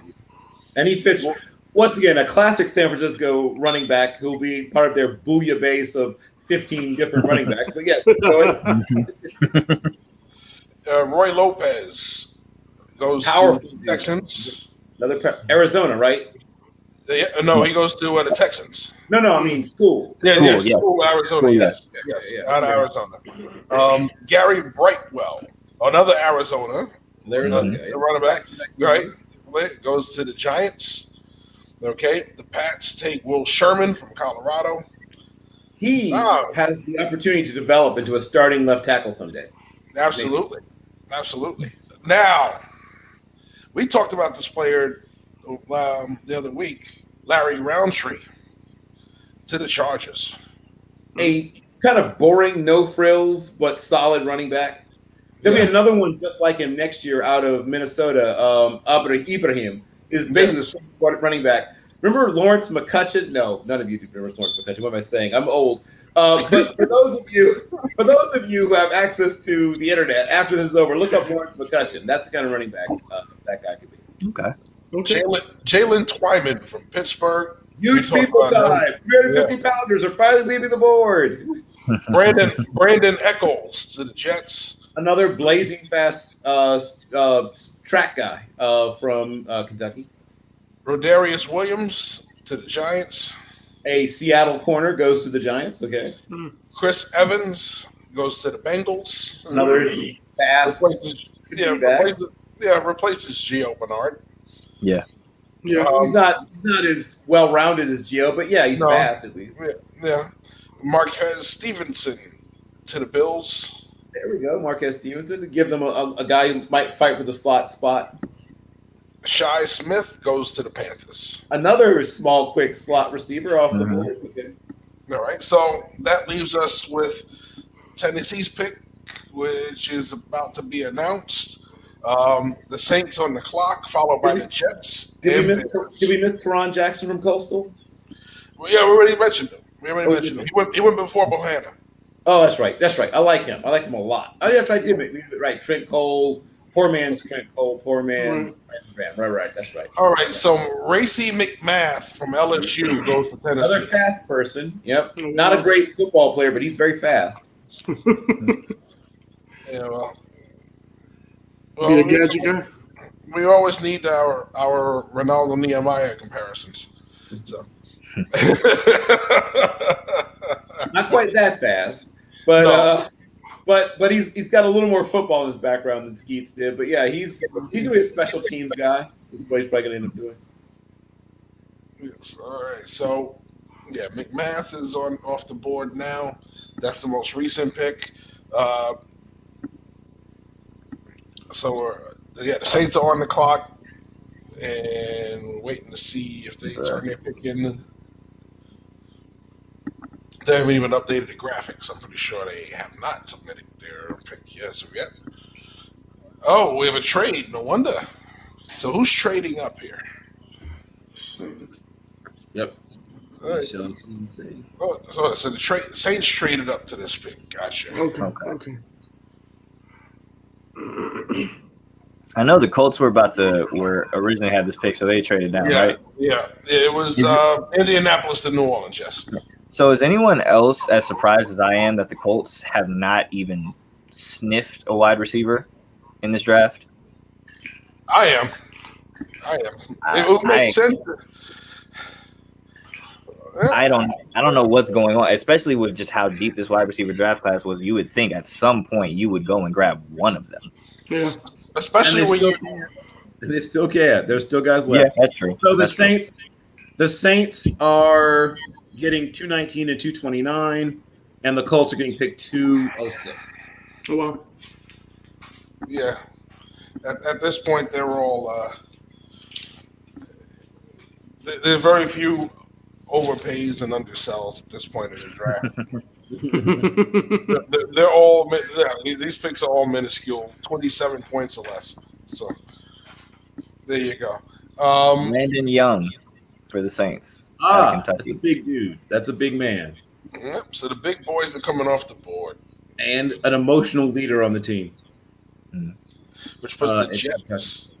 When their beloved offensive line coach passed away due to cancer, he was the guy that carried his number out, the number that the coach had wore when he played at Kentucky, out to the field, and yes, sort of rallied around, and Young was the guy that sort of took over, almost player coaching the offensive line the rest of the season. So he's that kind of guy. Yes, I remember that one. Yeah, so we're waiting on the Jets pick. And then Chicago. Well, the Jets pick is in, so Chicago is officially on the clock. All right. Okay. We'll find out what the first of the 3 picks for you guys are in this round. But yeah, I'm wondering what happened to Shamar. He popped on and popped off, and we never saw him again. We were looking forward to talking to him. Yeah, I'm guessing he's getting a lot of phone calls, and he probably was trying to come on, and then got another call, or his agent said, "What are you doing? We got to do such and such."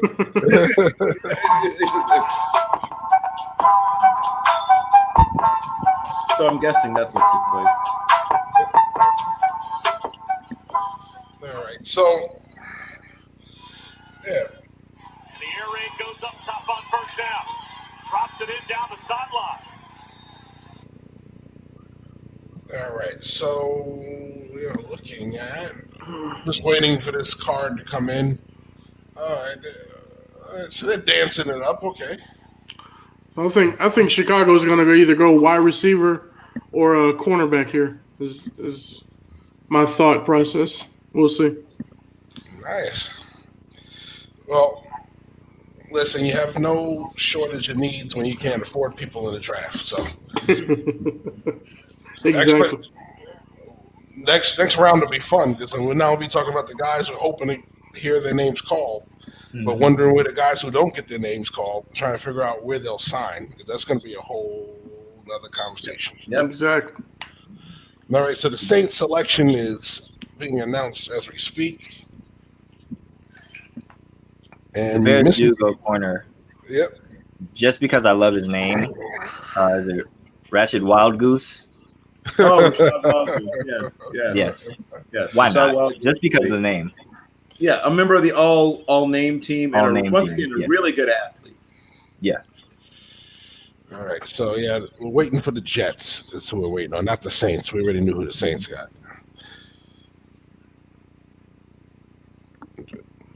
All right, so I'm looking at names on the board. Jimmy Morrissey still out there. Yep. Wyatt Hubert still out there. Yes. Well, he just named two guys that are good football players that didn't test well. Yeah. He's gone. I think I saw Borum go off. Brandon. All right, so the Jets pick is in. All right, we mentioned all the quarterbacks. I don't remember seeing Royce Newman's name come off the board. No, Newman got picked. He did? When? When did he get picked? He got picked at some point. I think we talked about him, didn't we? It might have been while you were gone, but I think we talked about it. Yeah, I'm pretty sure. Yeah, Royce Newman got picked, I think. All right, so the Jets go D-tackle Jonathan Marshall from Arkansas. Great value. Mm-hmm. All right, so that puts the Bears officially on the clock. All right, so Yeah, Royce Newman went 142. Yeah, I know we discussed him. I remember discussing him. He went to the Packers. yes, Green Bay. okay, yeah, I didn't remember him going off. So, all right, so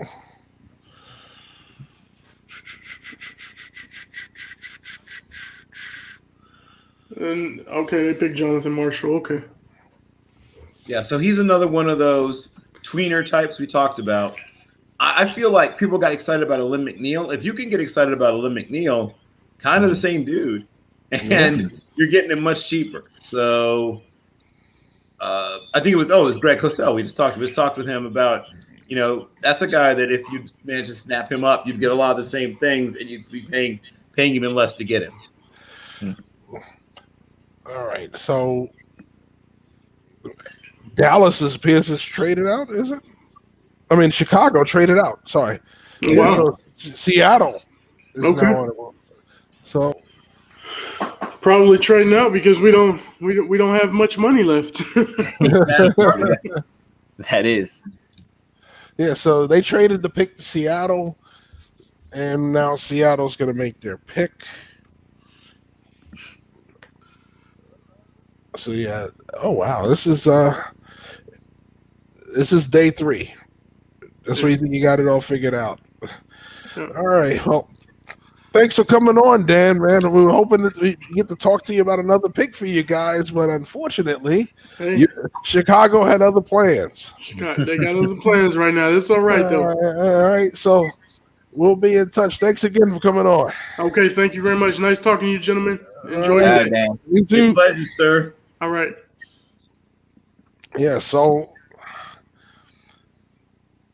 none of the other potential career backups are off the boards. Right. We're not seeing a lot of the running backs that. Oh, wait, Stones Forsyth off the Oh, there board. we go. Another developmental tackle. Yeah, to Oregon. Oregon. I mean, from Florida goes out to Washington to the Pacific Northwest. Oh, to Seattle. Goes to Seattle. Yes. Yeah. Seattle, Washington, the Pacific Northwest, as they like to say. All right. So, Jacksonville on the clock right now. I mean, no, their pick is in. Arizona's on the clock. So, yeah, we talked about the quarterbacks that are sitting around. What about, the running backs? Let's talk about the ones that went. And so, go up high enough. All right, so started with Brightwell. Brightwell Roundtree, Evans, Elijah Mitchell. Right? Off the board. All right.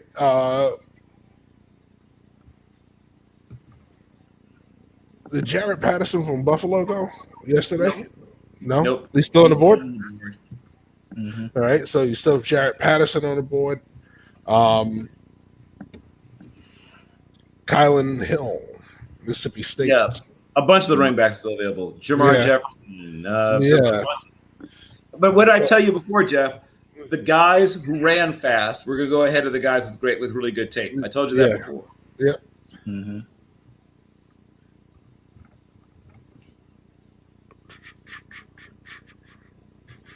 We saw Stevenson go off the board. It's real interesting, and yeah. So was that the new thing now? We're just going to discount, the tape and just go mostly when it comes to draft. We're going to take tape, but the numbers push further than the tape. Is it really becoming a fully blown analytics world now? Well, it's when it gets to this point in the draft, right? They're saying which guy has at least a special quality to hang your hat on. Mm-hmm. Yeah, this guy's got good tape, but he's average size, average speed, average. This guy's tape is hit or miss, but he ran 4.39. If I'm going to get yelled at, I'm going to get yelled at least going for the guy that has at least a special quality so I can explain when my boss is mad at me why I picked him. Mm-hmm. If I take Jarrett Patterson and he doesn't work out, why would this tiny little running back who only tested okay, right? And then you get yelled at. If you take Chris Evans, who's bigger and faster, you can say, well, look how big and fast he is. Who knew he wouldn't play well? Yeah, well, I would expect Evans to go. He did. He already did. Evans is gone. No, I'm saying I would expect him to go about this time.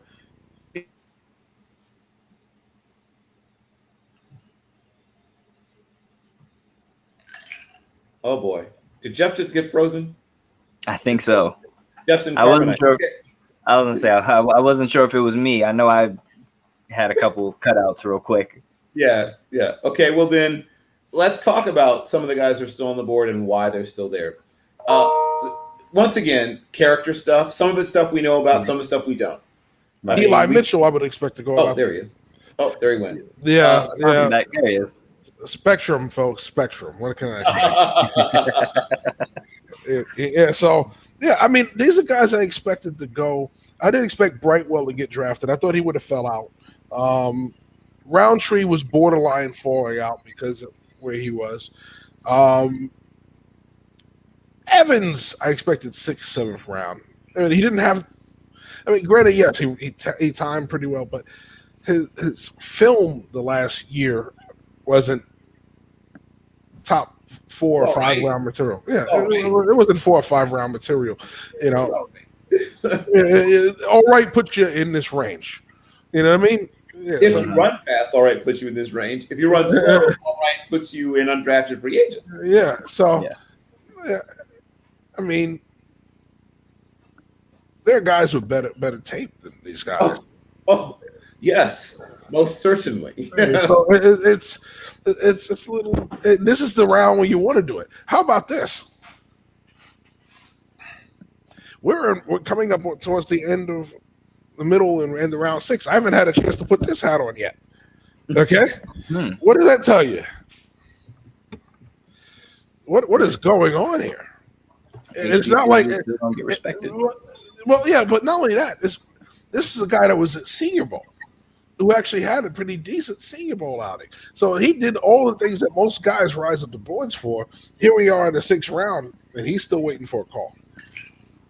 Well, I mean, there's guys who we talked about this. There's guys who came in to this season the number 1 overall at their position in some cases. So I saw people get super excited about Demetric Felton. I tried to calm them down about that. Yeah. But even though I'm not as big a fan as Demetric Felton, as many other people are, he's going to deserve to come off the board at some point. Now, obviously, Dylan Moses is a guy that was the number 1 running back. Not number 1 running back.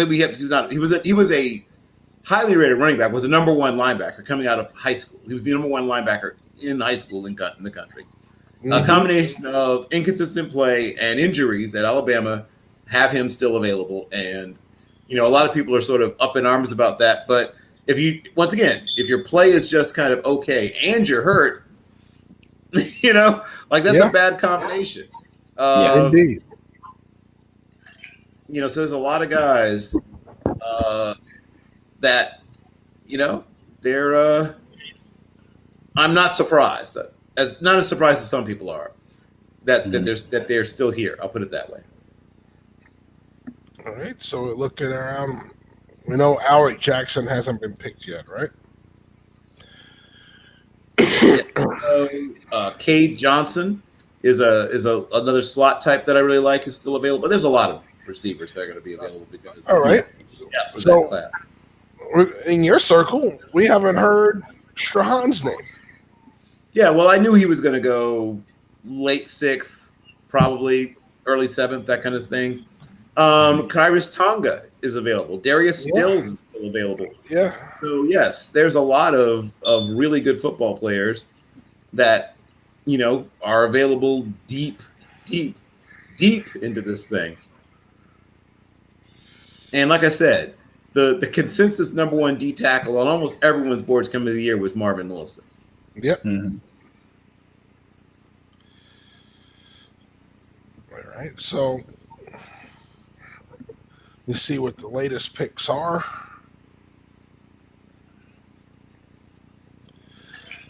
We aforementioned, we talked about Quincy Roche.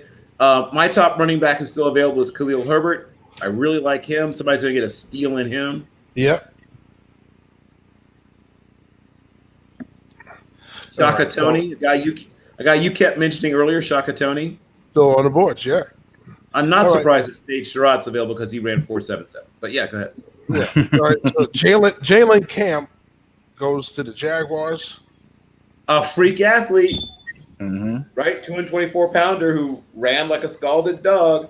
Yeah. So, I told you. What did I predict, Jeff? I said watch for the guys who tested super well to go, and some guys who might have been better tape to have to wait. So let's go to the other confusing part of this, right? Mhm. Let's think to last year we had a full combine and Yep. virtually no pro days. Yep. So we worked off of combine numbers, and they took the pro day numbers they got with a grain of salt if the people had them, and then they worked off of tape last year. This year we had no combine. We worked all off of pro days, and as much as we hear about, we're going to adjust the pro day numbers as we see fit, because you can't always trust pro day numbers. The heavy pro day guys are the ones going in. So when are we going to get a consistent narrative here? Because I'm confused right now. Well, here's the thing that's really consistent, though, Jeff. Even though I and you and everybody sort of looks at the official combine numbers and respects them, what do a bunch of NFL teams still go by? Their scouts' hand times, right? Does it make any sense? No, it makes absolutely no sense. But I'm telling you. But it's funny because the combine numbers are the scouts. So I'm just that's what I'm saying. I'm saying that the fact that we didn't have a combine and everything was pro day. We now have the pro day numbers. Who knows what the actual scouts have for some of these guys? Because the quote unquote official numbers, or whatever you want to call them, reporters use them, I use them, you use them, but the teams, for whatever reason, most of them still trust their dude doing this, right? Over whatever other equipment, whatever, right? They trust that. That's the thing they go by, Jeff. So this year, it just basically made it so everybody's doing it that way. Now the teams that may have, if there were teams that leaned on the combine, then now all of them are leaning on, Charlie Casserly or whoever it is, out there with his stopwatch. Yeah. Well, the funny part is I've been at pro days. I've sat there and I'm at the finish line clocking like all this. And what do we always see at the end? All What of us did you come get? together. What did you What did you What'd you get? get? What did you What'd you get? What did you Yep. get? What did you get? All right, and they all sit there. We put these numbers together, and it's like okay, it's like so it's no. Yeah, Felton just came off. Yeah. Yep. Mhm. So right, Victor Dimukeje and Dimitri Felton. And I'm not that sold on Felton, but I really do like Victor Dimukeje.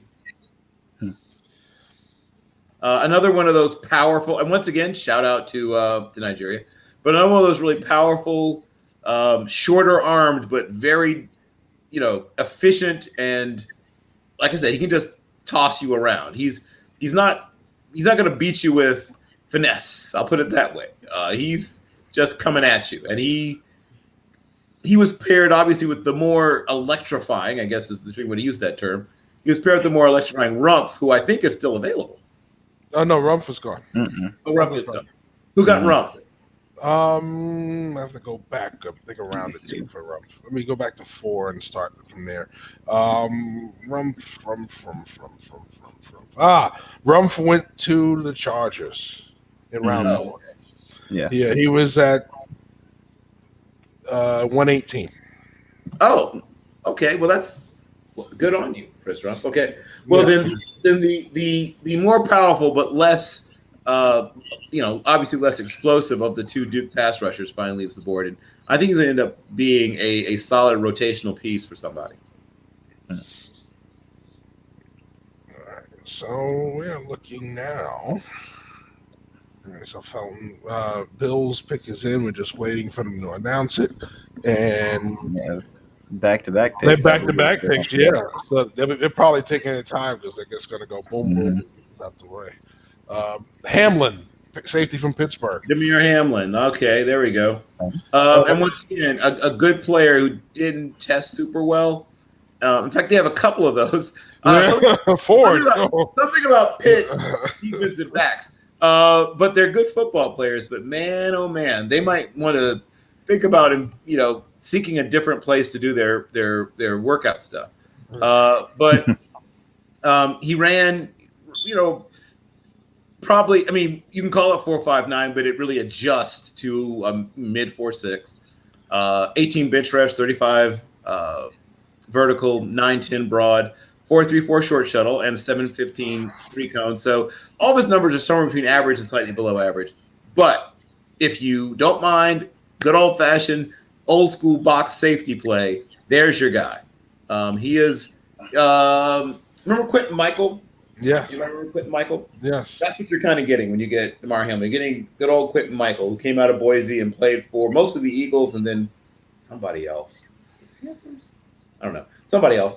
But spent most of his time with the Eagles, and he's that kind of guy.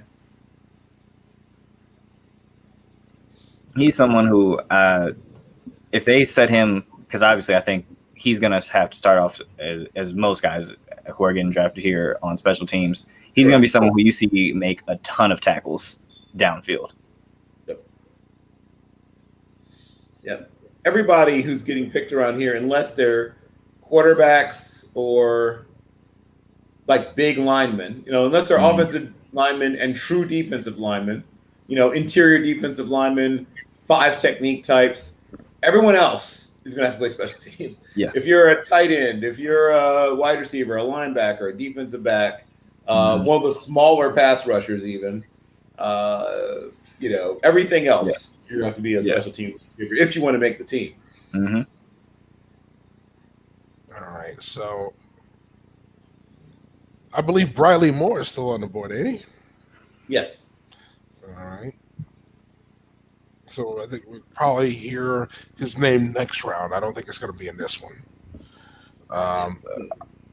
The guys I'll be interested to see. Obviously, we've talked about Dylan Moses and Marvin Wilson, who were consensus number ones at one point at their position, and obviously a combination of inconsistent play, injuries, and possibly even, not getting, like I said, rave reviews. Not so much in the Dylan Moses case. I think that Dylan Moses coaching staff said very nice things about him, but said he was going to stay healthy, which is simply factual information. That's not really disputable. The Florida State thing, I think, interesting. Like I don't know. I don't really know. Like I don't know, but I kind of think But I know. You know, so we've seen one Pitt safety go. I don't expect the other to go. I mean, because when you look at the 40 times for Paris Ford, all right.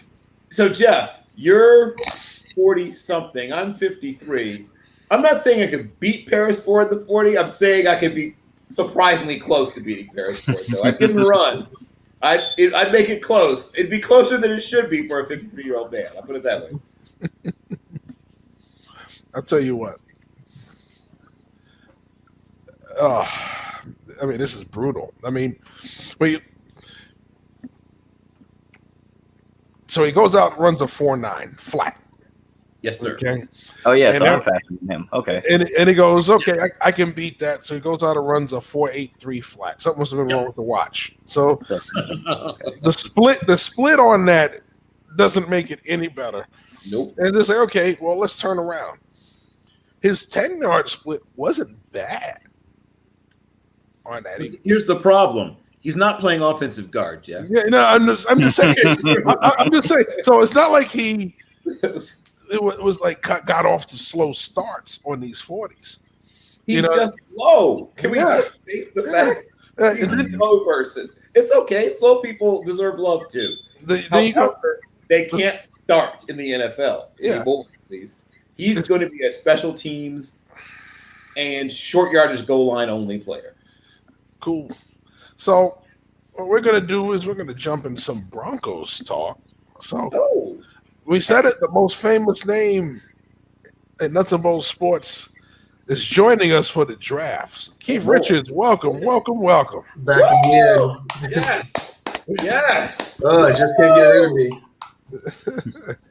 Yes, thank you. So what we're going to do, we want to get your opinion on what Denver has done so far.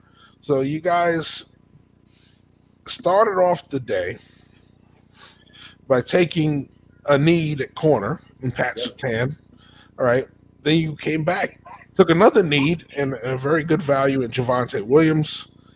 You added the big Quinn Miners, Baron Browning. All right. Then you got Caden Stearns from Texas, Jamar Johnson.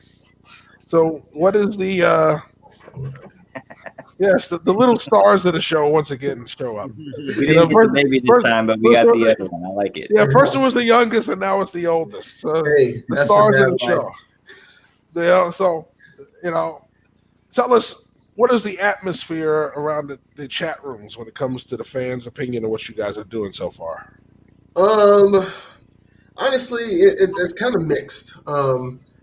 Obviously, the news dropped before the draft even happened that Aaron Rodgers wanted out of Green Bay, and then the reporting started to come in that Denver was highly likely to be on that list. But obviously that's not going to happen during this draft because Green Bay, if they are going to trade him, they're saying they're not. I don't really think they have a choice in the matter, but they're not going to do it until at least June 2nd when they can eliminate that, or at least eliminate a lot of that cap hit. So, it's hard to really judge what fans say just because they're fans. They want to be good now. They don't understand it sometimes. But from an insider's perspective, I think most people are pretty happy with the draft. I think getting the running back in the second round was a little questionable, especially trading up to get him. They did lose Phillip Lindsay, but they still have Melvin Gordon. I think they could have gotten a better offensive lineman in the second round. Not that Quinn is bad. He's pretty good, I think. I think he's the third position ranked on ESPN. Anything is going to help that offensive line. But they could have gotten more. Definitely got some much needed help at linebacker. The two safeties, I'm not sure. Because they have Justin Simmons. I'm pretty sure Jackson is returning as well. So, I guess they're drafting for depth there, but I feel like the defense was pretty deep last season. It's going to be deep coming into this season. So, it's been kind of a mixed bag so far. Well,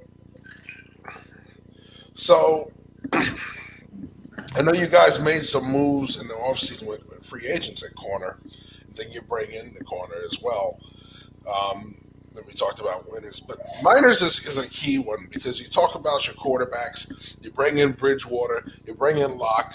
Both of these guys can move some, but they're more pocket passers first. So solidifying the interior of the pocket, wouldn't that make the fans happy? It should. Honestly, I don't know if the fans are as concerned about the offensive line as they are quarterback, which is kind of a funny thing because no matter who the quarterback is here, whether it's Drew Lock, Teddy Bridgewater, or if they can get Aaron Rodgers, they're going to need to protect the quarterback. But I feel like just that news broke when it did. Everyone got so high on the prospect of Aaron Rodgers coming here. And then you throw in that they passed on Justin Fields as well when they could have picked him when they did. And everything else just went out the window. It's a big distraction. I think they could have got some better offensive linemen, but still who they picked I think is good. They still have about 4 picks left. They could get some more depth there as well. But, I mean, they are making improvements. It's just some of their moves have been a little bit questionable so far. Outside of Surtain, I think that was probably the best pick to make at that time. I would have preferred Slater just because I didn't expect him to fall down that far. But Surtain is definitely, I think, the best move, mainly because the corners that they have brought in, I think, all expire next year. So there's no guarantee they're going to be able to keep all of those corners. So they get Surtain for 4 or 5 years, hopefully longer. So it was definitely a good pickup there as well. And to clarify, Keith, you mean that their contracts expired, not the men themselves? Yeah, mostly. They do play here in Denver, so you never know what happens. But yeah, their contract. I mean, they traded for Fuller. His contract expires. Drawing the blank on the other two, but I feel like their contracts expire as well. So they're going to be I think they can keep at least one of those, but they can keep at least one and have Surtain for 4 or 5 years. Then that's a good foundation to build on right there. Yep. Yeah. Gotcha. Brady Breeze from Oregon goes to Tennessee. That's where it's talking here. So Cole Van Lanen went as well, right? I'm sorry? Didn't Cole Van Lanen go as well? Yeah, Green Bay. Yes. Yeah, to Green Bay. Yeah, I'm in the specific team map. So that's very back. Rashad Wildgoose, we brought him up earlier. He was the second of those back-to-back picks for Buffalo. Right. All right. So, yeah, you guys are up in actually another 3 picks, after Pittsburgh submits theirs. So, so far, has this draft changed your outlook for the season? Right now, no. I mean, I guess it depends on who they're going to start at quarterback. As far as the depth chart goes, Drew Lock is still the starter. It's still really early. We don't know what's going to happen as the offseason progresses. But I think it depends on who's going to be quarterback of the team is what it falls on. If Drew Lock is still quarterback with the offensive line that they currently have, I don't think you can see much of a difference in the team. Teddy Bridgewater, if he's starting, maybe they can win 2, maybe 3 more games, but you really don't expect them to be a team that would go past the first round of the playoffs. I think it would have changed if they did pick up someone to replace Garrett Bowles, because that is one of the biggest issues on the offensive line. I mean, I don't think he gives up a lot of sacks, but he gets a lot of holding penalties. If you ever watch a Denver game, you'll hear holding offense number 72 3 or 4 times a game. Whether it gets accepted or not is a different matter. But, I mean, they have all they could ever want at the skill position, especially wide receiver. I mean, you have Courtland Sutton, KJ Hamler, Jerry Jeudy, Tim Patrick, Deontay Spencer. You got Noah Fant at tight end. All they could want there. They're pretty good in skill position on defense as well with Bradley Chubb, Von Miller, Josie Drew is back. Justin Simmons is coming back. Kareem Jackson is the other safety. I mean, they're a team that's built, or at least they have the foundation that could be really good. They just got to fill 2 or 3 more pieces. And then in my opinion, they need a new head coach as well. And that didn't get done this offseason either. Yeah, and I see you pumping your fist in the background, Dom. I know Roche to Pittsburgh. Yes. Yeah, you're feeling good about that. I do, and I do because obviously, like with losing Bud Dupree, we needed to address that position. Even though I am a big fan of Alex Highsmith, and I think he filled in nicely when Bud went down, having depth there is always going to help. You can never have too many guys that can get after the quarterback, right? And Absolutely. Quincy Roche can do that. So getting him here at 32, or not 32. I'm sorry, 32 in the 6th round. Great value. And not only that, but you're going to get a guy who's really should have gone higher. Mm-hmm. Get him here. Yeah. With another virtual offseason, injuries are going to play a factor. But get him back to the Broncos. So, 17-game season. Who do you think is going to be your opening opponent with the schedule's due to come out in another 2 weeks? Again, it's because of the uncertainty of this Aaron Rodgers thing. That leaves a lot of uncertainty with the team. I can guarantee if Aaron Rodgers is the quarterback, Denver will be prime time against a division rival, probably the Kansas City Chiefs. Because who doesn't want to see Aaron Rodgers versus Pat Mahomes first game of the season? Outside of that, I mean, if the NFL continues what they have been doing the last few years, it is going to be a division rival, probably the first game. My guess would be, I would say probably the Chargers, if the team stands as it is. Just because people want to see the progression of Justin Herbert with the Chargers. And Cortland Sutton will be back, so that will be a draw for the Denver market. So I would think the Chargers might be their first opponent. So we know Cortland Sutton missed most of last season. He should be healthy and he should be back this year. Adding him to all the pieces you had, the Jerry Judys and Noah Fants, all of those guys, Albert Ogden. Now you also have competition, Teddy Bridgewater coming in to push him. Do you not think this could be the catalyst to get him to where you need to be as far as to remain your starting quarterback? Because when I evaluated Locke, I thought he was a good player. I thought he was worth the pick that you took him at. You got him in the second, not in the first. And I think he's showed signs of progression. Now, once again, you also have a very defensive-minded coach there, so I don't expect him to be lighting it up for 400 yards a game because your defensive coach doesn't want your offense on the field that long. So they don't want his defense on the field that long. So I get, where they're going with this, but overall, missing the number one wideout, all of this stuff can push Drew Lock up.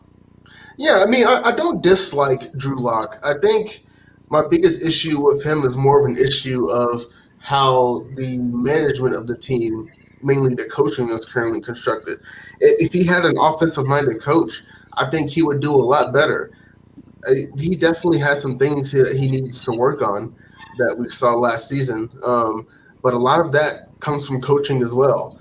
And as good as Vic Fangio is with the defense, I mean, with all the injuries that the defense had last season, they spent most of the season number one in red zone defense, and they weren't bad overall either. But that's not what Drew Lock needs. He needs someone from a mind like a Sean McVay or a Kyle Shanahan, who they could have had Kyle Shanahan, but that's a different story. But the reason I don't like Lock is because the coaching of the team does not fit him being the quarterback.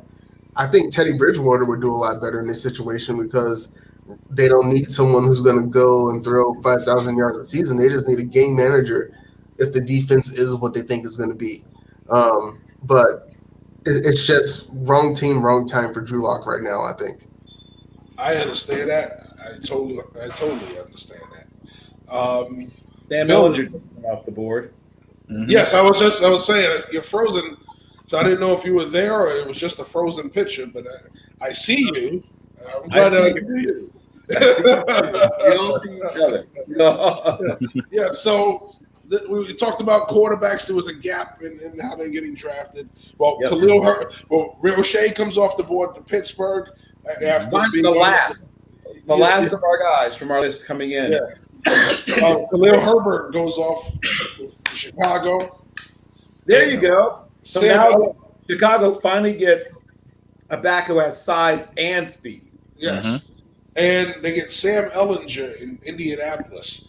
So, boy, oh boy, isn't that where Jake Fromm is? Probably. Yeah. Yeah. It's either Fromm or Eason. Yeah, Eason. Right. Eason is there. And where did Jacoby Brissett land? I would say Jacoby's in. I don't think he's with Indy anymore. I want to say Miami. I don't know why I feel. I know somebody got him, but I can't remember who. Yeah, so their quarterbacks right now in Indy are Wentz, obviously Eason, and Jalen Morton.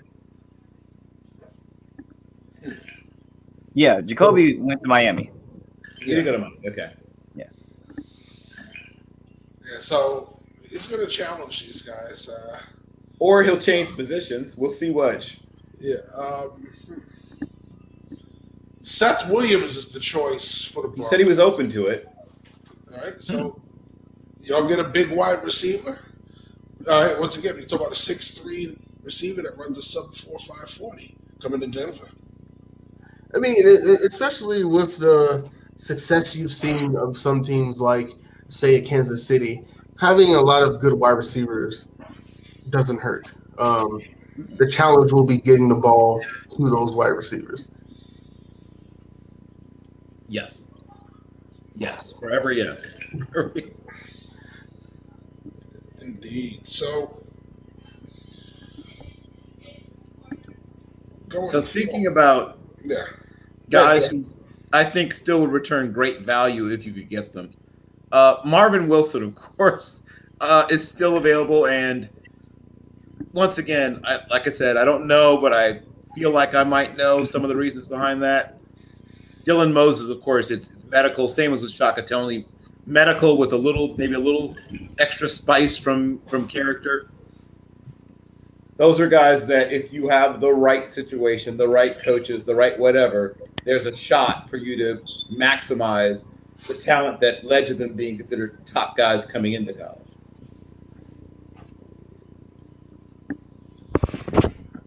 all right, so the Green Bay pick is in while they're doing all that. We lost Bill. Yeah. Okay, so He's going to jump back in. Yeah. Him back. yeah. Listen, I've been knocked off twice. I understand. Same. So, let me go back to your picks. I think you guys have, 3 more picks or 2 more picks. Going back to 3 more. You get 3 in the 7th round, 9th, 11th, and 26th. All right. So, what are your expectations for your last 3 picks? I would assume they would take a run at maybe 1 more offensive lineman. I mean, it's not super often, but you can find gems in those late rounds. Then I would think that they just try to fill some holes as far as depth in that defense, because they did face a lot of injuries last season, and you don't want that to happen again. I mean, you can't replace a Von Miller, but you definitely want to have someone that at least can fill in for a game or 2. He missed a lot more games than that, obviously, but I think depth on defense is what hurt them most last season. All right. So, knowing that you guys drafted a quarterback, you just traded for a veteran to compete with him. Let's say you get into the season, they feel Locke's not getting it done. They bring in Bridgewater. Bridgewater comes in. They really don't do any better. You wind up having a losing season now with even an extra game now. There is no more 500. So it's win or lose. 8-1 is a possibility. 8-1 is a possibility. That is true. I guarantee someone's going to do that. Let's say you end up 5-12, since there's no more 5-11. All right. Is Vic Fangio gone? If that is the situation, It should be. Yeah, I said numerous times on No Huddle Necessary, if they could convince Vic Fangio to take a demotion and just be the defensive coordinator, I would be more than happy to keep him with the Broncos. But let's be honest. NFL coaches, NFL players are prideful people. They have some type of alpha mentality with them. I wouldn't take a demotion to be the defensive coordinator from being the head coach, so I wouldn't expect him to do the same either. If they finish the season similar this season to they did last, so whether they're 5-12 or even what would it be 7-10, I don't think Vic Fangio would be there next season, or he may even not last the season, depending on how the season starts. Because if you look at last season, the season didn't start horribly. It just went downhill, having to deal with a lot of the early injuries and then injuries piling up. So I do give Vic Fangio credit there. He kept the team together. Any other team, they could have been competing for the number 1 pick, but he had them playing every single game. But some of his decisions, especially when it comes to clock management late in games, it's just not what you want in the head coach. And if that continues this season, I don't expect him to be there next season. Yeah. Well, I think Jerry Glanville said it best. NFL stands for not for long. Yeah, so if you're not living up to standards, you're not going to be around. So I get it. Unless you're Jason Garrett. Well, yeah. Well, Jason Garrett found it out too. Even though he was close to getting to the playoffs, he was Eventually, they got rid of him. He made it. Think about this. He made it to the playoffs, won a playoff game, and still was told, we're not renewing your contract unless. So think about that one. Right? So, yeah. Or Marvin Lewis. Good point. That's not a good. What was that? What, 18 years? Oh my gosh! Without a playoff win, without a playoff. But you want to know something funny? You think about it. He was at least a consistent guy, winning team when they were there. I mean, in his defense, they consistently made the playoffs. Cincinnati was going to win at least 10 games under Marvin Lewis. Just like Lovie Smith in Minnesota, they were winning when he was there. Just like what's his name in Detroit, Jim Caldwell. They were winning when he was there.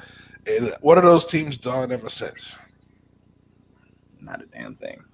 They got Kirk Cousins in Minnesota. They're doing great. Kellen Mond is the future. Well, we're going to talk about that. I got to get Bill back on. I don't know what happened to him, but we promised him we were going to talk about that in the 7th round. We're going to talk about the pick of Kellen Mond and the comments that came out after that. But before we talk about that with Bill, what are your thoughts on that? I know you heard the RG3 comments. I actually didn't hear him. Wow. I've been kind of busy. Yeah, I know you are. Been on dad duty the past few hours, so I didn't hear what he said, actually. Okay, Keith. So, can I talk about this? Jeff? Okay, so basically, they asked him about this, right? And I remember tweeting this out because I was like, I always kind of had a feeling that RG3 didn't like Kirk Cousins for obvious reasons. But I had no idea that RG3 hated this man's guts. There is true smoke between these two. Basically, he was just like, Kellen Mond does everything that Kirk Cousins does terribly. That was basically his exact comment. He was literally like, Kellen Mond gives them everything Kirk Cousins doesn't. And just from there on, just continue to eviscerate Kirk Cousins. It was hilarious. It was hilarious. As a person who loves to see pure, unbridled, unvarnished hate just spread everywhere, especially by a man who loves the Lord, it was awesome. So yes, totally unexpected.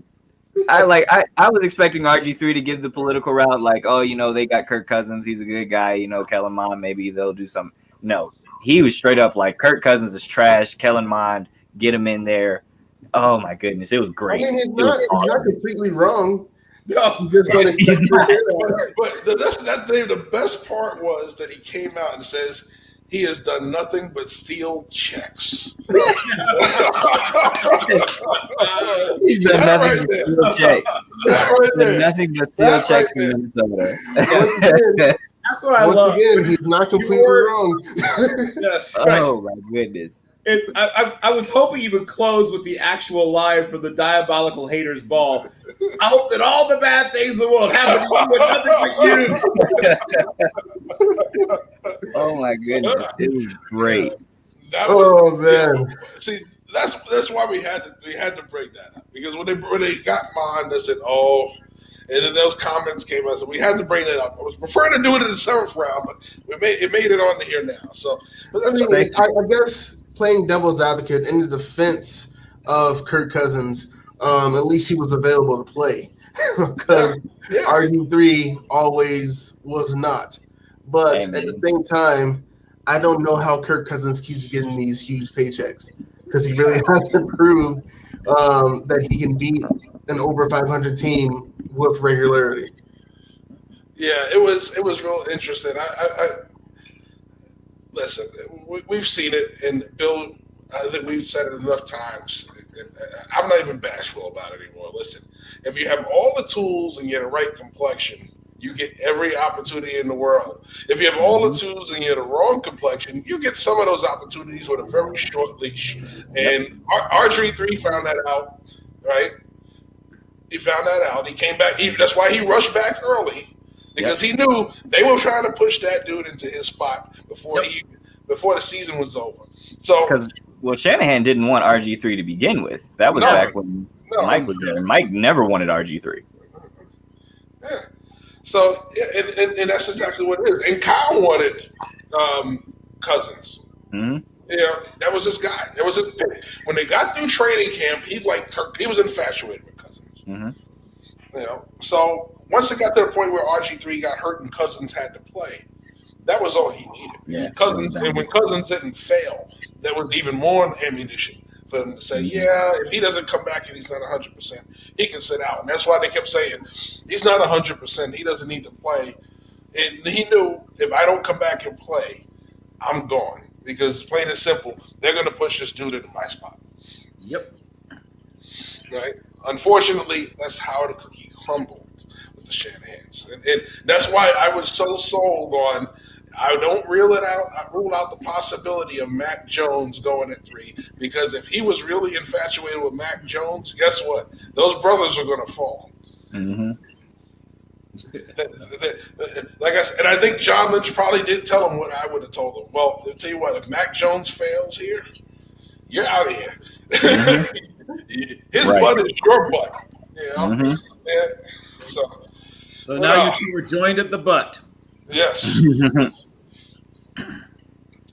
So I can't say it like your parents would say. That's your, but get it. So Tay Gowan, we talked about Tay Gowan, goes to Arizona.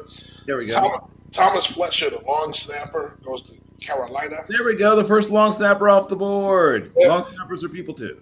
Isaiah McDuffie, one of those Boston College linebackers you like. Yes. That's another run and hit linebacker. Yep. Yep. And then, of course, we got a Daz Newsome signing, folks. He goes to Chicago. There you go. Is he going to freeze North Carolina to Chicago? Welcome to the NFL, son. All right. So, Jacoby Stevens goes to the Eagles. There you go. All right. LSU safety. Yep. Although they didn't exist the second half of the season. And another good athlete. Another guy who's really athletic. Yeah. It was almost like their coverage didn't exist at points this season. Yep. Yeah. Well. All right. So that puts Washington on the clock with Kansas City, Dallas, and Chicago to close out the 6th. All right, so looking at the board, what do we have left? So, just a question, what are your guys' thoughts on Kansas City and what they've done with their offensive line in 8 weeks? I said it the other day. I can't remember if it was day 1 or day 2. Kansas City has had one of the best off seasons this year. Completely rebuilding that offensive line to going from where they were at the Super Bowl to now having what I think is one of the premier offensive lines in the league. When you look at Kyle Long, Joe Thuney, Orlando Brown, Patrick Mahomes is going to have, literally like hours to stand back and throw the ball. And with those receivers, you can forget about it. Yeah, they made a smart move going to get Brown. He didn't give up the first for him. He gave up a second, which is fine. Made some good jobs with the picks today and this weekend, I should say. Adding some quality guys to that line. You're probably going to have Duvernay Tardif back this year, so you'll have Brown and Tardif on your bookends, and you got quality depth inside. So very smart moves by them doing that. Also, it allows your line to get younger. So you have a young quarterback who's going to be there a long time. Well, this line ages with them as opposed to aging ahead of them. So it's one of the things you have as you look across, look down where they used to be down in Dallas before they became the Chiefs, when they were the Dallas Texans. That line got older. It didn't age with its quarterback. It was in place for an older quarterback that aged out and injuried out, and then the younger quarterback came in their prime, and now they're all aging out on him. So they have to rebuild on the fly. He, on the other hand, Mahomes is going to have a young line that's going to continue to grow with him. So that's going to be something that's good. It'll keep them good for a very long time. Yep. Yeah, and they really didn't lose a lot on offense either. They lost, who was it? Sammy Watkins, but who was really your 3/4? Yeah. That's not exactly a lot of last season hurt as well. Yeah. So, I'm all for giving McCole Hardman more opportunities.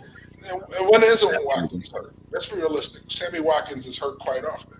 He's rarely played a full 16 games. Now you're going to 17. So you really don't lose a lot. There was, I think, some explosive plays. Yeah. Mm-hmm. But at the end of the day, with what they do, with the explosive players they have at tight end, at that Z receiver, right? And now you bring in that slot receiver in Hardman, and you're going to probably add some more guys that they've had today in the draft and free agency. So I think they'll be just fine. Plus, you got running backs. Right? So you got running backs that can not only run the football and catch it as well. So I think Kansas City will be just fine. Yeah, I think they wanted to get younger and cheaper at a couple positions, and they managed it, right? That's they didn't get a lot cheaper on the offensive line, but they got a little younger. And as we just said, that was important because they were aging out.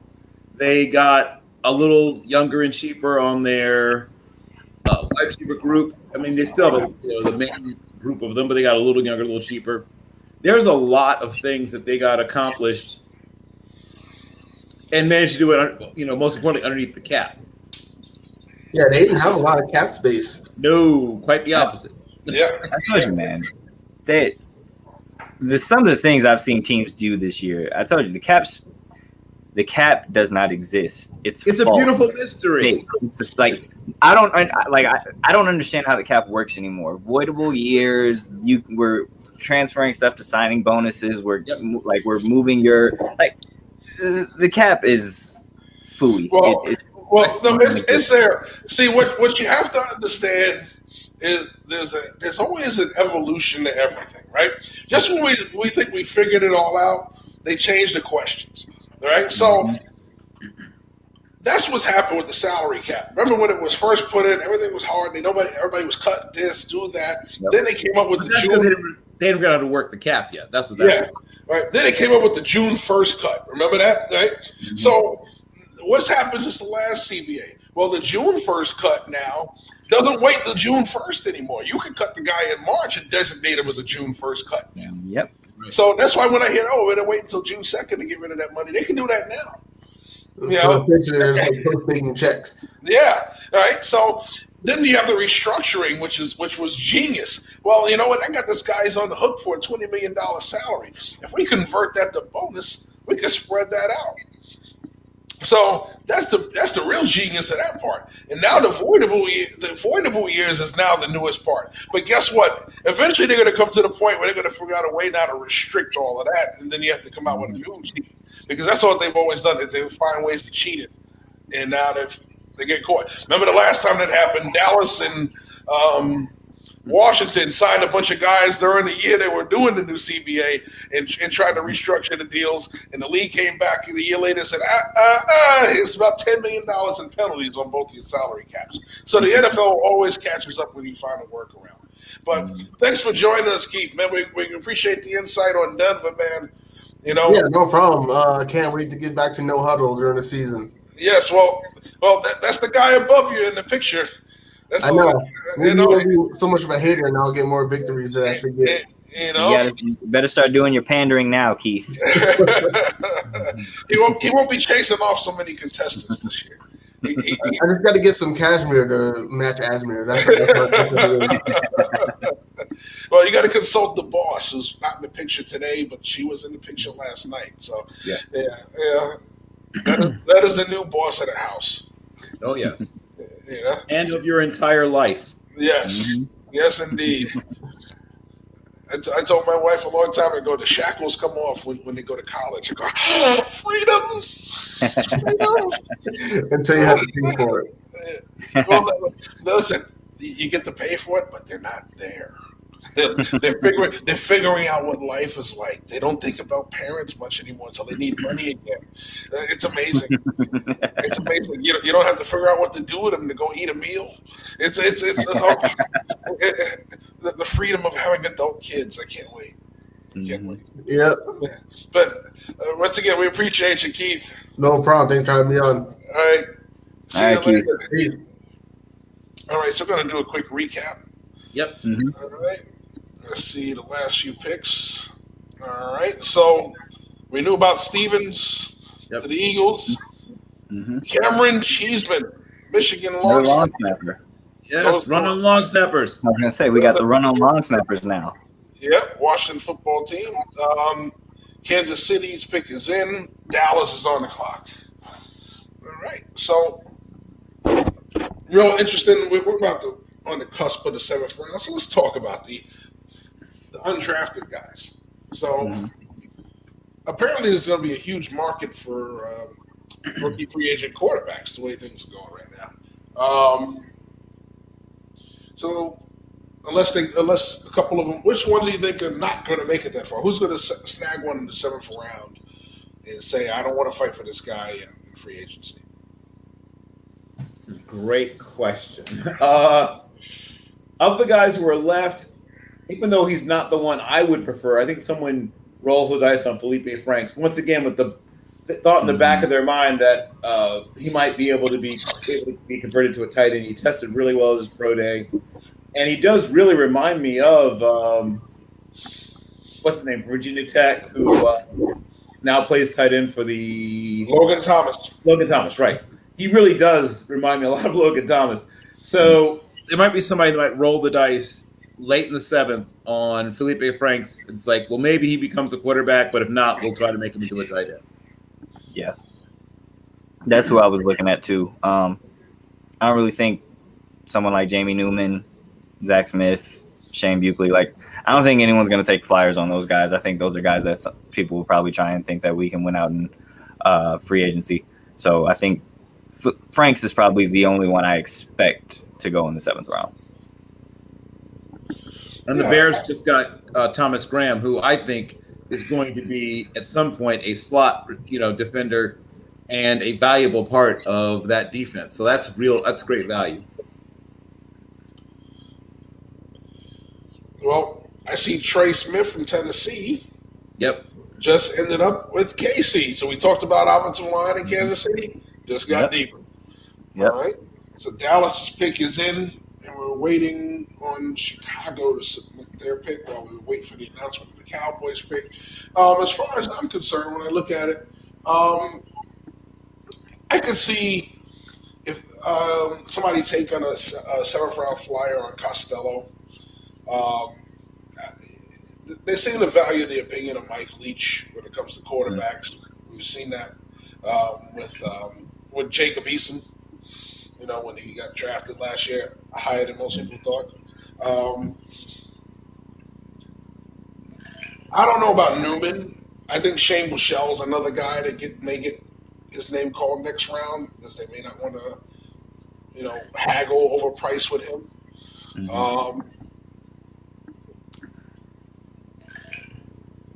Lastly, I would like to see Zach Thomas get, but I think they're gonna try and push him out the draft and fight for him in free agency. As much as I would love to hear his name called, another guy we had on the show, I would love to hear his name called, but I think they're gonna try and push him out. Dallas goes cornerback again, Israel Mukuamu, South Carolina. So they get a South Carolina corner, just like the one people thought. They got the big, long, sort of stiffish one, but Yes. but in the right system, once again, where he's can see the quarterback and can move forward and things like that. He has a shot. He's going to look good running with a gunner on special teams. That as well.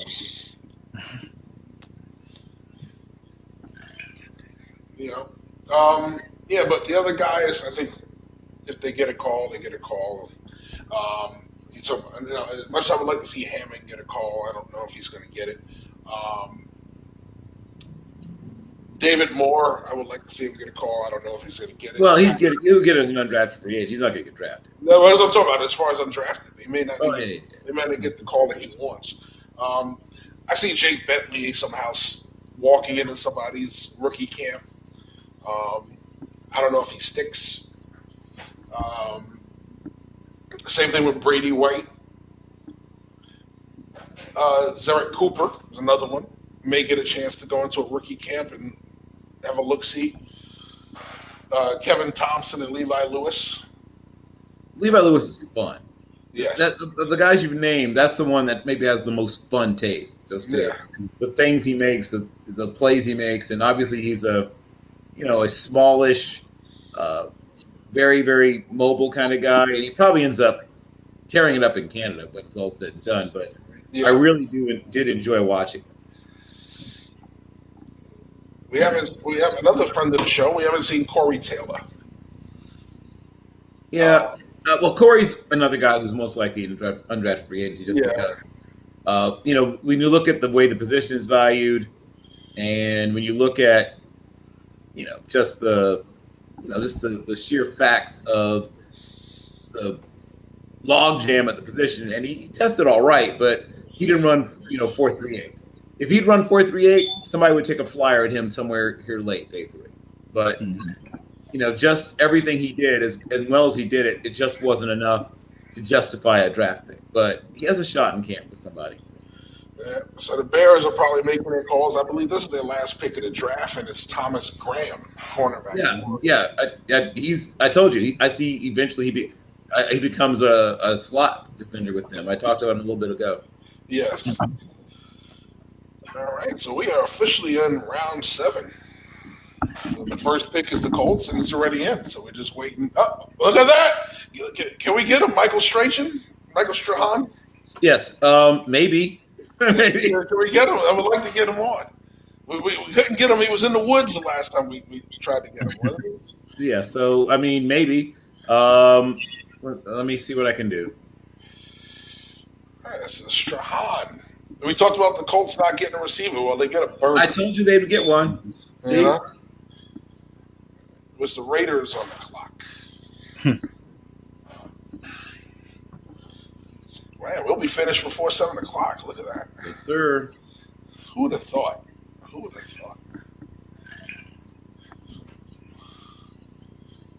Yes, so, yeah. I know teams are looking at their boards. Usually about this time, scouts are outside the room on the phones, working the guys I think are going to fall out. Hey, if they don't pick you, we want to sign you. So, no Patty Fisher. Interesting. Yeah, well, 492, man. I mean, I love the kid, but that's hard to sell nowadays. Yeah. I mean, I hate to put it this way, but if you're not a guy that they think they can, bulk up and have you play with your hand in the ground, and you run 492, you're not getting drafted. Hey, listen, Jewel got drafted with a 4.78.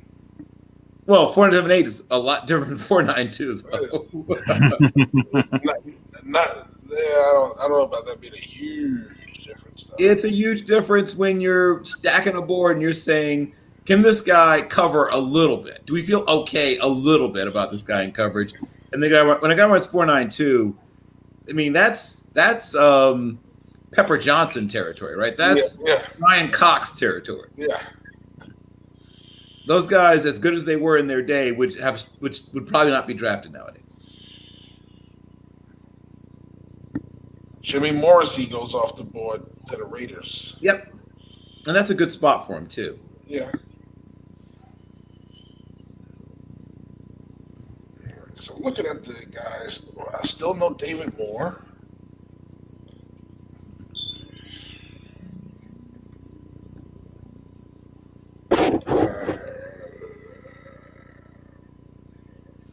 So Forsyth, Chelsea goes to go. All these guys are gone.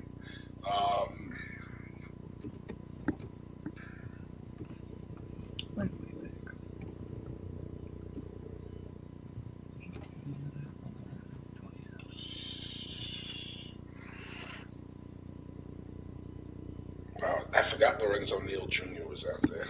Yeah, he might be drafted late, but I mean, what did I just say about guys going to play 2 downs? Yeah. It's amazing, the amount of second and third generation guys I run into. Oh, yes. Well, that's not going anywhere. That's a permanent state of affairs from this point forward, sir. Mm-hmm. That lets me know I'm definitely getting old.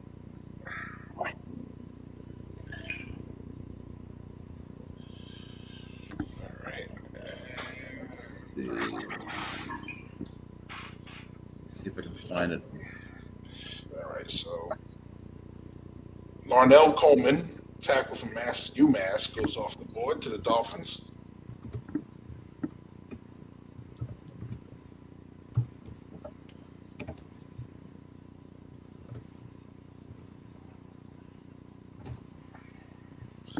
All right, so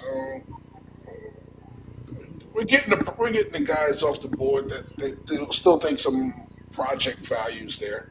Right. I mean, that started, more than a round ago that we started seeing. Let's think what I say: a guy that has at least one special quality, right? So everyone from there on out, you're going to see guys with one special quality, guys who they loved on tape but hated their testing, guys who they liked their tape, liked their testing, but hated their character. Yeah. That's what the rest of this draft is going to be about. So I was just looking at some of the other teams and just the picks that they've made. And the Giants obviously stood out to me really quickly just because, and maybe it was because this is what I thought they were going to do in the draft, was address the offensive line, and they didn't at all. Is that a shocker to anyone else that the Giants didn't take a single offensive lineman? Yes. I won't say shock. Now, we like to stereotype Dave Gettleman that all he does is lay in bed, toss and turn, occasionally eat pretzels, and think about offensive linemen. But there's more to him than that. He's more well-rounded than that. Now, I think anyone who knows anything about him will understand that he values, offensive linemen, clearly. But I think they prevailed upon him, for lack of a better way of putting it, to not overvalue certain things. They feel better than some of us feel about their offensive line. Sort of like what we talked about with the Chiefs. Well, the Chiefs sort of had to, reconfigure and reload, but I think they feel pretty good actually about their offensive line. There's probably still going to go after some guys in undrafted free agency. Look out for a guy like Samuel Cooper from Merrimack to be signed by them in undrafted free agency. I would love to see that. I think it was an injustice done last year with Eric Brown not getting signed as undrafted free agent last year out of Merrimack. So to see Cooper at least get signed, I would love to see him get drafted, but at least get signed. Phil Hoskins from Kentucky goes to Carolina at 232. So I still have high hopes for Will Hernandez there. I still think he'll be all right. Oh yeah, Will Hernandez, especially in the run game, is still going to be a very good player. He's not a guy who's going to be an elite pass protector, but he's going to carve out a nice little role for himself and have a nice long career. Mm-hmm. I think their left tackle is going to develop okay. I think they tried to rush that last year and paid for it. You have to be patient. Not every left tackle is going to come in and ace the test. Some of them are going to have a learning curve. And once again, Andrew Thomas was a guy that, because he was only a average athlete, he needed to really, really tighten up and do everything right technically. Yeah. And it takes him a while because he doesn't have that get out of jail free card that a guy who's a freak like Joe Thomas had.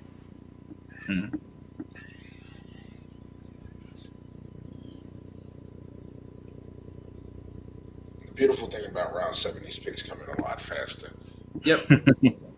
Jake Funk from Maryland. I told you when I mentioned that the running backs who tested well were going to go ahead of the running backs that, like Kylan Hill and Jamar Jefferson. They're better running backs than Jake Funk, but Jake Funk ran 4.39. Ta-da! Yeah. I told you, Jeff, this like a couple hours ago, that we're going to see a bunch of guys with one special quality. And a bunch of those guys have gone off the board, even if they aren't great at many things. And special teams, obviously you're going to be asked to be a special teams guy and all that good stuff. And if someday you develop into a part of a running back committee, that's almost like a bonus. Yeah. Indeed.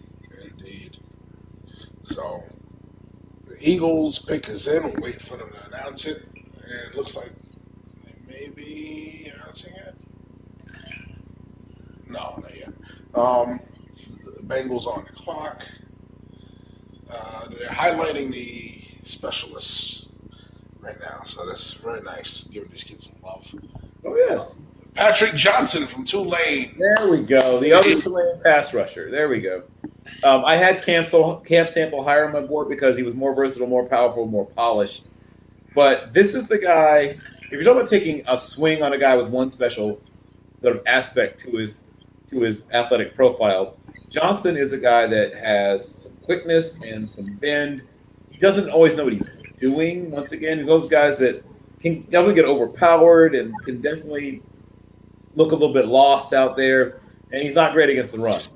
But he has the ability to beat people with just pure length and quickness and twitch. And that can take you a long way if he gets coached up. Indeed. All right. So Cincinnati's pick is in on the clock. Nobody called Bryce Thompson in, right? No. I didn't see Taquan Graham called either. Oh yeah, we were there when Taquan Graham was called. You might have not been on, but we were on. The two of us, Dom and I, were on when that. Gotcha. All right.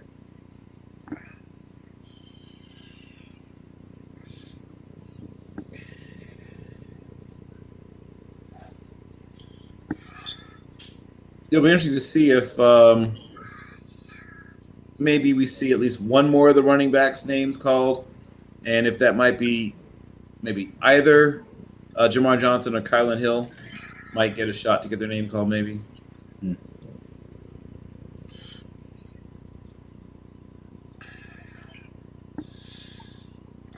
there's still a couple of, remember we talked about the Florida DBs. There's still a couple of those guys I believe still out there.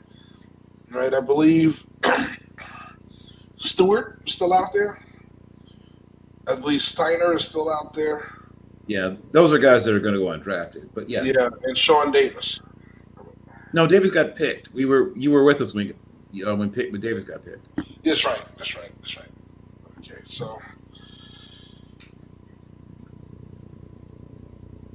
trying to look at their times and remember what they got. So Steiner's time wasn't bad. It wasn't spectacular. Yeah, and Stewart was okay. Yeah. Yeah, if you're trying to get picked at this point, you either, like I said, either need to be in love with one aspect of you physically, have loved you on tape, and then even though they were disappointed with you physically, they're able to rationalize it at this point. Like I said, they love both, but there's some character issue that scared them down to this point, or medical, right? That's the other thing. Mm-hmm. Some of the guys where everything else was there, but they had scary medicals. Those are other guys that we may see going at this point in the process. Some of the guys with scary medicals. All right, so Jack Anderson is the pick for the Bills. Another big project at tackle. A guy who. Well, they're listing him as a guard. Oh, well, there you go. Well, then he's not a project at tackle anymore. He's now a guard. He's a very tall guard, but that's fine. He'll need to be very solid in, obviously technique and staying low, because he's almost 6'6", I think, if memory serves me correctly. And there are some 6'6" guards, but they're not all that common. So before him, Wyatt Hubert went to Cincinnati. And that's what I talked about. They loved the tape. They hated the testing. But at this point, they could rationalize it. Yeah. He's one of those work hard, try hard, all those sort of classic cliches about a guy that overcomes some of his own physical limitations. I think he carves out a decent little career for himself, despite the fact that he has literally no physical qualities that really stand out. He's short-armed. He's reasonably quick, and he's got some strength to him, but he's not super agile. He's like I said, he's kind of a short-armed guy, but he's going to find a way to fight his way onto a roster. Indeed.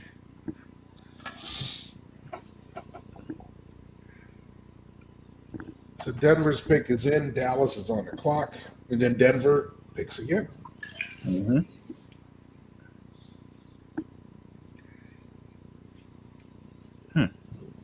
Yeah, interesting. So we are literally closing out our day very, very soon, man. It's been a long weekend. Yes, and it'll be interesting to see if Shaka Toney gets picked at all. It'll be interesting to see if Darius Hodge gets selected. Hamilcar Rashid, who is another guy who is one of those very quick, undersized pass rushers. It's interesting to me that Hubert went ahead of some of the guys that he went ahead of, though I'm very excited for him. William Bradley King, I believe, is still on the board. That's another guy that some people really like. I'm not quite as sold on him. Yeah. There was a late push on Jonathan Cooper, which I wasn't quite sure what that was about, but he's a guy that some people like. He has a outside shot to get drafted late. And last but not least, I'll mention Malik Herring of Georgia, who's sort of another tackle end tweener type, who's some people might try to put 15, 20 pounds on and turn into a 3-tech, and some people might see him as a DM. Kerry Vincent Jr. to Denver. Speed. Mm-hmm. I told you, man, the fast guys are going to start moving off the board, even if there's not a whole lot else to them. And there's a little bit else to him. Like, he's obviously going to help you in special teams. Some people think he ends up being a slot. We'll see what he ends up doing. But he gives you a little bit of versatility, and he's super fast. So, I mean, I think we could possibly say, if you're in a position where there's heavy competition, I'm a slot receiver. Well, we see there's a ton of slot receivers in this draft. I'm a slot corner. There's a ton of slot corners in this draft. Yep. if it really wasn't great film, quality times, or great films, great times, you're basically falling out of this draft. Yes. Yeah. As I anticipated, yes. Yeah. 'Cause, I mean, I expect some really quality names at receiver to fall because there's just a lot of good, a lot of players in this draft that are just similar skill sets when it comes to position. All right, so, but the thinner ones went fast, and we're seeing guys that we didn't expect to get drafted at some point. And it's like, well, then again, you look at the position they play, it was top heavy. Once the top guys went, it was pick your poison after that if you really wanted something at that position. So, yeah, I mean. Yeah. And here, let me throw out one other name. And this is, once again, people sometimes get a little too excited about the Senior Bowl. There were people talking about David Moore in the third. And I like David Moore. I didn't think he had any shot at the third. I thought maybe late fifth onward he had a chance. Mm-hmm. He's one of the top guards in my world, at least. That's still, and I hope his name gets called somewhere here soon. I do too. Yeah, listen, that's why I have my hat there. Anytime a Grambling guy gets drafted, I put my cap on. You know, so. And unfortunately, it doesn't look like they'll be putting that hat on right now because they are passing him by. Like a hitchhiker that looks like he has a bad odor. Right, so we're waiting for them to announce Dallas's pick. Dallas' pick is in. I'm still fascinated by the Saints. So, and I explained why I thought that pick was made, but you now have Taysom Hill, Jameson, Ian Book. So, a lot of guys, right, with the hype to performance ratio on all of them is a little off. You know what I'm saying? Ian Book is probably the only, oddly enough, probably has the lowest hype to performance ratio. Jameis was a guy that was, right, a number one overall pick with some question marks. He was a redshirt sophomore, and a few of those guys have worked out, but not the redshirt sophomores. I mean, Vic had a decent career. Obviously, Johnny Manziel flamed out. I mentioned Tommy Maddox earlier. The only Hall of Famer in the history of the NFL at quarterback to be, and this is a technicality on this one, to be a redshirt sophomore was Norm Van Brocklin. But he also spent 3 years in the Navy during World War II. So he was like 25 years old. So sort of an asterisk by that particular redshirt sophomore because he came back from the war and had a family by that point. He was like, I got to go play football for money. If I'm going to play football, I got these kids, you know. So when he got out of the Navy, he didn't go back to Oregon to play football anymore. But it's been a mixed bag at best, the redshirt sophomores who have declared early. And we'll see what happens with Jameis. His story is not yet written. No. Taysom Hill is a fascinating story as well. You know, a guy who couldn't stay healthy at BYU. At one point, he was the betting favorite for the Heisman at one point, believe it or not. Yeah. And then, you know, wasn't the starting quarterback by the end of that same year, right? Yeah. Right? So, undrafted free agent, gadget player, briefly with the Green Bay Packers, and finds the quarterback, as I mentioned before, in Sean Payton, who's like, I can fix you. And now he's collected another sort of island of misfit toys quarterback, but he took this one so early. And I thought Ian Book had a shot to get drafted late. I'm not going to say otherwise. I really thought he somewhere, you know, in the mid-7th, maybe. But yeah, for him to go where he went was a interesting proposition. And once again, I'm convinced that he just looked deep into Ian Book and said, "Oh my God, it's me!" Right? I mean, I'm pretty sure this would happen to Sean Payton. He looked at him and thought, like, "This is me," and he does remind him probably of Brees as well, even down to the little birthmark on his face. But it's going to be interesting to see what happens with him and how that all plays out with all those quarterbacks. Indeed. Well, 2 picks have been made. Dallas takes Matt Farniok, guard, Nebraska. Denver just took Jonathan Cooper, Ohio State. So, Oh, okay. So Cooper's off the board. Another pass Yeah. rusher. all right. So there you go. But let's go back to the Farnuk pick. Okay, so they listed him as a guard. He has experience at all three positions: center, guard, tackle. All right. But once again, this is a Will McClay pick. I will take the guy because he's a Power 5 guy and bring him in as a guard because he played all these positions and was not really great at any of them, just there. Plus a quality player over a guy who was really good at guard but didn't play Power 5 football in the 7th round. Because honestly, I would have taken Moore over him. Sure. Even Cooper. I mean, Moore and Cooper are both got, once again, still in a level of competition, but they were dominant players. Yes. Over this guy who's kind of, once again, to quote Dom, a master of none. Yes. Look how you can play all three positions. Not very well, but I can play them all. All right, so we got another pick. Washington makes the pick. William Bradley King. Thank you. There we go. All right, William Bradley King. Right. So here's the more developmental pass rushers. And here's another thing that I would like to mention, and it matters more to some teams than others. We're seeing also a lot of – this is where the older prospects tend to go. Guys who are 23 going on 24 are going late. The guys who are 21 going on 22, maybe just barely 22. All those guys, even though the tape might have been close, or things might have been close, even the testing sometimes might have been close, they wanted the guy who was a year and a half younger earlier, and now they're getting some of the older prospects. Yeah. I want to stay on the Arkansas State. Mark Webb, Georgia, goes off the board to the Chargers. Arkansas State. Right. So we just saw William Bradley King go off the board. He was originally at Arkansas State. And then made his way to Baylor. Yes. All right. So Arkansas State had a wide receiver. Yep. Jonathan Adams. Yep. All right. We started off this. Depth of the class got him, but he's a really good player. Yeah, he's a hell of a player. And I thought, he would have. And granted, he had times this year. He had peaks and valleys from production this year. They started off great, though. When they played the Kansas State game, he was out, lights out. Yep. Lights out. I think he showed you everything in that Kansas State game. Yep.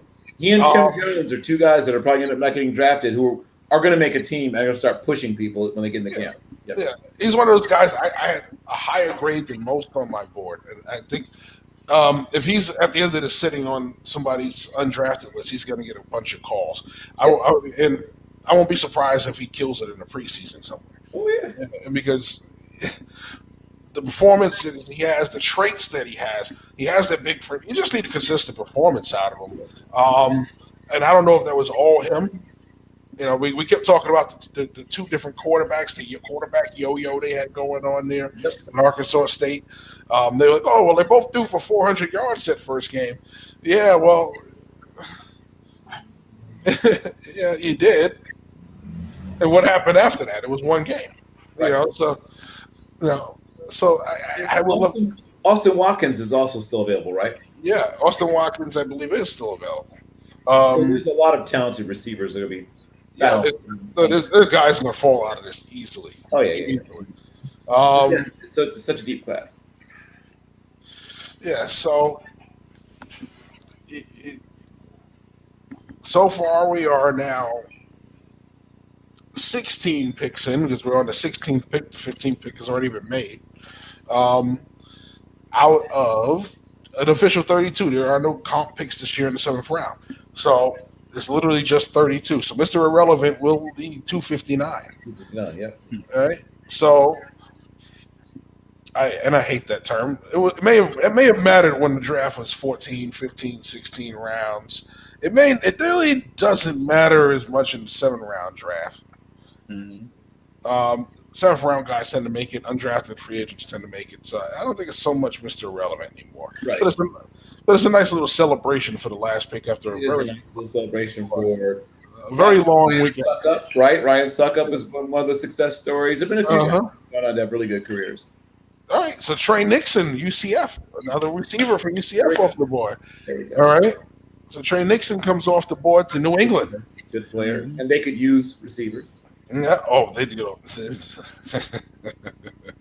Yep. You know, Cam Newton's going. He has a chance to make the squad there. Yeah. Yeah. All right. So, yeah, the Cardinals are still on the clock. They haven't made their pick yet. Come on, take David Moore, you cowards. Yes. Well, they took the chance on Chad Williams a few years back, so they're not afraid to draft Cowboy players. So, Right. Grambling players. So yeah, it's going to be real. I'm still looking to see in these next few picks, is there going to be another quarterback off the board, and who it is, if there is. We talked about Franks. We talked about Costello. We talked about Michelle. We talked about Thomas. We talked about Newman. I have a feeling the guys that either opted out or missed because of injuries, stuff like that. If your name wasn't Davis Mills, you're going undrafted. Yep.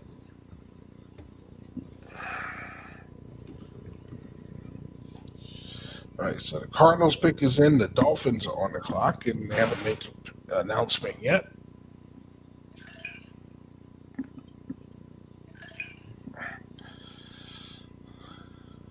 So, thus far, as you get deep into day 3, if you had one player who's gone in the last, 15 to 20 picks, you think has the best chance to have a great career, a terrific career, who would you say? I'll start with Dom, and then I'll ask the same of you, Jeff. Who's the guy that you think has a shot to really, really be good? Here in these last, right, in the last, say, 20, 25 picks. Whew.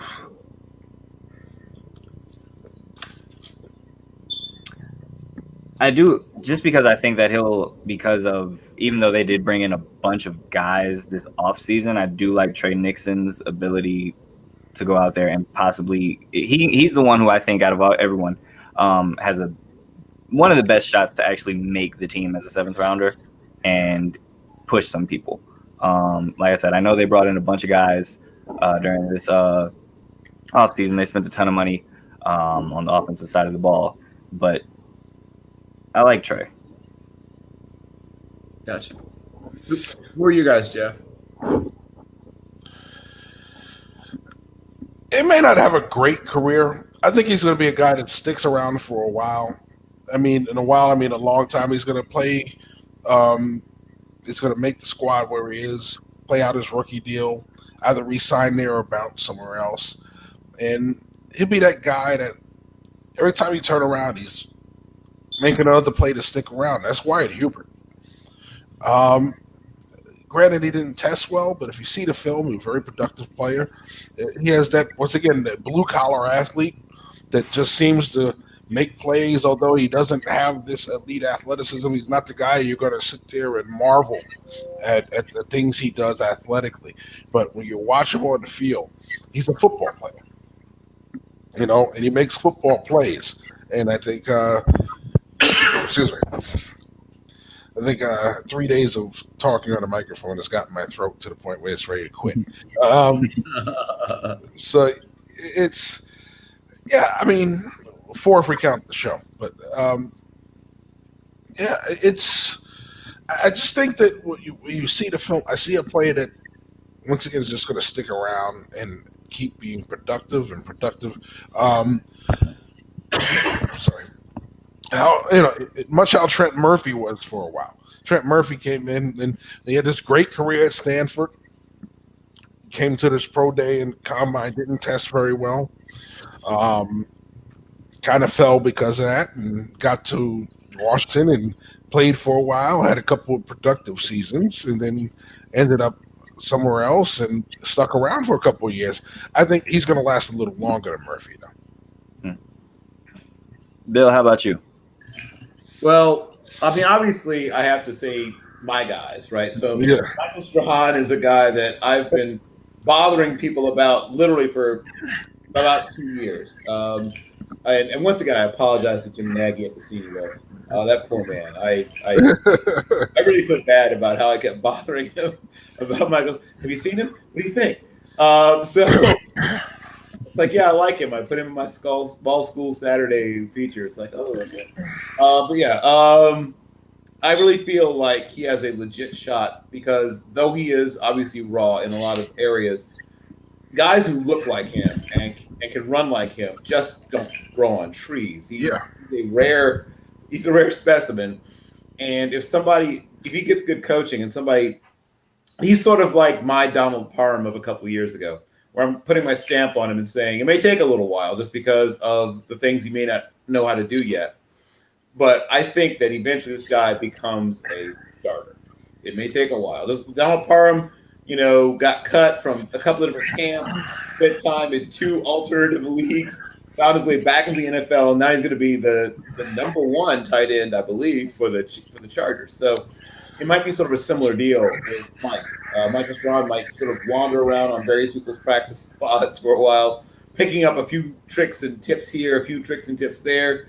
Somebody might decide to bulk him up into a freakishly talented, like a freakishly fast tight end because he might be able to do that Waller thing. He's a strong guy, even though he's a track guy. He knocked out 20 reps, and despite having super long arms. So maybe someone says, "Hey, get up to 244, and if you can still run in the mid 4.5s at that weight, now you're a tight end." But I think eventually it happens for him somewhere. Yeah, I didn't want to steal your thunder on that one. I knew you were going there. So, but yeah, I mean, listen, we saw the numbers, we saw the production, in college. I think he's going to be. I think he's a phenomenal athlete. There's no doubt about it. He's a late bloomer when it comes to this game because he didn't, he didn't play before. What was it? High school. Yeah. I didn't play. He'd been in high school for a while. I think maybe his junior year or something like that. His junior year, yeah. He was a track guy and a very good. Yeah. Yeah. So he's a late bloomer, and I understand how that is. I mean, he's still growing in the game, so that's something that doesn't get taken into account. But once again, we're talking about a league now that patience is razor thin. So it makes sense that they keep pushing guys like that down because they want guys that are come in and be productive. We're paying for production. We need production. You're in and out of here in 3-4 years. We need production. So I get it. I get it. But listen, when you get those gems, those are the guys that all of a sudden they come in 7th round, undrafted. They take some veteran's job, and then the next thing you know, they're in a Pro Bowl somewhere. So I can see it coming from them. Yep. Where are we with picks? I think there should be another pick or two. We are waiting for the announced Dom's team's pick. While we were talking about that, James Wiggins went to Arizona, and we had Jared Dokes, Cincinnati. Power runner. Yes, to Miami. All right, so we're waiting on the Steelers to announce their pick. The Washington football team is on the clock. Mm-hmm. And we are rapidly approaching the wrap-up of the 2021 NFL Draft. And we have been here on for 6.5 hours. So, yes. So, altogether, we've put in a full day and a half's work with the way, the 2 days, the 3 days we've been on. I think what was it 5 hours the first night, 4 hours, 5 hours the first night, then another 5.5. Yeah, so it was about 4 hours the first night, about 5.5 night 2. Yeah, and then a whole 6.5. We're probably the rate they're going right now. We might just make it to 7 hours. We might just make it to 7 hours. Trey Norwood. Okay, so there we go. The other corner from Oklahoma. Yeah, yeah, and we're talking about a physical player, but. He's a slot corner, so I can see him coming in and trying to compete there. He's going to be a special teams guy. You don't see a lot of instinct. He's a lot of his interceptions are right place, right time. But when you talk about it, he stays in phase pretty well. When he's in the slot, on the outside, he's a lot more liability. Even though he's playing 20 to 80 on the field, You think some guys that would be harder to do playing on inside. In actuality, it's harder for some of them to play outside. But he's one of those guys, though. We just said it. Shaka Tony. Look at that. There it is. So the risks involved finally, the reward finally outweighed the risk. Combination of medical and maybe even a little bit of off the field added together, but he's, a pass rusher with some length, some strength. He ran a 4.52. He's sort of could turn into a guy that contributes immediately as a part-time, designated pass rusher, and might be more down the line. So it just comes down to your level of risk assessment. How you feel about taking this player. And once again, at this point you're taking flyers anyway. So yeah. I feel like that could be value. At this point in the draft, you either take a flyer on a guy who fell for a specific reason, or it's a guy that you're looking at your board. He's still there. We don't want to fight over this guy in free agency. We know there's other teams that were talking to him. Let's get him now, and then we'll worry about the other guys later. So, I mean, it makes sense. We talk about a guy, Shaka Tony, people had all over the board, fluctuating. I like him. I don't like him. I like him. I don't like him. Hey, he's all right for me. And he ends up in round 7 with the Washington football team. So he'll get a fair shake. Oh, Mike Mayock on TV. Look at that. He'll get a fair shake to earn his pass rush opportunities as a backup there behind some very, very good players. Washington, I would say Montez Sweat, another guy I actually went to high school with. Yeah. So, yeah, I know you had a good time looking up at him. I actually, literally, this is not a joke. So he and I had Spanish 2 together my sophomore year, and he was, I believe, a junior. And walking into class, him sitting in his chair, he was about as tall as I was standing up. He's the first person I think I ever looked at like in person and was just like, you're a freak. Like, it's insane. Montez, great guy too. Very funny. Yes. All right. So we haven't had a pick since, I believe.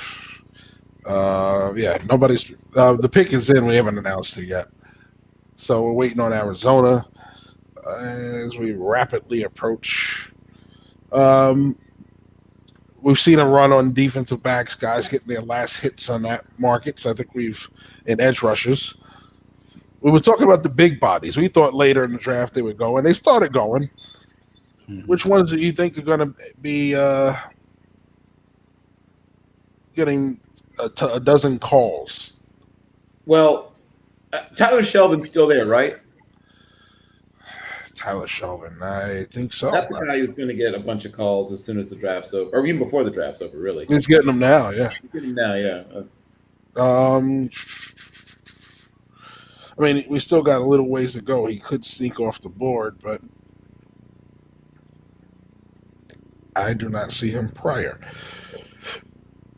And I don't remember him going off in round 5, so he definitely didn't go off in round 6 now. I'm verifying that, and we're in round 7. And I guess it was updating. No, it still hasn't announced a pick. Yeah, the Cardinals still haven't announced their pick yet, so.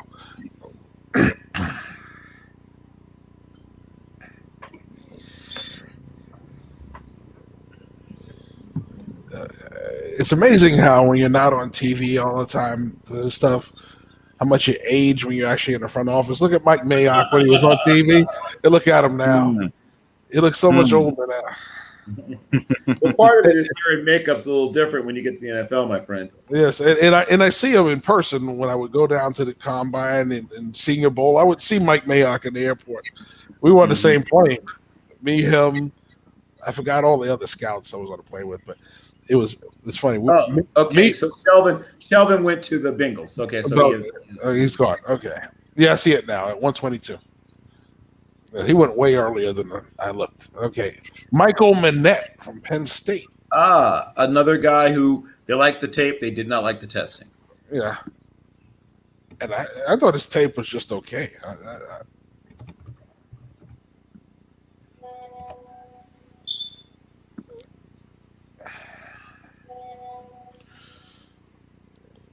Looking around. So we are now 1, 2, 3, 4, 5, 6, 7, 8, 9, 10, 11, 12. 12 picks away from the draft ending. And I know my board has been picked over. I look at the master list.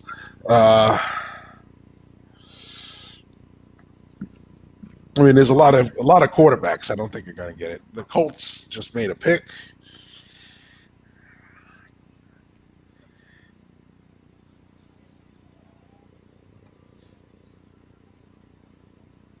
Yeah, I'm seeing a bunch of guys. Nobody took Tariq Thompson, huh?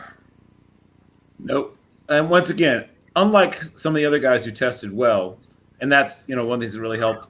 I mean, I really, really, really, really like Darren Hall, but he also tested really well. Will Freeze, Penn State. A lot of Penn State guys going now. Yep. It's 3 straight. Yeah. Yes. In a row consecutively.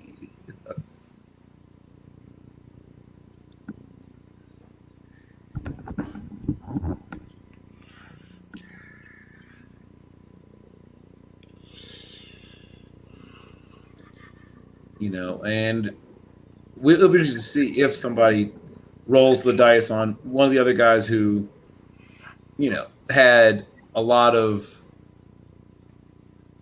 hype and everything else at one point, and then, things happened. Some of those guys have come off, earlier in this round, and we'll see if the rest of them.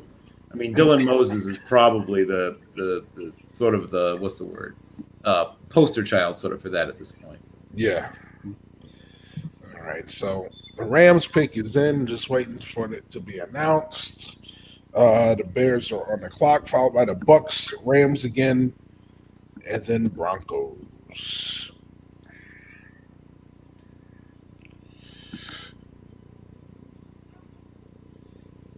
So Zach Davidson's going to go into free agency the way it looks right now. No, wait, hold on. No, he got picked. Zach Davidson got picked.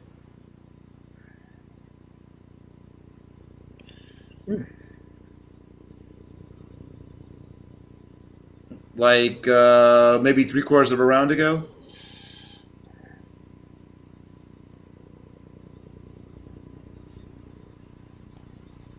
It was like Keith. Yeah, the Vikings got him. The Vikings got him. Yeah, it happened when Keith was still with us. I'm about to say, yeah. Ben Skoranek got picked by somebody, but the Rams. Interesting. So we talked about receivers that don't separate. Here's Ben Skoranek. So he has one special quality. Like I said, he is a guy that can concentrate even when people are all over him, and he can sort of, he's good at jumping up, catching the ball, and falling down. He's got that going for him. So we'll see what happens. I mean, I like. He does great on scramble drill throws. Like I said, the separation isn't there. He's a guy. You look at production. It was a more productive player at Notre Dame, very limited to no production at Northwestern, and he comes in this year. And like I said, he had 53 games altogether, and 5 of his 13 TDs came in this year alone. So I mean. I get the fact that you may not want to fight over him in free agency. I think that's what it is. They may not want to fight over him in free agency. But just confirm for me. I believe Seth Williams and Antonio Nunn are still available. Seth Williams. Why do I feel like we said that name? So I think Seth Williams got drafted. He did get drafted. Okay, I thought he would have. Okay, so good. So that means Antonio Nunn is still out there. That means that Seth Williams to the Broncos in the sixth. Yeah. Okay. Antonio, you said Antonio Nunn did not get picked. That I know. I would have remembered if he'd gotten picked. Mm-hmm. That's sort of another one of quote unquote my guys. Yeah. There's no way I would have missed if he got it. But yeah. All right. So Kairos Tonga goes to Chicago. Finally, there you go. There's what I literally call him the Tongan Gilbert Brown. That is actually my nickname for him. I mean, and watch him play and tell me you don't come away thinking about Gilbert. A guy with he has a little bit of short area pop. Obviously, not a guy that can give you he's not a sideline to sideline player, but how many defensive tackles are? He's a gap, this way gap, that way player, and very powerful. Very powerful. 10 years ago, he would have been a higher draft pick. Oh, 20 years ago, he would have been much higher. And go back to the early 1970s, he's probably off the board round 2, round 3. Yeah. All right, so the Bucks have a pick in. They haven't announced it yet. The Rams are back on the clock. Mm-hmm. Chris Wilcox, cornerback BYU, comes off the board. Okay. And guess what he did at his pro day? I'm just asking. Guess. What do you think he did? I don't have my numbers in front of me, so he ran sub 4.4. Yeah. Must have ran pretty well, huh? Yeah. Oh yeah. Well, that's what it's coming down to. I'm telling you, man, this evaluation process is becoming more and more fluid by the year. Sure. Yeah. And once again, add to that we're talking about a game that's more and more about space and more about trying to get big plays. There are fewer and fewer teams that are okay with running the ball 8 and 9 times in a drive and throwing it 2 or 3 times in a drive for a nice 6.5 minute drive. Mm-hmm. There's a handful of teams that still are looking to do that. I mean, the Ravens to some extent. Mm-hmm. But yeah, that's kind of the list now I think about it. But yeah, Mr. 438 Wilcox and 6'2", right?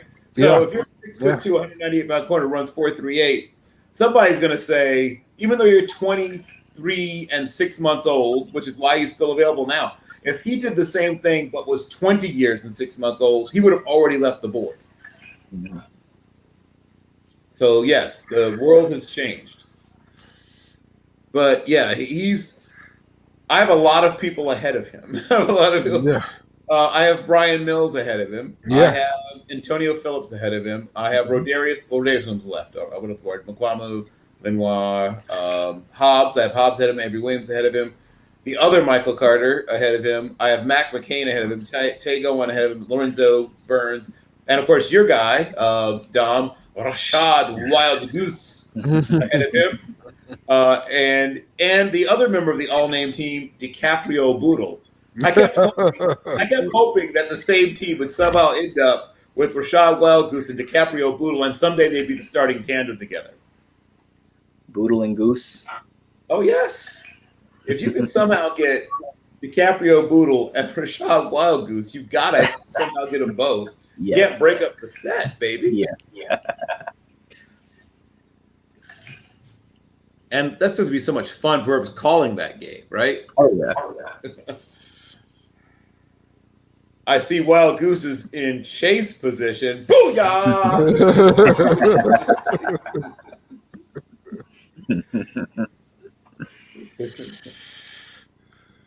Yeah, so, DiCaprio gets down and boodles him up for a 2-yard loss. Wow. So the LA Rams just took Chris Garrett, Concordia St. Yes! Yes! So there we go. So we're finally seeing somebody take a real risk. I like it. Well, they took a lot of real risks. They took risk on guys that just ran fast. Yeah. This is a slightly different kind of risk. It's a guy that, tested okay, but who No one outproduced Chris Garrett. He was the most productive pass rusher in any level of football for the last couple of years.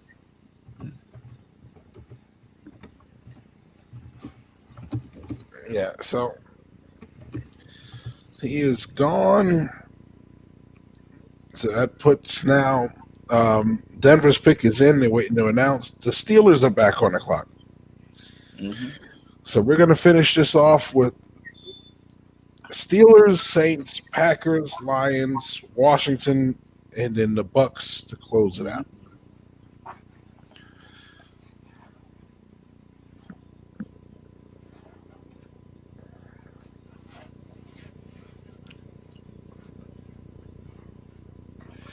All right, so they're still going on while they're doing that. Yeah, so I guess we could say it's safe to say in the next, since this pick is in, unless it is a quarterback, that none will be drafted the rest of the way. Mm-hmm. I think it's And safe to say they that. probably shouldn't. But maybe Cade Johnson is one of those guys I think might have an outside shot to be one of the last guys off the board. Yeah. Ooh. And once again, just look back at people who ran super fast at their pro days. So I won't be shocked if one of the, somebody just once again rolls the dice on one of those guys that just had an amazing pro day, even if his actual career was just kind of, Blase. Yeah. Marquise Spencer off the board to Denver. Okay. Edge rusher. All right. So Ole Miss? Mississippi State.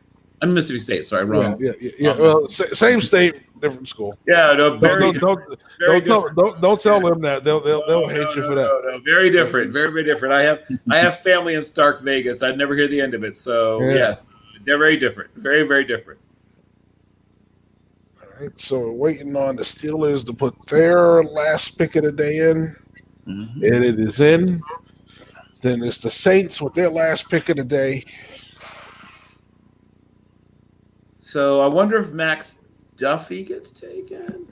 I'm trying to think if there hasn't been a single punter taken yet, right? No. Long snapper and kicker. Yes. Well, of course. You got to take a long snapper. You have a chance to get one. So I wonder if any punters will be drafted this year.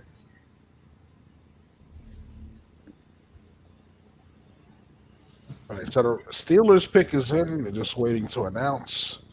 Mm-hmm. And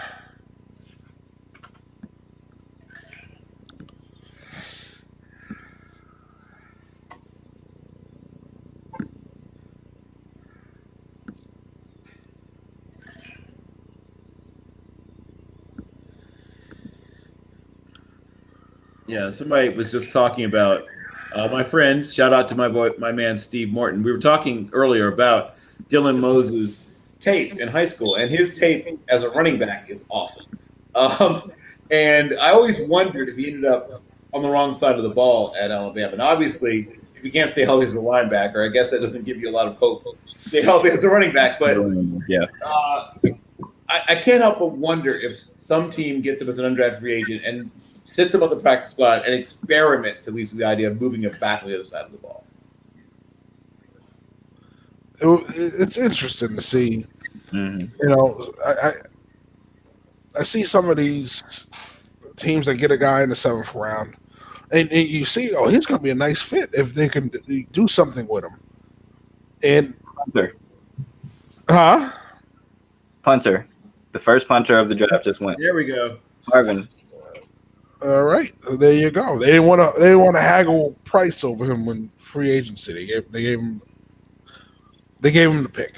So you see these guys. You go, okay. At some point, he can possibly fill in a depth position. Oh, he's a steal. The guy never makes it out of training camp. Sometimes they don't even make it to training camp. they get to rookie camps and all that, and they go, we need the roster spot for this guy we're going to bring in. So out you go. So I'm curious, looking at these picks.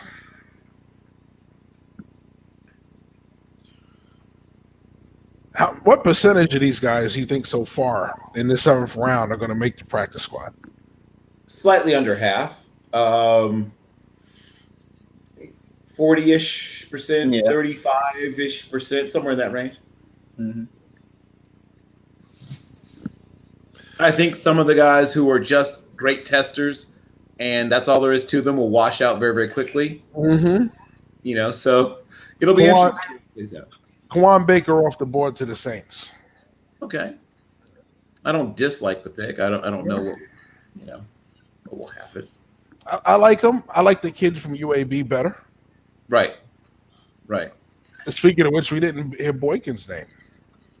Right. And once again, it's the whole sort of people being afraid of level of competition, all that good stuff.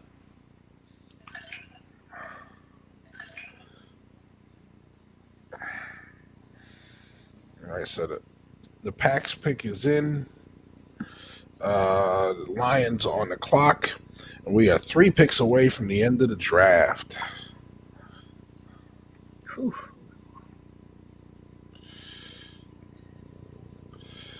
Thank you. Thank you, Joe Cardozo, for making this all possible. Exactly. Absolutely. Shouts out to the boss. Vinnie Mac. Right.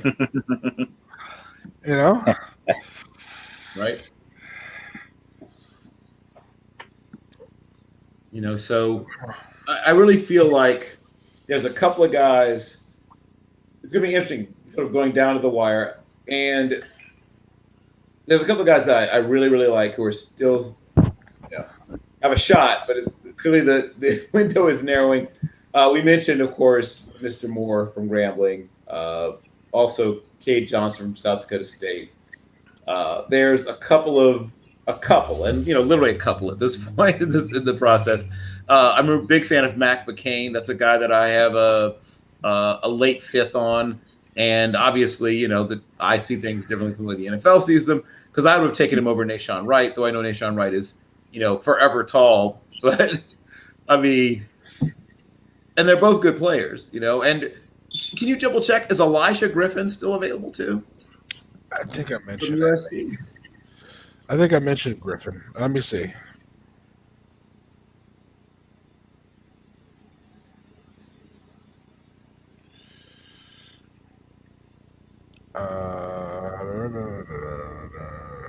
No, he is not drafted. I didn't think so. So Elijah Griffin, right, is a guy that I think has a chance to make an NFL team and push his way into the, if not starting, then the rotation. A guy who's maybe your 5th corner or your 6th corner. I guess it was how many corners you carry. Some teams will carry as many as 7, but it all comes down to how many other positions you carry. But he's a guy I think can make a team. Mac McCain is a guy. Like I said, I've been talking about him a lot. And I'll throw out one other guy, AJ Parker from Kansas State.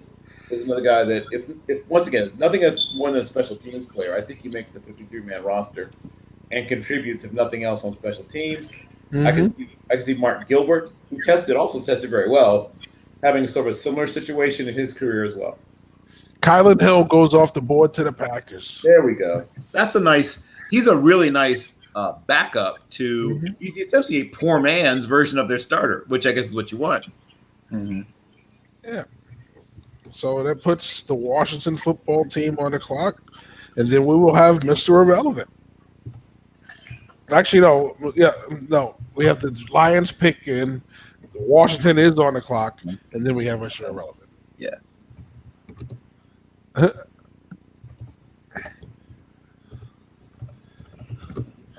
So, yeah, rapidly approaching the end, and we will beat the 7 o'clock hour at this pace.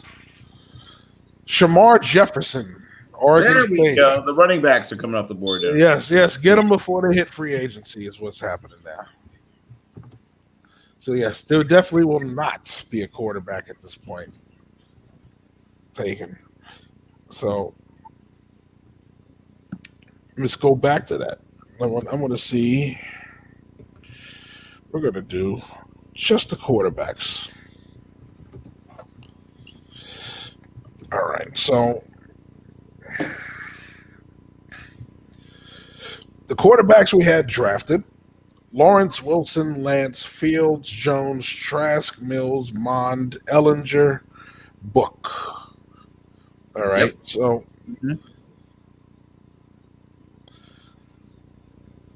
besides the ones on my board that I already mentioned, we also have out there Peyton Ramsey. Mm-hmm. Well, Right. yeah, that's not a guy anybody's going to draft, though. But yeah, he'll get Yeah. So, yeah, this is really, really interesting. I have more guys listed than NFL.com does on my board, so go figure. And I like Lance. I like Lance. Lance is a good guy. Washington's pick is there.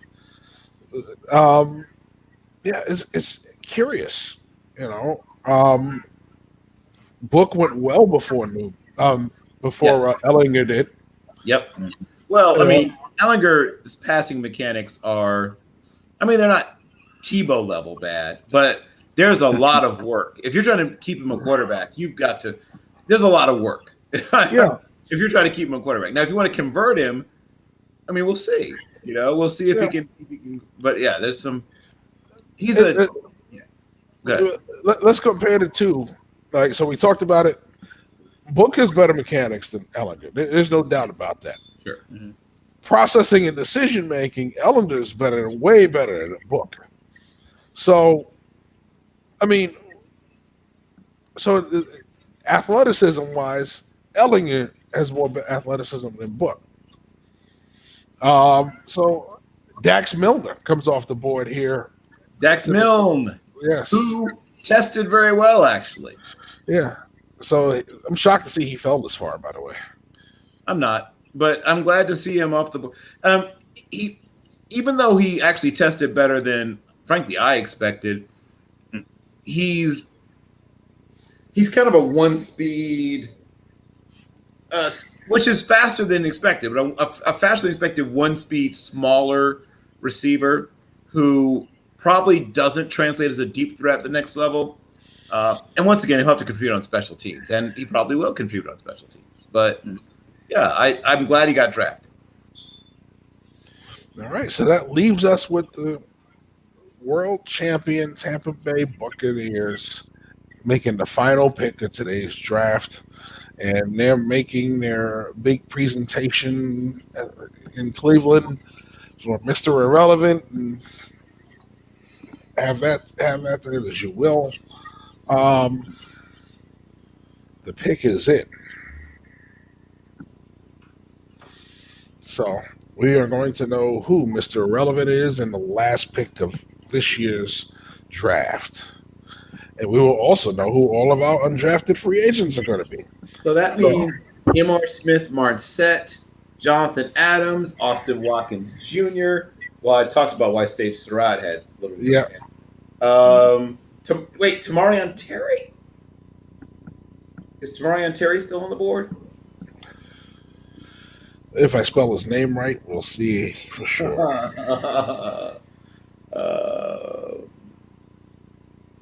Yeah, he's still out there. I thought he was. Josh Imardebebe. There's gonna Blake Prohl. Now I was once again not one of those people that was super high on Blake Prohl. He's essentially a faster but much more raw version of his father. Tim Jones, I really, really like. I would love to get him as an undrafted free agent in Pittsburgh. Cade Johnson. So just sticking to receivers. These are guys that had draftable grades for me that are still available. Yeah. Cade Johnson, Tamarion Terry. Did somebody finally take Trevon Grimes? No. Trevon Grimes.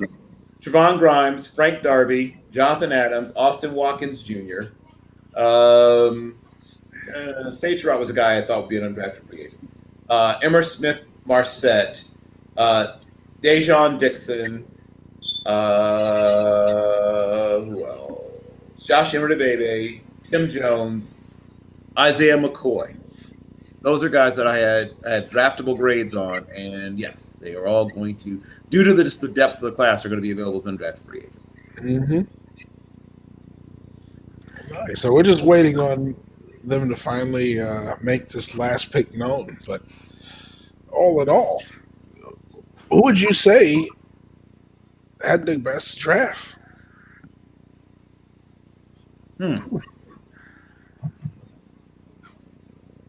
There's a couple of contenders there. Mm-hmm.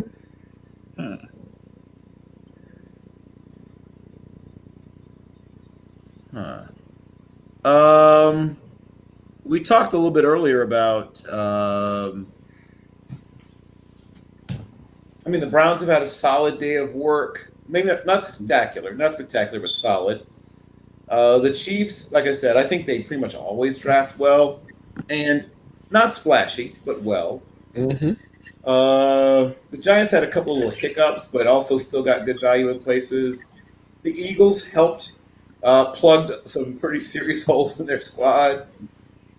For me, just off the top of, without having everyone's picks in front of me, just thinking from the teams that's probably impressed me the most and just what I like the moves. It's the team we spoke about earlier, the Panthers.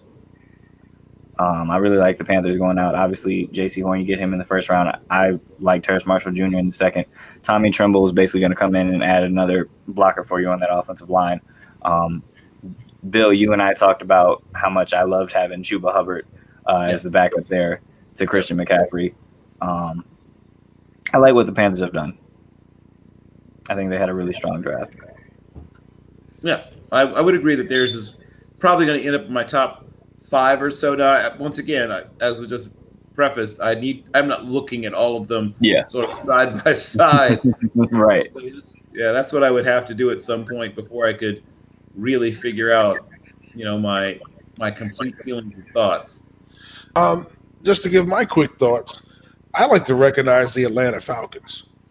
You add a dynamic player like Kyle Pitts. You come back around next round and add a dynamic safety in Richie Grant. You turn around, you add a lineman who I think is going to kick inside, but they drafted him as a tackle, Jalen Mayfield. Darren Hall is going to come in and he's going to take somebody's job. I really like him. Yeah, he's going to take somebody's job. Drew Dahlman is going to come in and compete for center reps.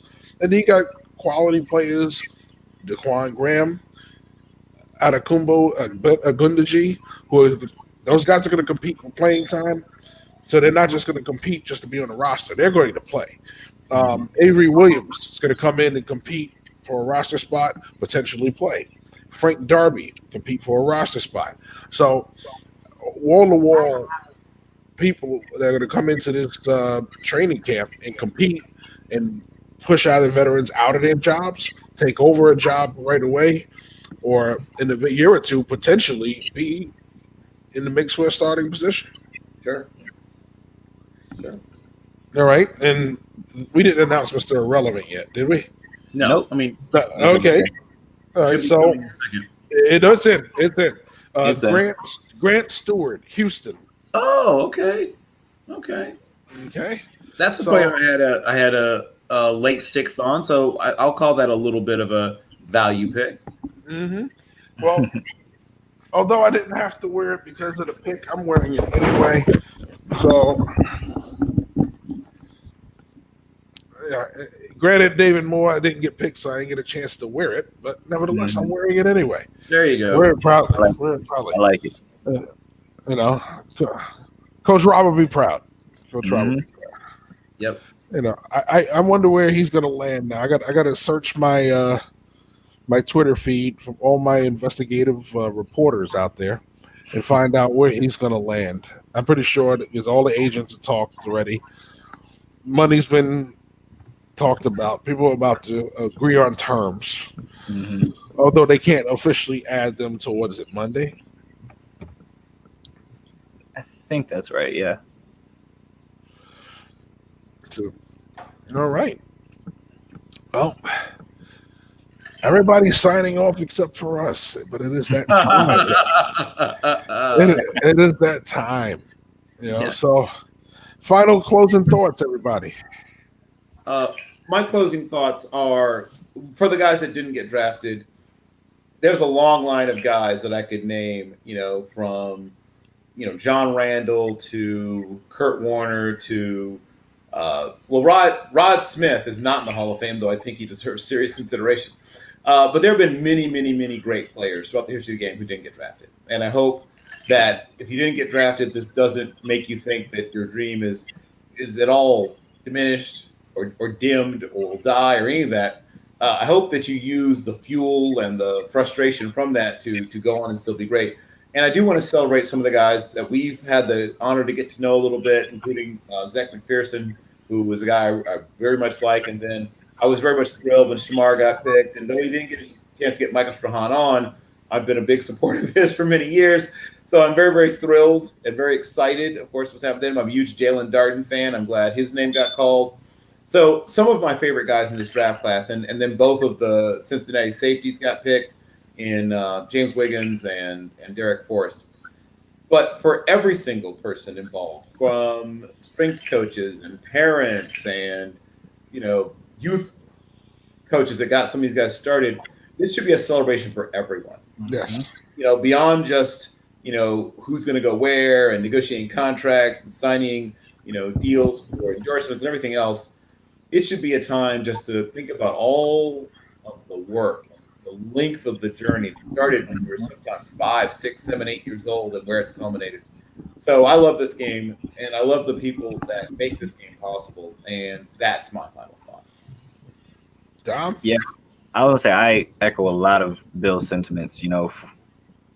I think too many times in situations like these, people kind of don't really allow themselves to enjoy the moment, right? Like I feel like way too often you hear guys be like, "Oh yeah, we're working, but now I'm getting back to work," like tomorrow, and it's like, dude, you just accomplished what you've been working, many of you, your entire life for.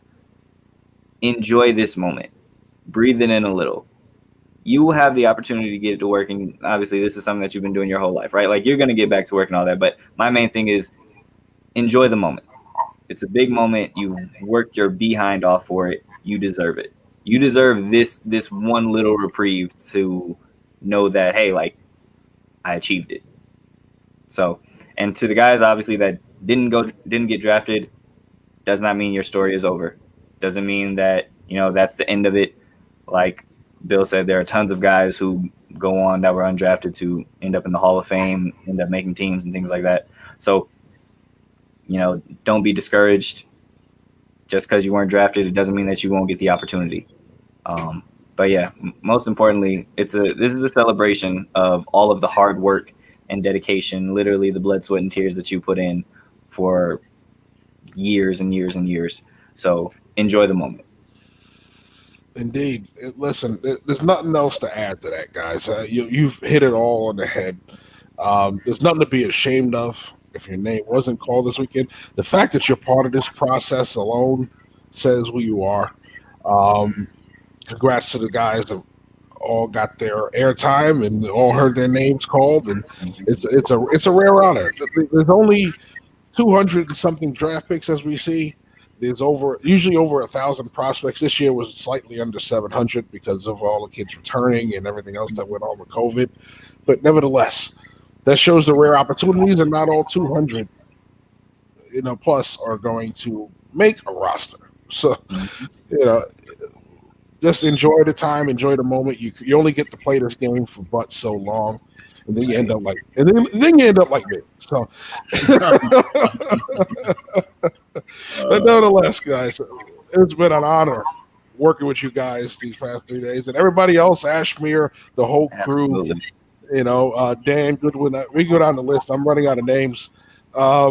Keith, Ryan, Hannah, all of you guys. Yeah. So, I listen. It's been fun. I can't wait to do it again next year. Yes. So me and Bill, we got one more show, brother. One more show, and then it's on the road again. Yep. Yeah. So. But nevertheless, it is time to sign off. We've done it for 7+ hours today, almost 7 1/4. All right, so it's time to sign off. Thanks everybody for watching, It's been an honor bringing you coverage, live coverage of this year's draft. We'll be back next year to do it again. Yep. Jeff Barnes, Dom Chorosky, Bill Carroll signing off. Take care. Good night. Thank you all.